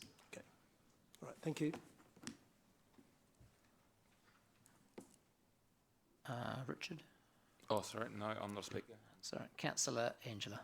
Thank you. Just a question on, so the terms of reference come back to council before any of that work, Mayor Andrew, that initial stock take scan happens? Yeah, so the stock take will begin, and the stock take will take time, obviously, because it has to get traction. So it'll be at the first quarter when we come back to council with where we're going.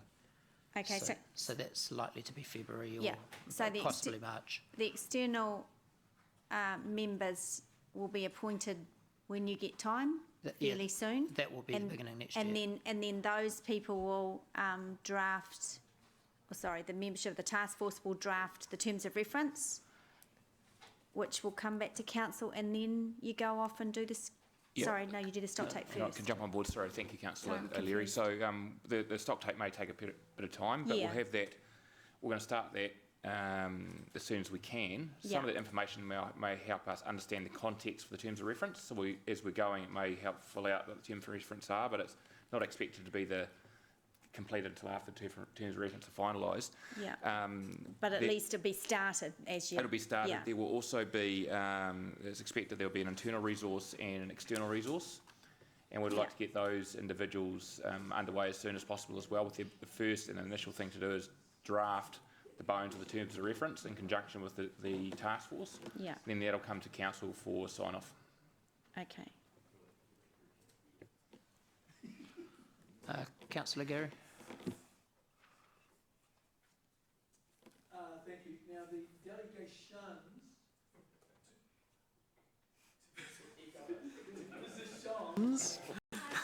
consolidated policy. Sorry, Martin. Look, on page 97. Hang on, where are you? We're on page 93. Oh, shit, am I that far off? Gary, rephrase that. I said shivers, am I that far off? Okay.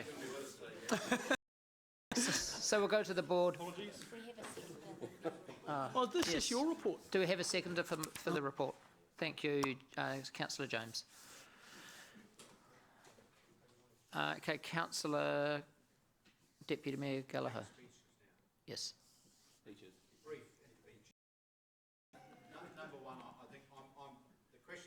Because I'm absolutely satisfied that the proposals in this referral back to the council as a whole, and wish you all well to get down and sleeves rolled up on this. And I also recognise that this is I think, a significant plank of election as mayor, and I get that. Obviously, as I've previously expressed, what I want out of this is I want ease of business and straightforward, but I want good design and good urban outcomes as well. But I'm satisfied that you've got enough checks and balances there, and I think you've got a really good lineup of who will move this and come back with some very sensible, hopefully, suggestions and solutions. Councillor Angela. Thank you. I find myself in an interesting position because in a report on the housing accord, we have to have an efficiency and effectiveness thing, and I want that housing accord, so I'm going to support this. I still have some reservations though. I do think this is going to be big work. We did hear from the C that it's going to be substantial and significant and go over several years. However, like I've also always said, I do support the Mayor's intention around reducing red tape, making it easier to do business. But more importantly for me, this is something that we need to do for the housing accord, so I'm on board. Thank you. Just like that. Councillor Paula. I suppose I feel similarly than Councillor Angela in the sense that when I first read it, I thought, well, work, and there's essentially 5 or 6 members leading this very complex piece of work through, and I was similarly as Councillor Gallagher also concerned that there'd be regular touchstones, because sometimes these things can go on in a small group for a very long time, and other wider council can be of where it's progressing. So on the basis that it, and you're appointing the external members, and so, there's a leap of faith there by council that those members will represent the sort of members that the broader council might like to see have their views reflected. So I'm a little uncomfortable with that, but, I'm not going to hold back just because of that. I'm just going to reflect that in the minutes, that I'm just a little bit interested on who the external members are and on how often and regularly this membership group reports back to council to keep them abreast of the things they're discussing. Thank you. Councillor Gary. Thanks, Andrew.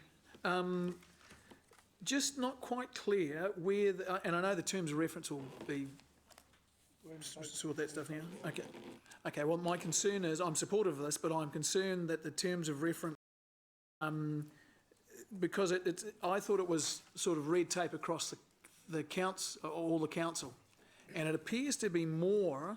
We're talking about development, community, all that sort of stuff, and resource consents. So it appears to be more just focused on the district plan. Is that what it was always envisaged to be? No, this will go right across the organisation.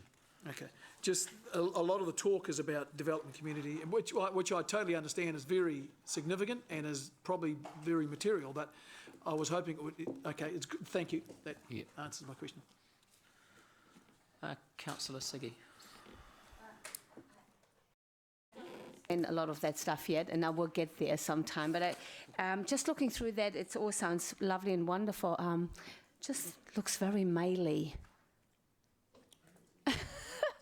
Male. Sorry, that was just my comment on that one.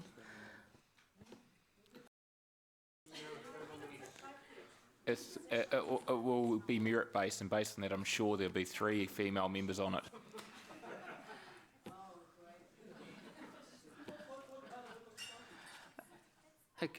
Okay, so we'll go to the board.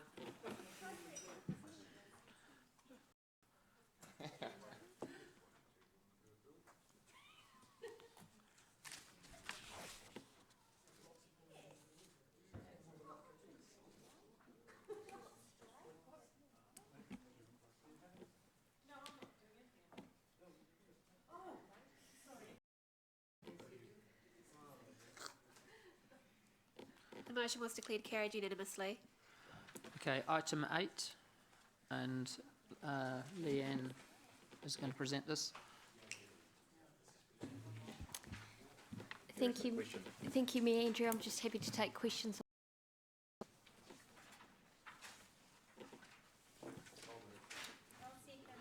Okay, moved by Councillor Leo, seconded by Councillor Angela, and we have Councillor Gary asking a question.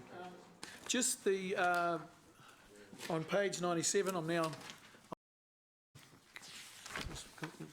Okay, the philosophy of council, just there's a few typos which I'll... the Hamilton City Council believes it's essential in the interest of the effective to good governance to encourage, you can take the delegation. If it's not presumptuous, can I just point out that this is the old policy, so typos accepted, but the proposed new policy is actually the second attachment, so... Oh no, I've read the whole bloody wrong thing. Thank you for reading it so carefully. Gary, you need to lie down in the... Can you make things a lot... So I've done all my work on the old policy, have I? Well, the old policy sucked, I can tell you. 3 years too late, Councillor. Okay, as there are no more questions... Hang on. I've got pages of changes for the old one. You wrote the new All right, any debate? Carrying on a bit. Councillor, no debate, we'll go to the board. Love that.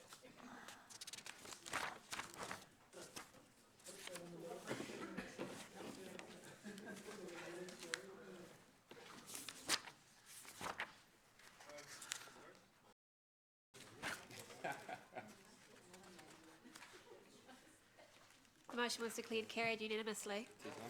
Okay, item 9. You're on a roll, Andrew. Page 124, councillors. Page 124. So, Leanne again. Yes, councillors, this report is on behalf of the General Manager City Growth, and it's there for your information, but happy to take questions. Okay, moved by Councillor O'Leary, seconded by Councillor Leo. Are there any questions? Yes, Councillor Gary. Gary got it on the traditional old system. Okay. I'll turn mine on so I can read. Councillor Paula. Okay, so I had some good questions when I looked at this list, and there's a number of people in there I recognise, and there's some very good people. It's a reasonably shortish list, and I've got a question as well about how many councillors, I know I'm certified at the chair's level, but how many councillors are accredited RMA commissioners, and why the list is so small when there are the Ministry for the Environment putting through an enormous amount of really highly skilled and qualified commissioners every year through their training, Māori, women, and etc. Some of those are old tried and trues, but they've been around a long time. I'm very much a believer in succession too, and bringing people across, and I would have preferred to see fresh commissioners in amongst the mix as well, so they can work alongside the established and experienced commissioners, because I think that's how you learn. And so from my point of view, the list is a little bit too short, a little bit too lean, and I'll just reflect that. And just to, as Ziggy said before, it's a little light on females, and I know that there are many, many more trained people coming through. Question is how many commissioners, by the way? Can I, 2 commissioners, I understand. I had someone giving me this sign earlier, and I think it was regarding 2 commissioners. Well, two commissioners from the council? Does yes. that include... Oh, wow. Yeah, and the other thing is, the reason that this list has... We're not reviewing... we're recommending not reviewing the list because of the low frequency in terms of, if you look at paragraph 5, the low frequency and the use of the independent commissioners, we're paid out less than $34,000, and the cost of actually going through a full... when, whilst they may be tried and true, they are tried and true. Potentially, but it was just from a cost efficiency point of view. And that's why we're doing that. It would be more expensive than the amount of money we spend on the commissioners in a year to go off and do the procurement process. So so your process must be quite different to what we had at Waikato Region. I don't like to compare, but we used to update frequently through our regulatory committee the list of commissioners as they came in, and people could submit their CVs and they could be put on for consideration. It wasn't an expensive or expansive procurement process. There was a process by which they, and the best ones got used, the best ones for the work. Obviously, we had a lot more work in that respect of hearings. Yeah, I get that, but I do think that's a little. It's a risk of being a little stale, to be quite honest. And the only new person that exists there is actually myself. Because Angela, you're the only other commissioner, so it's myself and Angela, is it? But I was never used. So in fact, even though it's mentioned there, it is only those other names that are likely to be used. I just strongly say again, I think it's a bit light. But then, you know, that's my view. And just to jump the queue here, we're all encouraged to do the Auckland, which Angela has done, and gets accredited so that you can then be a part of this. And we do have a $5,000 budget each for training, which you can use to do that course, and that won't use up all your money. So that's per annum. So everything's in place there if anybody does want to enrol for that course. And it would certainly, it is a little bit academic, but it would certainly bring you up to speed on planning matters, and get you sort of in that zone if you were interested. Can I also just in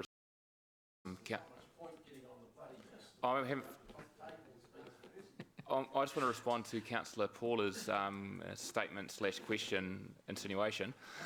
What I also do is I will ring our counterparts at the Regional Council and look at what they're using in their system, see whether we can adopt something similar here to expedite it and it up in terms of the process. So I'll do that as well. We don't need a resolution to that effect, but I will have that conversation. That's reflection on it, on the process and the lightness of the list. Your reflections, then. My personal view. Yeah, I'll ring and have that conversation. Thank you. Sorry, Councillor Dave. Start cutting the red tape. But look, I actually think there are too many outside commissioners on this list, because I inherently believe it should be councillors doing this job. That was the original intention under the RMA. It did at times become too political, but on the other hand, having commissioners trained in planner speak and planner think has actually meant that some aspects of human life don't get reflected at all in some of the planning hearings, in my humble opinion. I'm a bit concerned knowing that Angela was a accredited person last council, to hear that she wasn't used.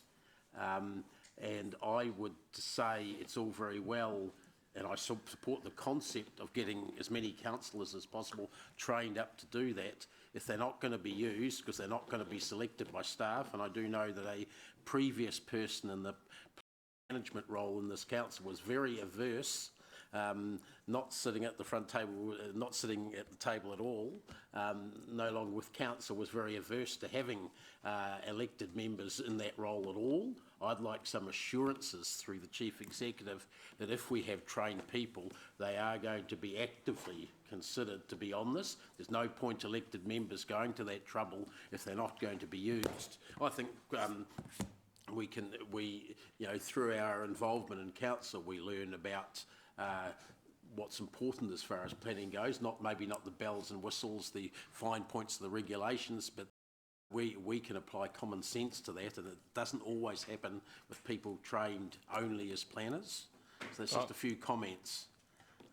Is he asking for my assurances? Yes, I can give you the assurance that if elected members do the training, then they'll be on the list and be considered equally, if not ahead of other individuals as well. Okay, and so what are we going to do to actively... That we always asked elected members who had certification if they wanted to sit on particular panels, but it often was the timing was not appropriate, or they had something else, or they had a conflict of interest.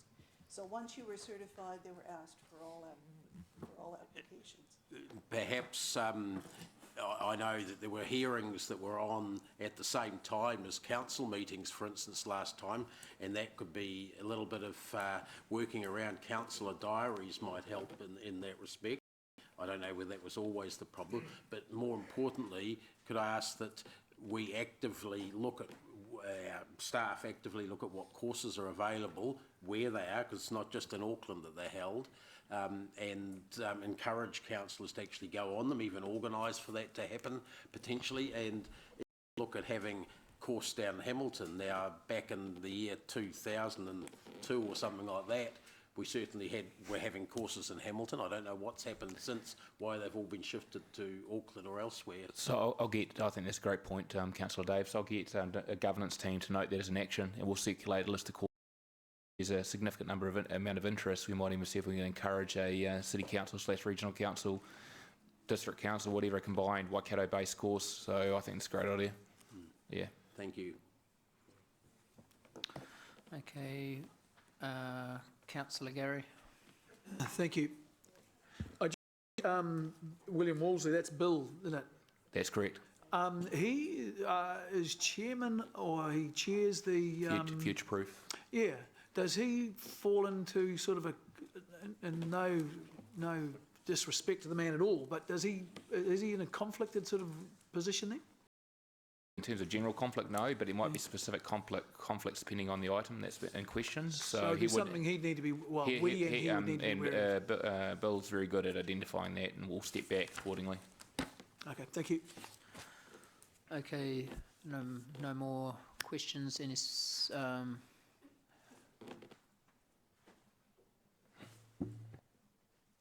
sorry, have we moved this? You did? Okay. So any debate? Okay, no debates. We'll go to the board on this one.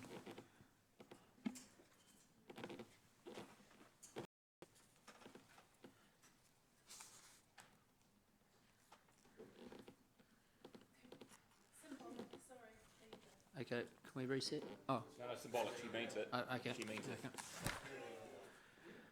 What's wrong?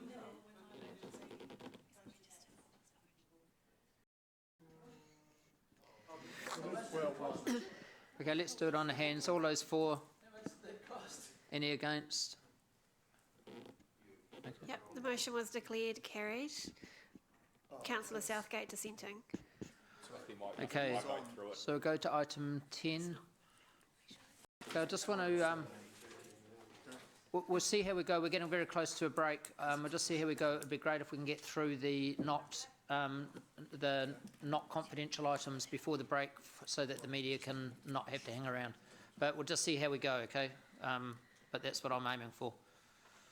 So item 10, Ken.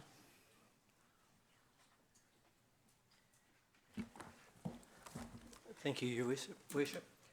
I'm here today to present the North City Road Land Report, and I have with me Helen and Alice behind, so to answer questions. If I could take the report as read, but I make the following comments and for clarification and explanation. This report relates to land in the northeastern suburbs at the junction of Borman Road and North City Road. It covers the offer back of potentially future stopping and sale of a section of North City Road, and references the Rototuna Town Centre Comprehensive Development Plan. In 2005 and 2007, Council purchased land from the Jeffcoats and local farmers, the Kimptons, for roading infrastructure purposes. The layout of the road upgrade is now known and accepted by all parties, with potentially surplus land from the earlier purchases being able to be disposed of. Under the purchase mandate, land that is not required for the purpose it was purchased for, or any other public work, is to be offered back to the vendor. In this case, Mr. and Mrs. Jeffcoat and the Kimptons. The land is shown as A and B on attachment 1. Area A being the offer back to the Kimptons and Area B being the offer back to the Jeffcoats. There is a section of land that is currently road shown as Area C on attachment 1 that sometime in the near will be required for road, and that area, after an alternative access to the Hamilton Christian School is provided, should be stopped and sold. The land will form part of the Rototuna Town Centre CBD, CDP. The recommendations included in this paper seek to formally as surplus to council's needs and be offered back to the Jeff Coates and Kimptons, and in due course for that portion of North City Road shown as on attachment A to be stopped and sold, and for the CE to be delegated authority to approve and sign the documentation necessary to conclude that intent. Referred to in this paper is the Rototuna Town Centre Comprehensive Development Plan. Planning detail is well advanced with this work, and it is hoped to be completed by the end of the year. A presentation to council is planned early in 2017. Thank you. Okay, there are no questions. I'll move. Is there a seconder? Seconded by Councillor Paula. Okay.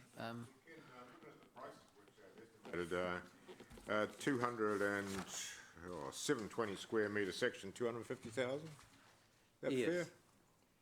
So they were values that were set right at the beginning of this year, late last year, and so they will be updated. But they were just used as indications of you know the type of land it is, and yeah, we're expecting obviously that the prices will have moved since then, of course. Okay. Okay, we'll go to the board.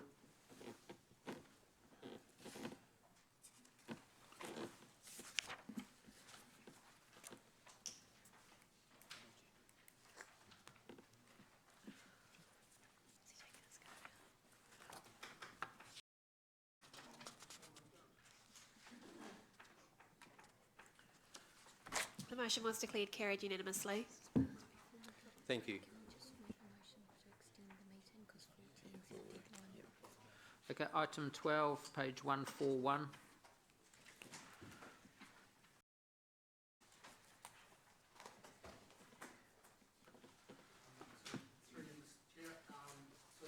It seeks approval to set up 2 task force to help staff bring some issues back to council through the appropriate committees. If I could first talk to the first terms of reference for the access. So as staff, we've been working for a little while to put our transport strategy into a new requirement of NZTA. So NZTA are following a better business case approach, which does require a restating of our strategy and an opportunity to revise it. We're at a point in time, if you look at paragraph 10 on page 142, the strategy, we have to develop a strategic business case and a program business case. We've done a lot of work on the strategic business case just at staff level with stakeholders to demonstrate that Hamilton is a good place to invest central government money in transport system that aligns with all of our strategies, and it's responding to an evidence-based need. So we're at a point in time when we've done that work, and we'd like councillor to buy into that as we move forward to an important phase, which is the program business case, which is really starting to develop a program of work as we move forward. So at this point in time, we have to develop it to meet some of the requirements of extracting funding from the National Land Transport by the middle of 2017. So it's quite important that we just bring it up to council in quite an orderly manner. So part of the task force that we're proposing to be set up will be to work with us in how best to bring it up to council and get buy-in. So if I can draw attention to attachment 1, the terms of reference for that task force on page 144. So it's a task force that would report to the Growth and Infrastructure Committee. So I thought it was appropriate the chair is Councillor McPherson, that the deputy chair is part of that task force. We're asking for to nominate 2 more elected members, and we're proposing that the mayor is ex officio on this task force and the next one I'm talking to. So we're not proposing any external members on this, but I have noted that there will be a lot of engagement with NZTA, Waikato Regional Council, stakeholders as we work through this. The support staff are dominated by some of my city infrastructure team, but also Julie, the program manager strategy, is proposed to be on that task force. So the reporting back date by the middle of next year. So I'm happy to answer any questions in the terms of reference before I talk to the next one. Okay, can I just let Councillor Dave jump the queue and that they're his committees? If there's anything you want to say first. The point that I had been going to raise was that I just wondered about NZTA and the Regional Council having them there as a matter of course, almost ex officio as well, for funding reasons, because it's how we get half our funding, and for planning reasons in the regional councils, the high level planning things on public transport and highways, and the regional, I don't care whether they have a vote or not, I don't think that's going to be the issue, but having them there on a regular basis, sort of a dedicated person, is quite important. So I don't know if you worded that maybe as ex officio, if you did that and specifically mentioned them, might be advantageous to us in the long run to tie them into our strategy. Look, I think that is key. It's very good. Like from my experience, NZTA would want to be there, probably not in an official capacity, because then they buy into the strategy. That's and when you go and get funding, they want to say they've helped develop the strategy, but they don't own the strategy. But notwithstanding the fact they're in a bit of a review at the moment, a structural review, I'm sure I could get the appropriate people to participate, and they'd be delighted to, and exactly the same for Regional Council. So Mike, sort of Garrett or Bill McMaster strikes mind as being appropriate people to join us. I'm not sure that we need to nominate them there unless you wanted particular regard. I'm very confident they'll be there. I'm not worried about the happy. names necessarily, just to be sure that they're as tied in as close as they can. You know, keep your friends close and your enemies. Friends, okay. Councillor McPherson, yeah. Okay. So, look, I think that'd be very helpful and very appropriate to have representatives there. Yeah. Thanks, Your Worship. So that wasn't changing anything, that was just to ensure that. Okay, so we'll do Councillor Angela. Sorry, Chris, did I hear you say that you are only taking questions on the first? I was just proposing talking to this one and then move to the next one, or I can present on the next one and you can do the two together. Do you have to present on the terms of reference? For the parking one? Do you have to? Yeah.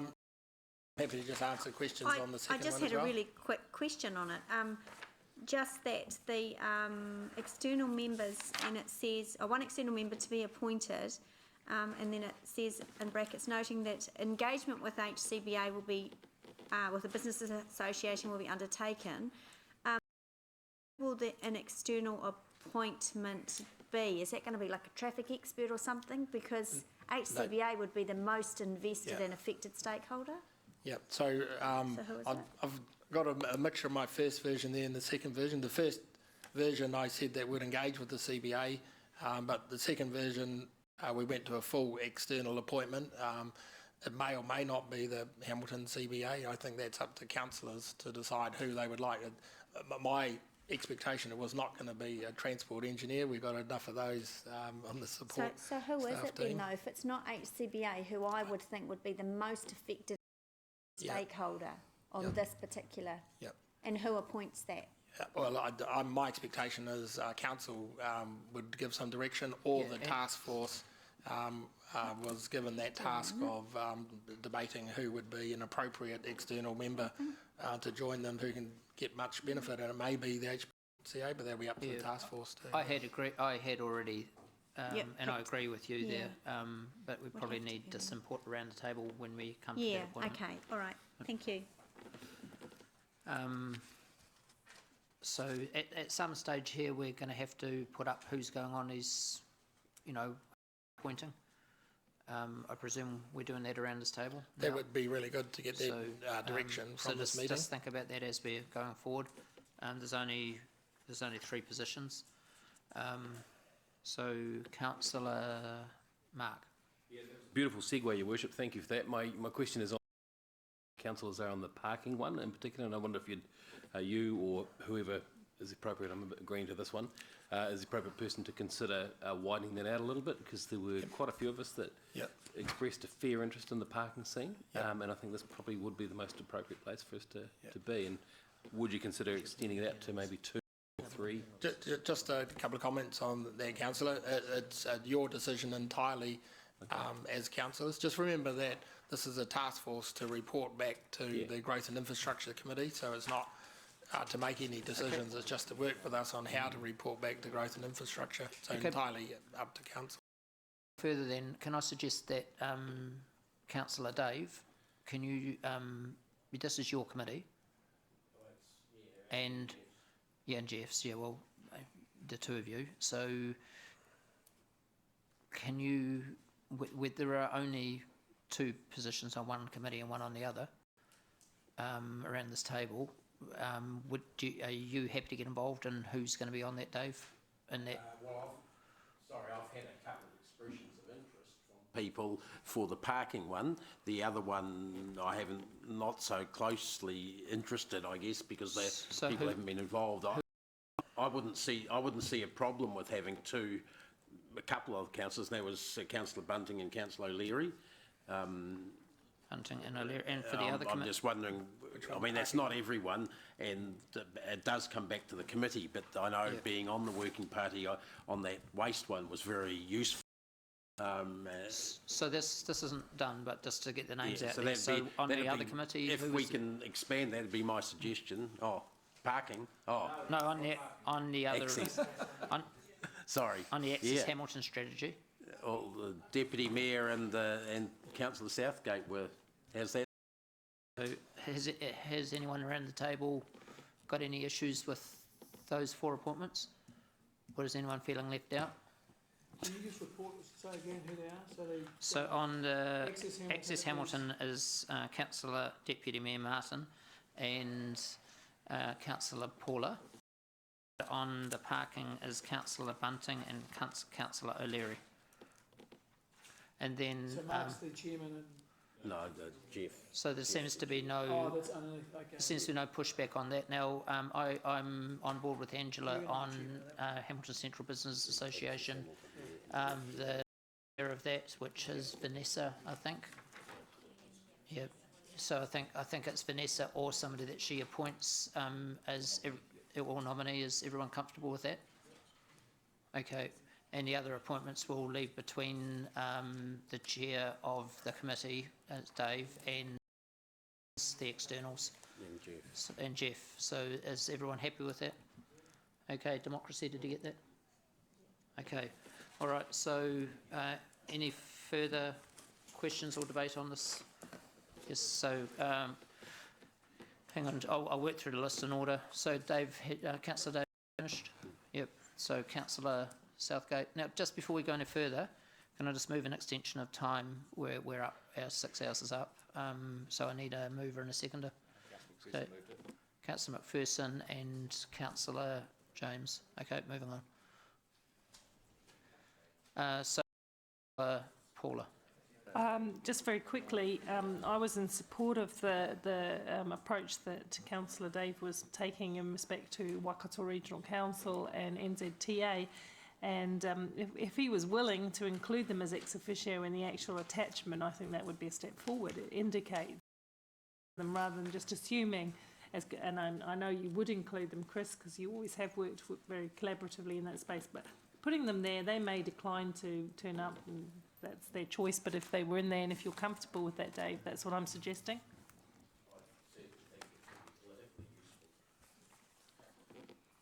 It's a good idea, ex officio under external members, ex officio NZTA representative, Waikato Regional Council representative. Okay, Councillor Martin. Deputy Mayor, Councillor Martin, sorry. I'm just trying to pump it up and make it... Can the Chair, Councillor McPherson, give me an assurance and the GM that when we talk about this, obviously this is, if I've got this right, this is a pretty broad scope and it will deal with the future proofing issues, e.g., for example, there's a report coming in around rail and future proofing in terms of potential future commuter rail to Auckland. I'm just trying to get a degree of the scope because I want to sort of say that I'm hoping that, you know, this is a future watch and obviously it's going to pick up transport in all its forms. Have I got that right? Correct. Right.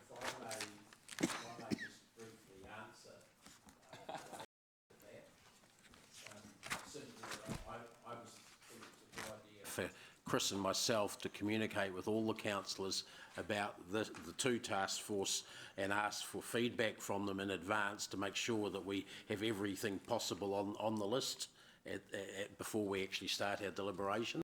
So send something to all of you saying, let us know what you think should be included so we can make sure we cover off any points like that. Councillor Gary. Thank you. I found the report a little difficult to follow. Like, for example, paragraph 11. I hope I am. Yeah. So, paragraph 11, page 142. I'll read it. Engagement with council has indicated the following tactical responses to meet desired strategic outcomes are still relevant, and work has proceeded on this basis. So, what are the tactical responses? As listed there. So maximising economic development, yep. Management, they're tactical responses to what? To meet the outcomes. And what were the outcomes? So look, I've tried to put in front of the report that in our district plan we've got some objectives, you know, to have an integrated multimodal transport network, etc.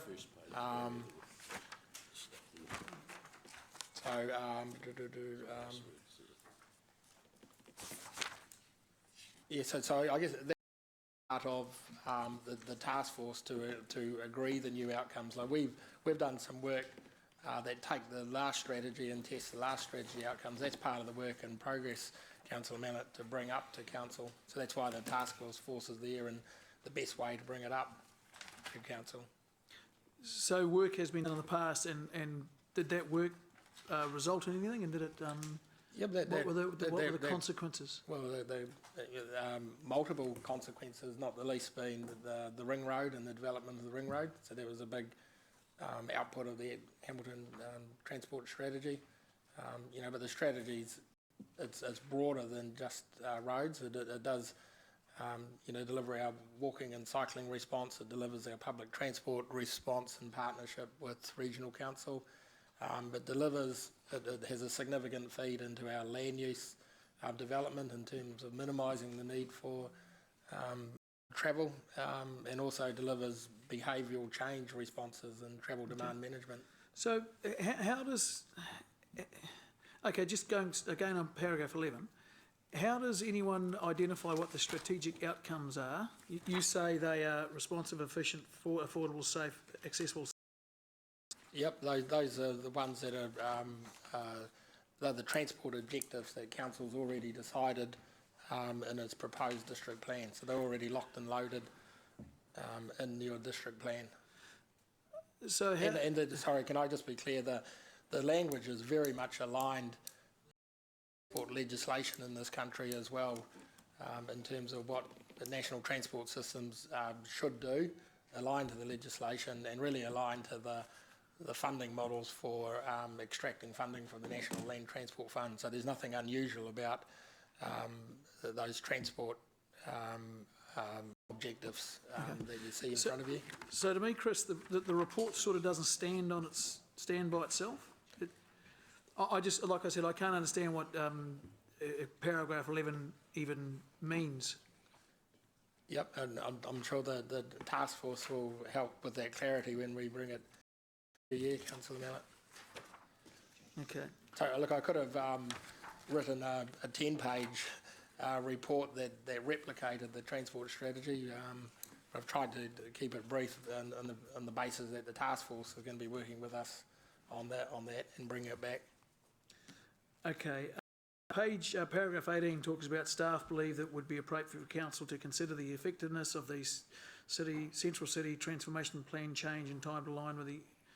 So, what is there a change to the CCTP? Is there? No. So it's the CCPT itself. The CCTP Central City Transformation Plan. Yep. So one of the things that council directed us to do in that plan was to introduce free parking in the CBD in a certain zone before 9 a.m. in the morning and after 3 p.m. at night. So that's been effective since 7th of November. So that paragraph say we should have a look and see is it achieving what it set out to do? What was been the effectiveness of that change? Is it delivering what But that was councillors thought at the time? I remember us doing that, but that was implicit in when we did that, wasn't it? Implicit That we would see if it worked, basically. Yeah, so all I'm saying is that we've got another milestone coming up in March, which is putting in the new parking technology. It would be good prior to implementing that technology that we've reviewed that pricing strategy and agreed with council that it's working or not working, or whether you want to go to another pricing strategy. There would be some nicety about aligning that with the rollout, not an essential, but for communication, it would probably be nice to align the two if council was going to do something. Okay. Yeah, and I agree with that, but I just couldn't get it from reading that report. Okay, paragraph 21, we talk about trialling on-street angle parking. Yep. And I've had this discussion previously where staff have said there's a perception that we don't have enough car parks. And of course, if it's a perception, you say, okay, well, is it real that we don't have enough car parks or not? So are we accepting as the staff unit that we accept that we don't have enough car parks in the CBD? There's a number of ways to answer that. I think we've got places in the CBD where our car parks are well overutilised, and it would be nice to have extra car parks. But as you go further out from the CBD, we've got car parks which are underutilised. So depends where the car park is. If you are prepared to park on the outer CBD and walk into the CBD, we've got plenty of car parks. The issue is people value the car park, which is right out the shop they want to go to, and they're well over utilised. So we've got data that shows that. The new parking technology will give us live data that continually shows us how they've been utilised. What we're looking at is to look at every opportunity to increase the parking stock in those high demand areas, but also in other areas. As an example, I think there'd be good opportunity down on Hood Street to get extra car parks by putting an angle parking there. It'll change the nature of the road, and that's what we want to bring back to council. But you know, that parking is valued later on at night time, not so much in the shopping time. The angle parking would be the additional just parking.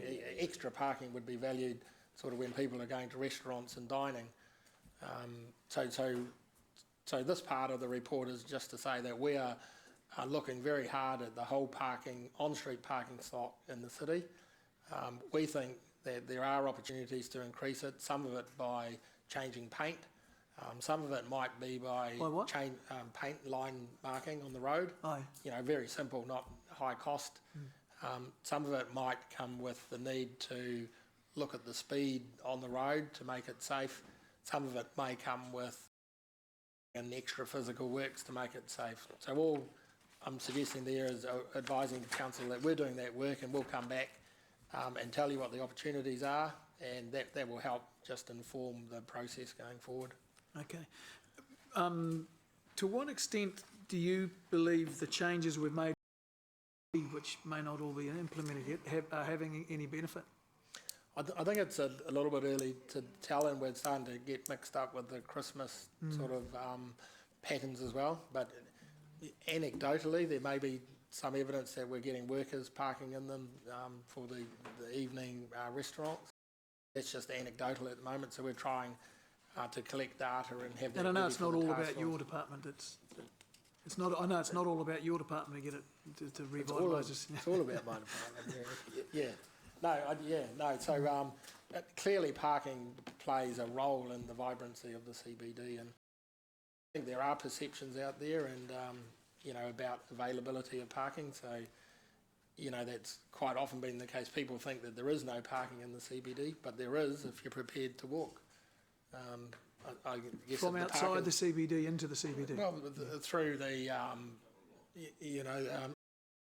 cases, if people want to walk a couple of blocks, something that the task force might want to consider is reducing the price of parking on the outer blocks to incentivise people to work. But that's the idea of the task force, to look at some of those strategies and decide what's appropriate for Hamilton. Okay, thank you. Okay, we need a mover. Councillor Mark, a second, Councillor Dave. Any debate? Okay, we'll go to the board.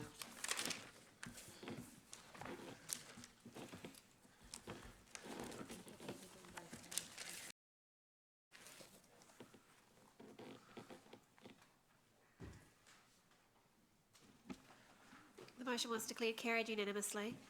Okay, we have one more paper before we break for have a break and go into public excluded, which means we can.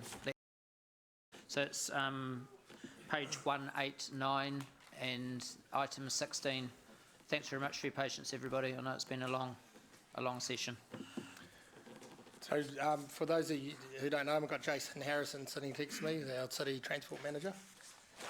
Look, councillors, I think it'd be fair to say I'm disappointed to have to bring this request to council. Disappointed because we've been unable to complete the Western Rail Trail project within the budget that we previously advised council. This report reflects a lack of comprehensive understanding of all of the risks on the projects. Time when we asked council to commit to the contract.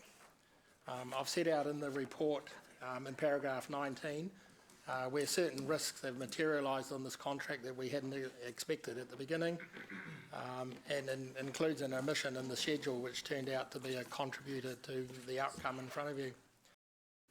So the report is asking for council's approval to increase the approved contract sum to complete the Western Rail Trail project to a satisfactory standard to meet all of the stakeholder and financial partners' expectations for this project.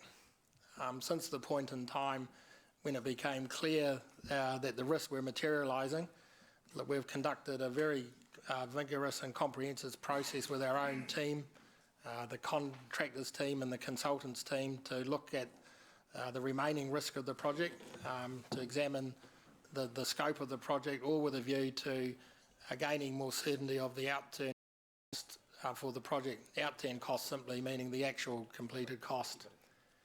So our recommendations in front of council is to approve an increase of 920,000 to the current approved contract sum, which includes an allowance or a contingency allowance for risks that we don't know about yet may encounter.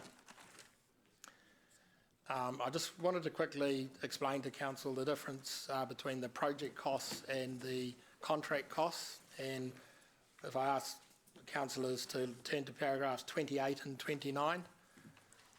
So in 29 there's a so the project includes a number of cost centres which includes the main contract. So the recommendation in front of council today is to approve the main contract, but it all adds to an increased contract project cost, which is the sum of a few other things as well. So my best estimate at this stage of what the project might cost is in column 2 of that table, which was 6.554 million, which is some 734,000 over the budget council previously approved.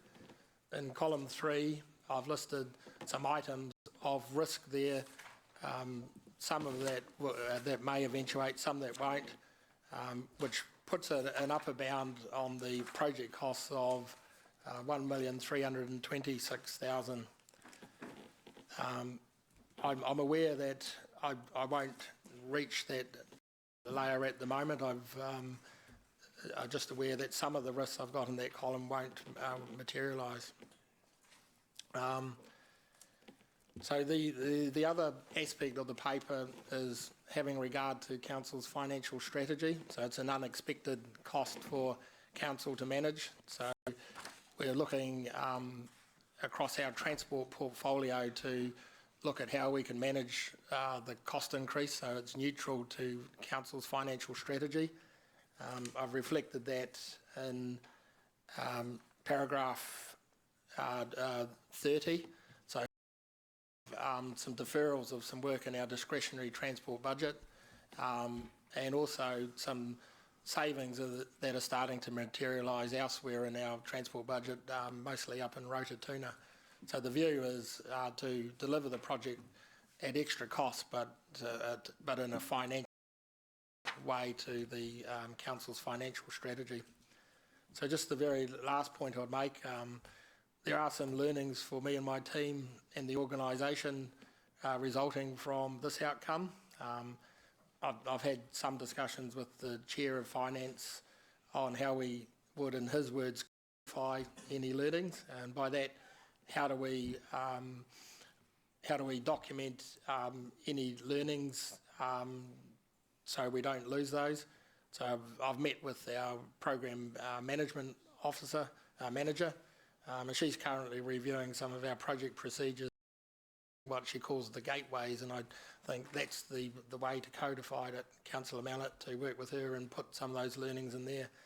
So some of those learnings are articulated in the report here. They're about the choice of the contract model and peer reviews at an appropriate time.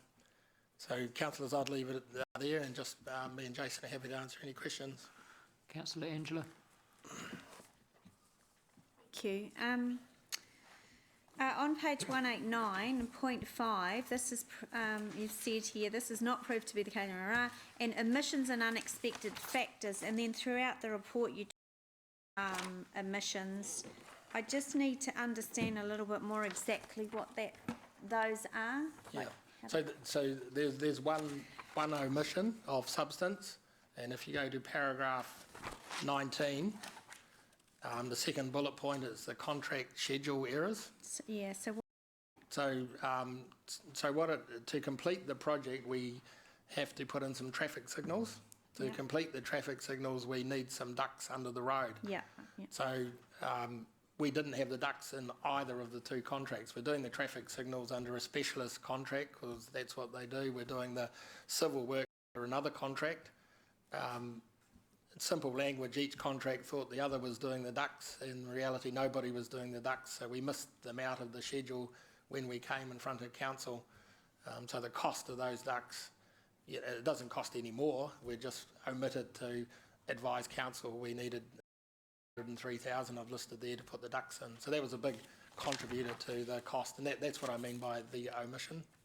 So we've done plenty of measure and value contracts before, but are you saying that in this case that just hasn't worked, or is it that it's not a contract, it's just the fact that we weren't over the top of it? Because we've installed thousands of traffic lights, and we know they need ducts usually under the road for the Look, there's a mixture of two things there. One is just move away from the contract model at the moment.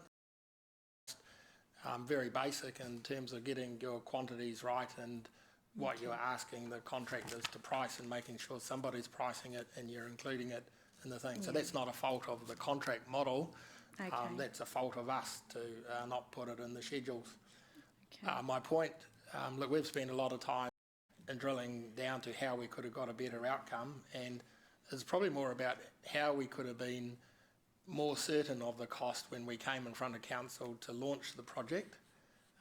And one of our big findings is the contract model and measure and value. Like measure and value has certainly got its,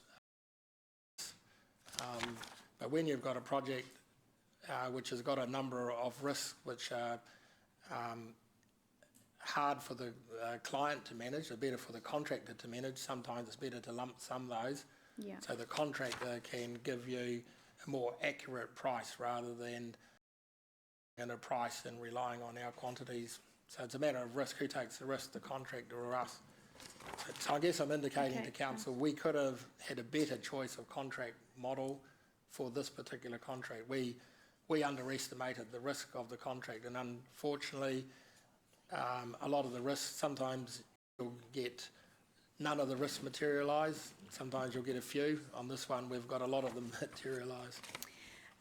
In the recommendations you've got there's 5, because you're asking for 1.2, although in the table it says 1.3, and you're saying this that includes a contingency of 500,000, so that's almost half of what you're asking us, and that's way above a sort of a percentage of what we usually include in a contingency. So is that saying that there are still a lot of unknown risks that might come out of this project? So look, I've to explain that if you go to paragraph 28 in note number 1, and in Yeah, hindsight, I yeah. haven't been very articulate in describing that, but let me try again.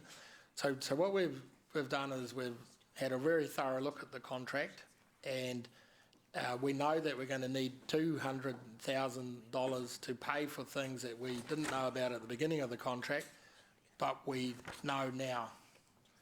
On top of that, I'm saying, given where we are with this contract, I don't want to tell you that we'll bring it in for that price, because there might be other things that I don't know about now and I haven't foreseen, and that's what the $300 is.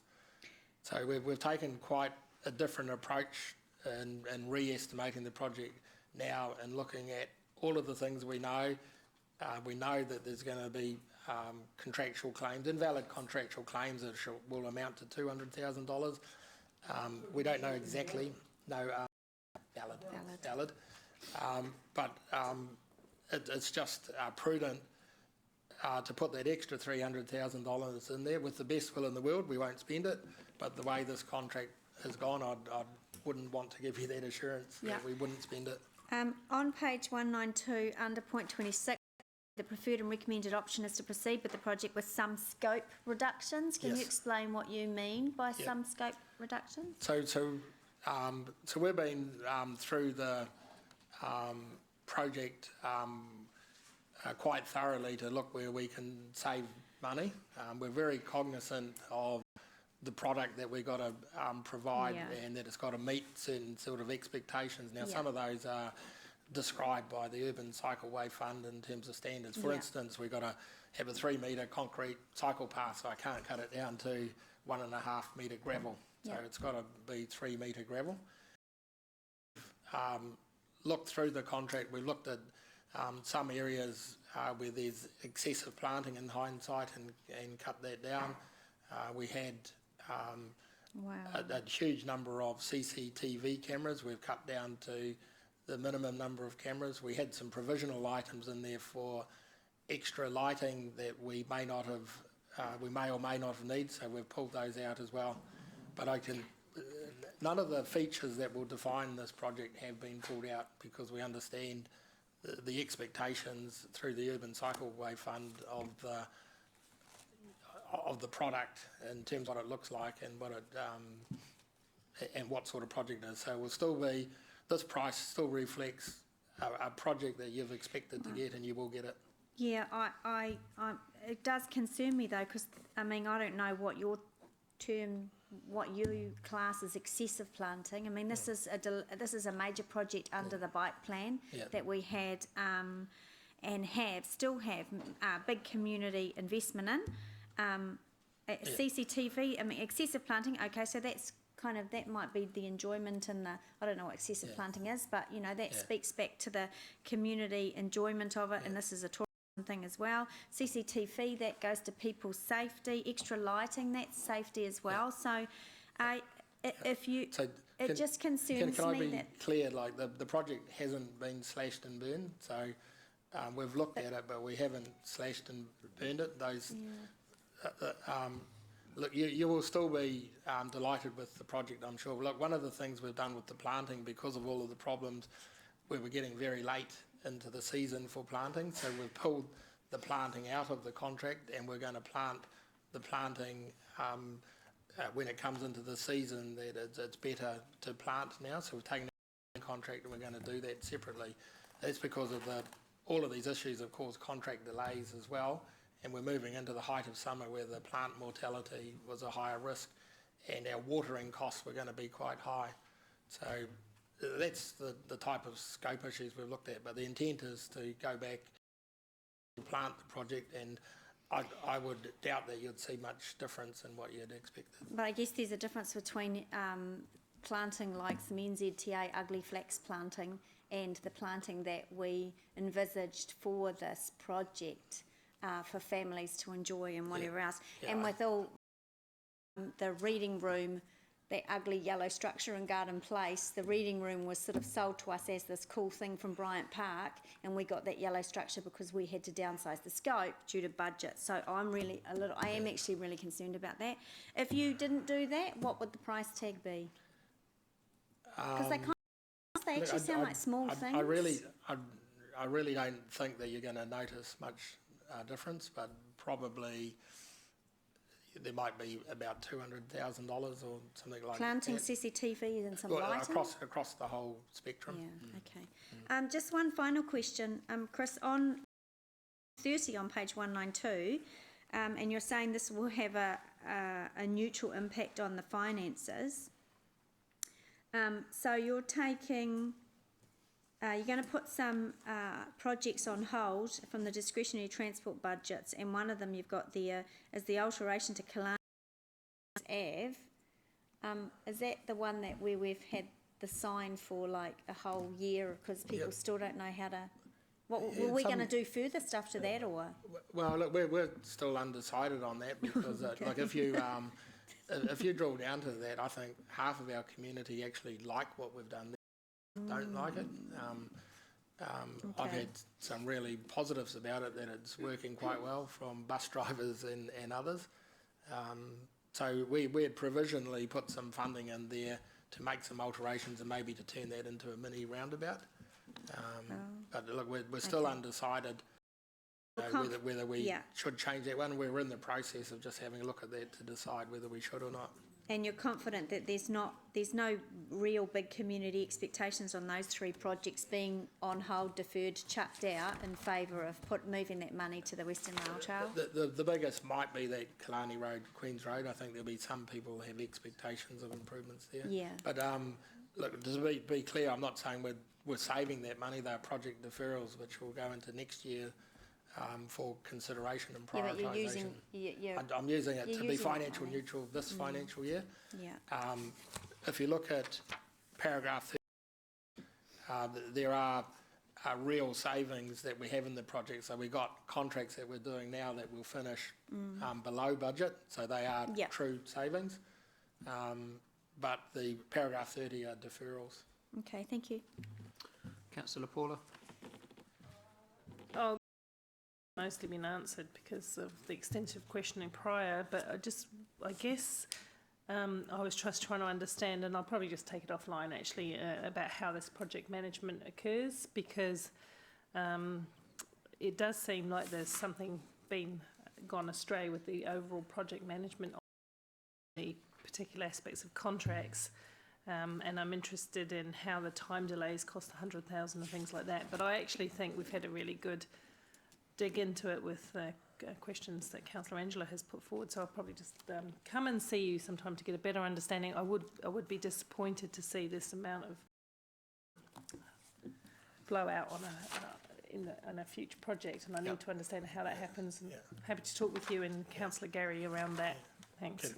Can I just confirm that that this is not a typical project outcome, which is why I started. I'm pretty disappointed council. So, our track record is normally a lot better on contracts. So I guess over a portfolio of projects, you can expect some to be under and some over, but it's still disappointing when you get one over. Councillor Mark. Just very quickly, Chrissy, I appreciate the embarrassed about it or disappointed about it, etc. Is there anything that we as a council group could have done or could do differently to make sure it's a little bit more guaranteed next time from our No, look, I think it probably touches on Councillor Mallett's questioning to me as Chair of Finances about the lessons learned. Like, look, we've come to you as experts and said, we understand this contract and here's the price and here's what's going to cost you. So as governance, you've made a correct call, but we've got it wrong in terms of understanding the risk. So Gary's question to me is, you're saying some lessons here to make sure that they're not repeated. What assurance do I get that you're taking those on board and you've codified them, that they're not lost, that it's just in Chris Allen's mind for the next 3 months and then they're lost to the organisation? So that was in regard to my comment about working in the management office. So we've got some pretty sophisticated and very good project management procedures in our PMO in terms of how we manage projects, and that's something we've built up, dare I say it, since the V8 and some of the work that the council has done with staff to financial capability. So we've got some really sophisticated processes. So part of it is me working with the PMO to codify, particularly the notion here of a peer review of the type of contract you're going to use. So I think some people will do that intuitively, but it's not codified to have an assurance step in there to say, have you had a peer review for this type of contract on the contract model? Right. Yeah, so I guess with our history of the V8s and the likes, and the fact that we've got pretty high ambitions. Yeah. I guess we just need to be really on point with our questioning and stuff like that. Yeah, 100%. So look, I think I've agreed with Gary on the codifying, which is why I've met with the PMO officer and set up a meeting to just bring her into our environment to have a look at what's happened. And she has a process called gateway checks. So when you move from one phase of a project to the next phase, there's a hold point there called a gateway with a number of checks in it. Right. So it's to review those checks to see that we've covered, have we got anything to add to that in terms of what would enhance processes. Right. But please don't think we don't have good contract processes. We have very good contract process, but they can always be better. Yeah. Thank you. Councillor Gary.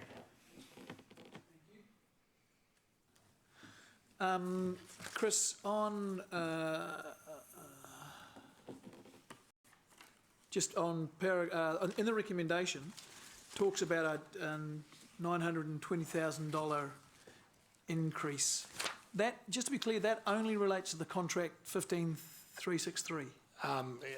Correct. So a very important process in the delegations manual for council is when you let a contract, is the tender price that you receive through the box, but then what we call an approved contract sum is the authority to spend on that contract up to the approved contract sum. So that is the delegation issue for me, is that I'm likely the authority you've given me on this contract, so I need to increase the authority on the contract. So that resolution B is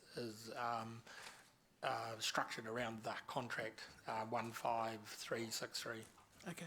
In our meeting we had the other day, and I think you expressed this to the meeting here, there's the contract is a subset of the overall project. Yeah. Because the contract can be made of the project can be made of lots of contracts, Yeah. one for lighting and one for roadworks and that sort of stuff. Okay. So that's the head contract, isn't it? That's in this case the main contract. Yeah. Okay. Angela touched on a little bit of this. Some of the savings, I'm just concerned about level of service issues that we have with where we're trying to get some of the money from. One laning of Caro Street. Yep. So there'll be no level of service reductions there. What we were looking at the road. That's just here. Yeah. So just out here, the road. Why are we one laning that? Well, it's at the end of its sort of life. Like we need to renew it. It's just part of our maintenance. We've got to go in and rebuild the road. So it is an opportunity that we wanted to work with council to perhaps put a one lane in there, all the way through there, and increase some parking stock in there, and work with council on that.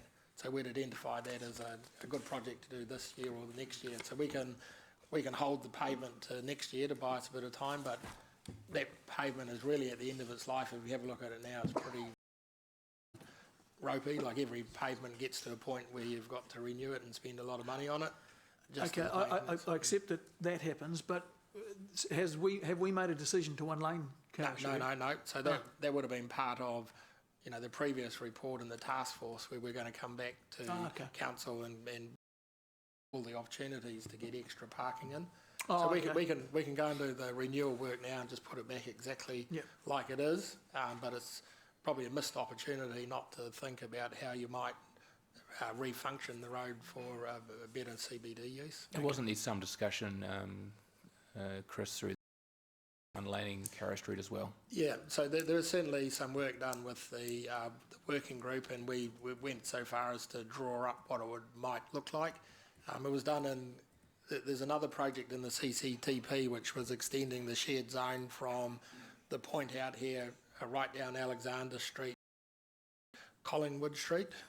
Yep. And this was designed along with that separate, but a potential to do that as well in conjunction with a shared zone if you ever spent the money to go through to Collingwood Street.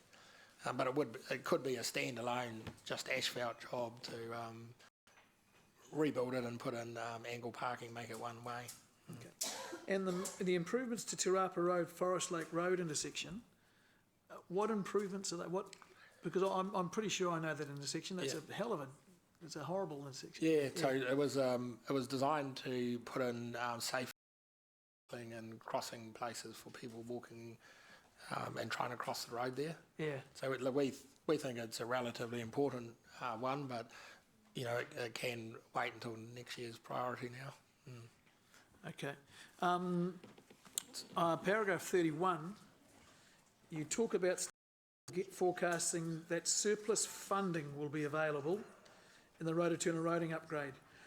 What surplus fundings? What is? I've never heard that term before. What's that mean? Does that mean we had over? Saving. So we've got a number of projects up there at the moment. So we're building east by the school. So we expect to deliver that one under budget, finish and deliver under budget.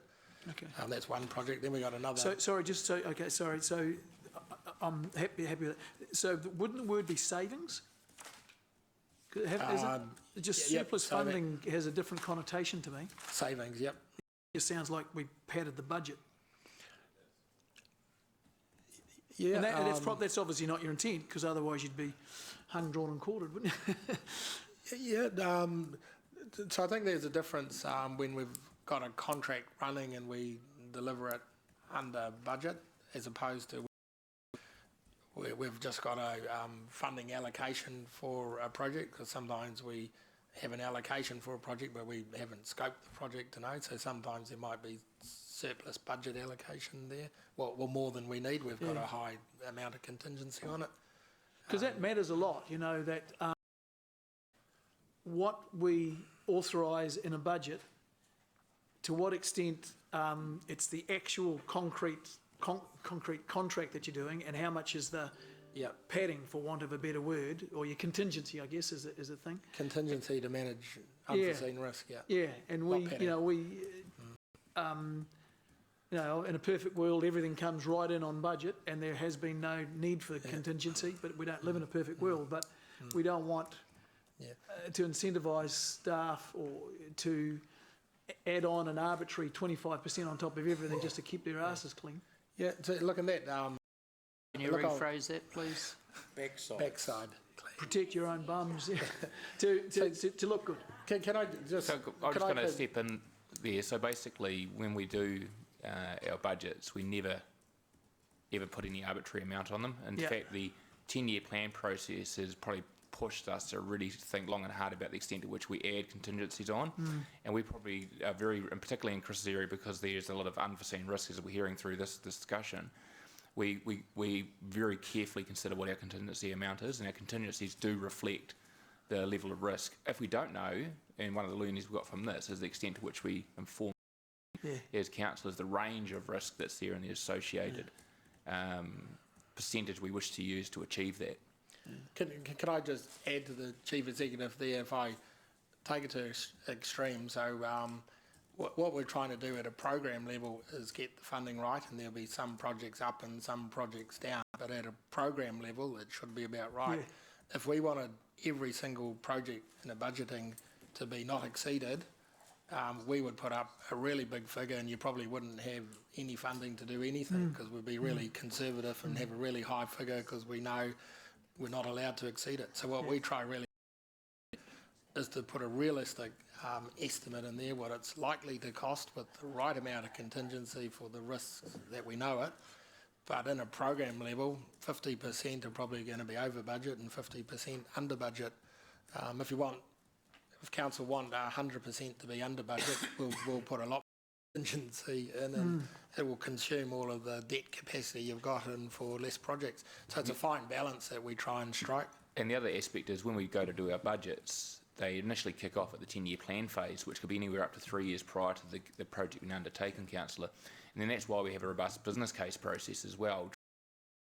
And while people get all uptight about the business case from a staff point of view, because they're quite a weighty tome when you go through all the sections and so forth, Yeah. what they're trying to do is force the staff, the managers and myself to consider those risks, what couldn't go wrong, then make those calls when you're reading one part, okay, it's going to cost X, but you're saying there's all these uncertain risks. Have they got the contingency right as well? Robust processes in that respect to ensure that by the time it comes through to affecting a contract, we've considered all the angles. The other aspect is we want to make sure that the contractor is fully aware of the risk as well, and we let them as well, because that's some of the challenges we're having is making sure the contractors appropriately tender for the jobs, so that we don't have to go back to the market and got it wrong. Yep. Okay, no, thank you. And just back onto paragraph 28, this is about some of the cutting back on some of the level of the ambience of the rail trail. How important are the plantings from a functional point of view in terms of holding things in place and? Yeah, look, the substantive plantings form part of our consents for the project as well. So we have a consent requirement to plant in accordance with the planting. So we can't strip out the planting and not do the planting. And so what was the purpose of the planting? You say the consent, but that was what, noise or prevent people? Or is it just the pleasantness of planting? A lot of the above. So there's some planting for privacy protection because we've got a corridor that's going down people's back lawns. So some of it's for privacy. Some of it's for amenity. Some of it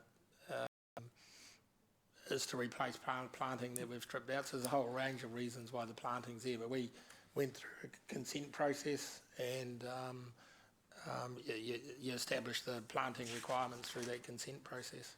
So if we cut back on that, which is one of the suggestions, is that right? Do we risk? I think you're probably overthinking my comment about cutting back on planting. Okay. So we're not. The big issue with planting is just the time of year change at the moment. So we're time of year. So we're not going to. We've taken the planting out of the main contract because we'll be planting in the middle of summer, and the trail might open for a period before we come back and do the planting. But that's the better prospect of the plants living if we do it in the right time of the year and reduce water. So basically, the GM's going to optimise his budget. It's too dry. The plants won't survive. It's basically taking the contract for this point in time, pick them up in another budget later on, Chris, and plant them at a later stage. Yep. So look, some of them we're storing them down at our wastewater treatment plant at the moment, just till we get into the right weather. So we weren't going to plant now anyway because it's too dry. We were going to, but because of the risk that's come in, the contract's been extended and it's pushed us into a summer period. And so the contractor said, yep, he'll plant them, but there will be a huge cost of watering the plant. So we've saved the watering by making the decision to take them out and do them later. Okay, so that's the 8-week delay that you're talking about. Okay, thank you. Look, and can I just state that Chris did call me probably a week ago or so to advise me of this, and I appreciate. I think as soon as he discovered the thing, disclosed it to me, and we sat down and had quite a good discussion about the process. And I'm not happy it's happened, but the process we've been through since that, I think, has been. I appreciate your honesty and your forthrightness. Thank you. Councillor, we're looking for somebody to move this. Okay, and seconded by Councillor Dave. Okay, any debate? Okay, I'd just like to back up what Gary's just said. Well done, Chris and Jason, for coming to us and just being straight up with us and telling us what's gone wrong. And sometimes things do go wrong, and you're looking into the reasons why. And I do remember when you initially presented this and you were being very skinny, and at the time I wondered why you didn't have any contingency built in. At the time you were really trying to do it with spending as little council money as possible. And but just want to thank you for being straight up about it, and I think the reaction around this table to your honesty is a reflection of how you've been towards us. So thank both of you very much. Your worship. Okay, we'll go to the vote.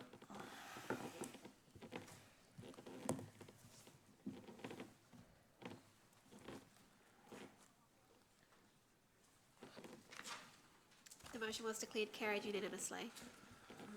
Okay, we'll now resolve to exclude the public.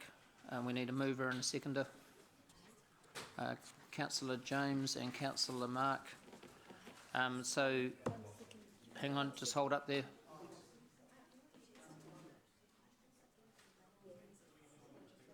So the meeting will go into public exclusion for items C1, C2, C3, C4 and C5. Yeah, so we'll now take a break till 10 past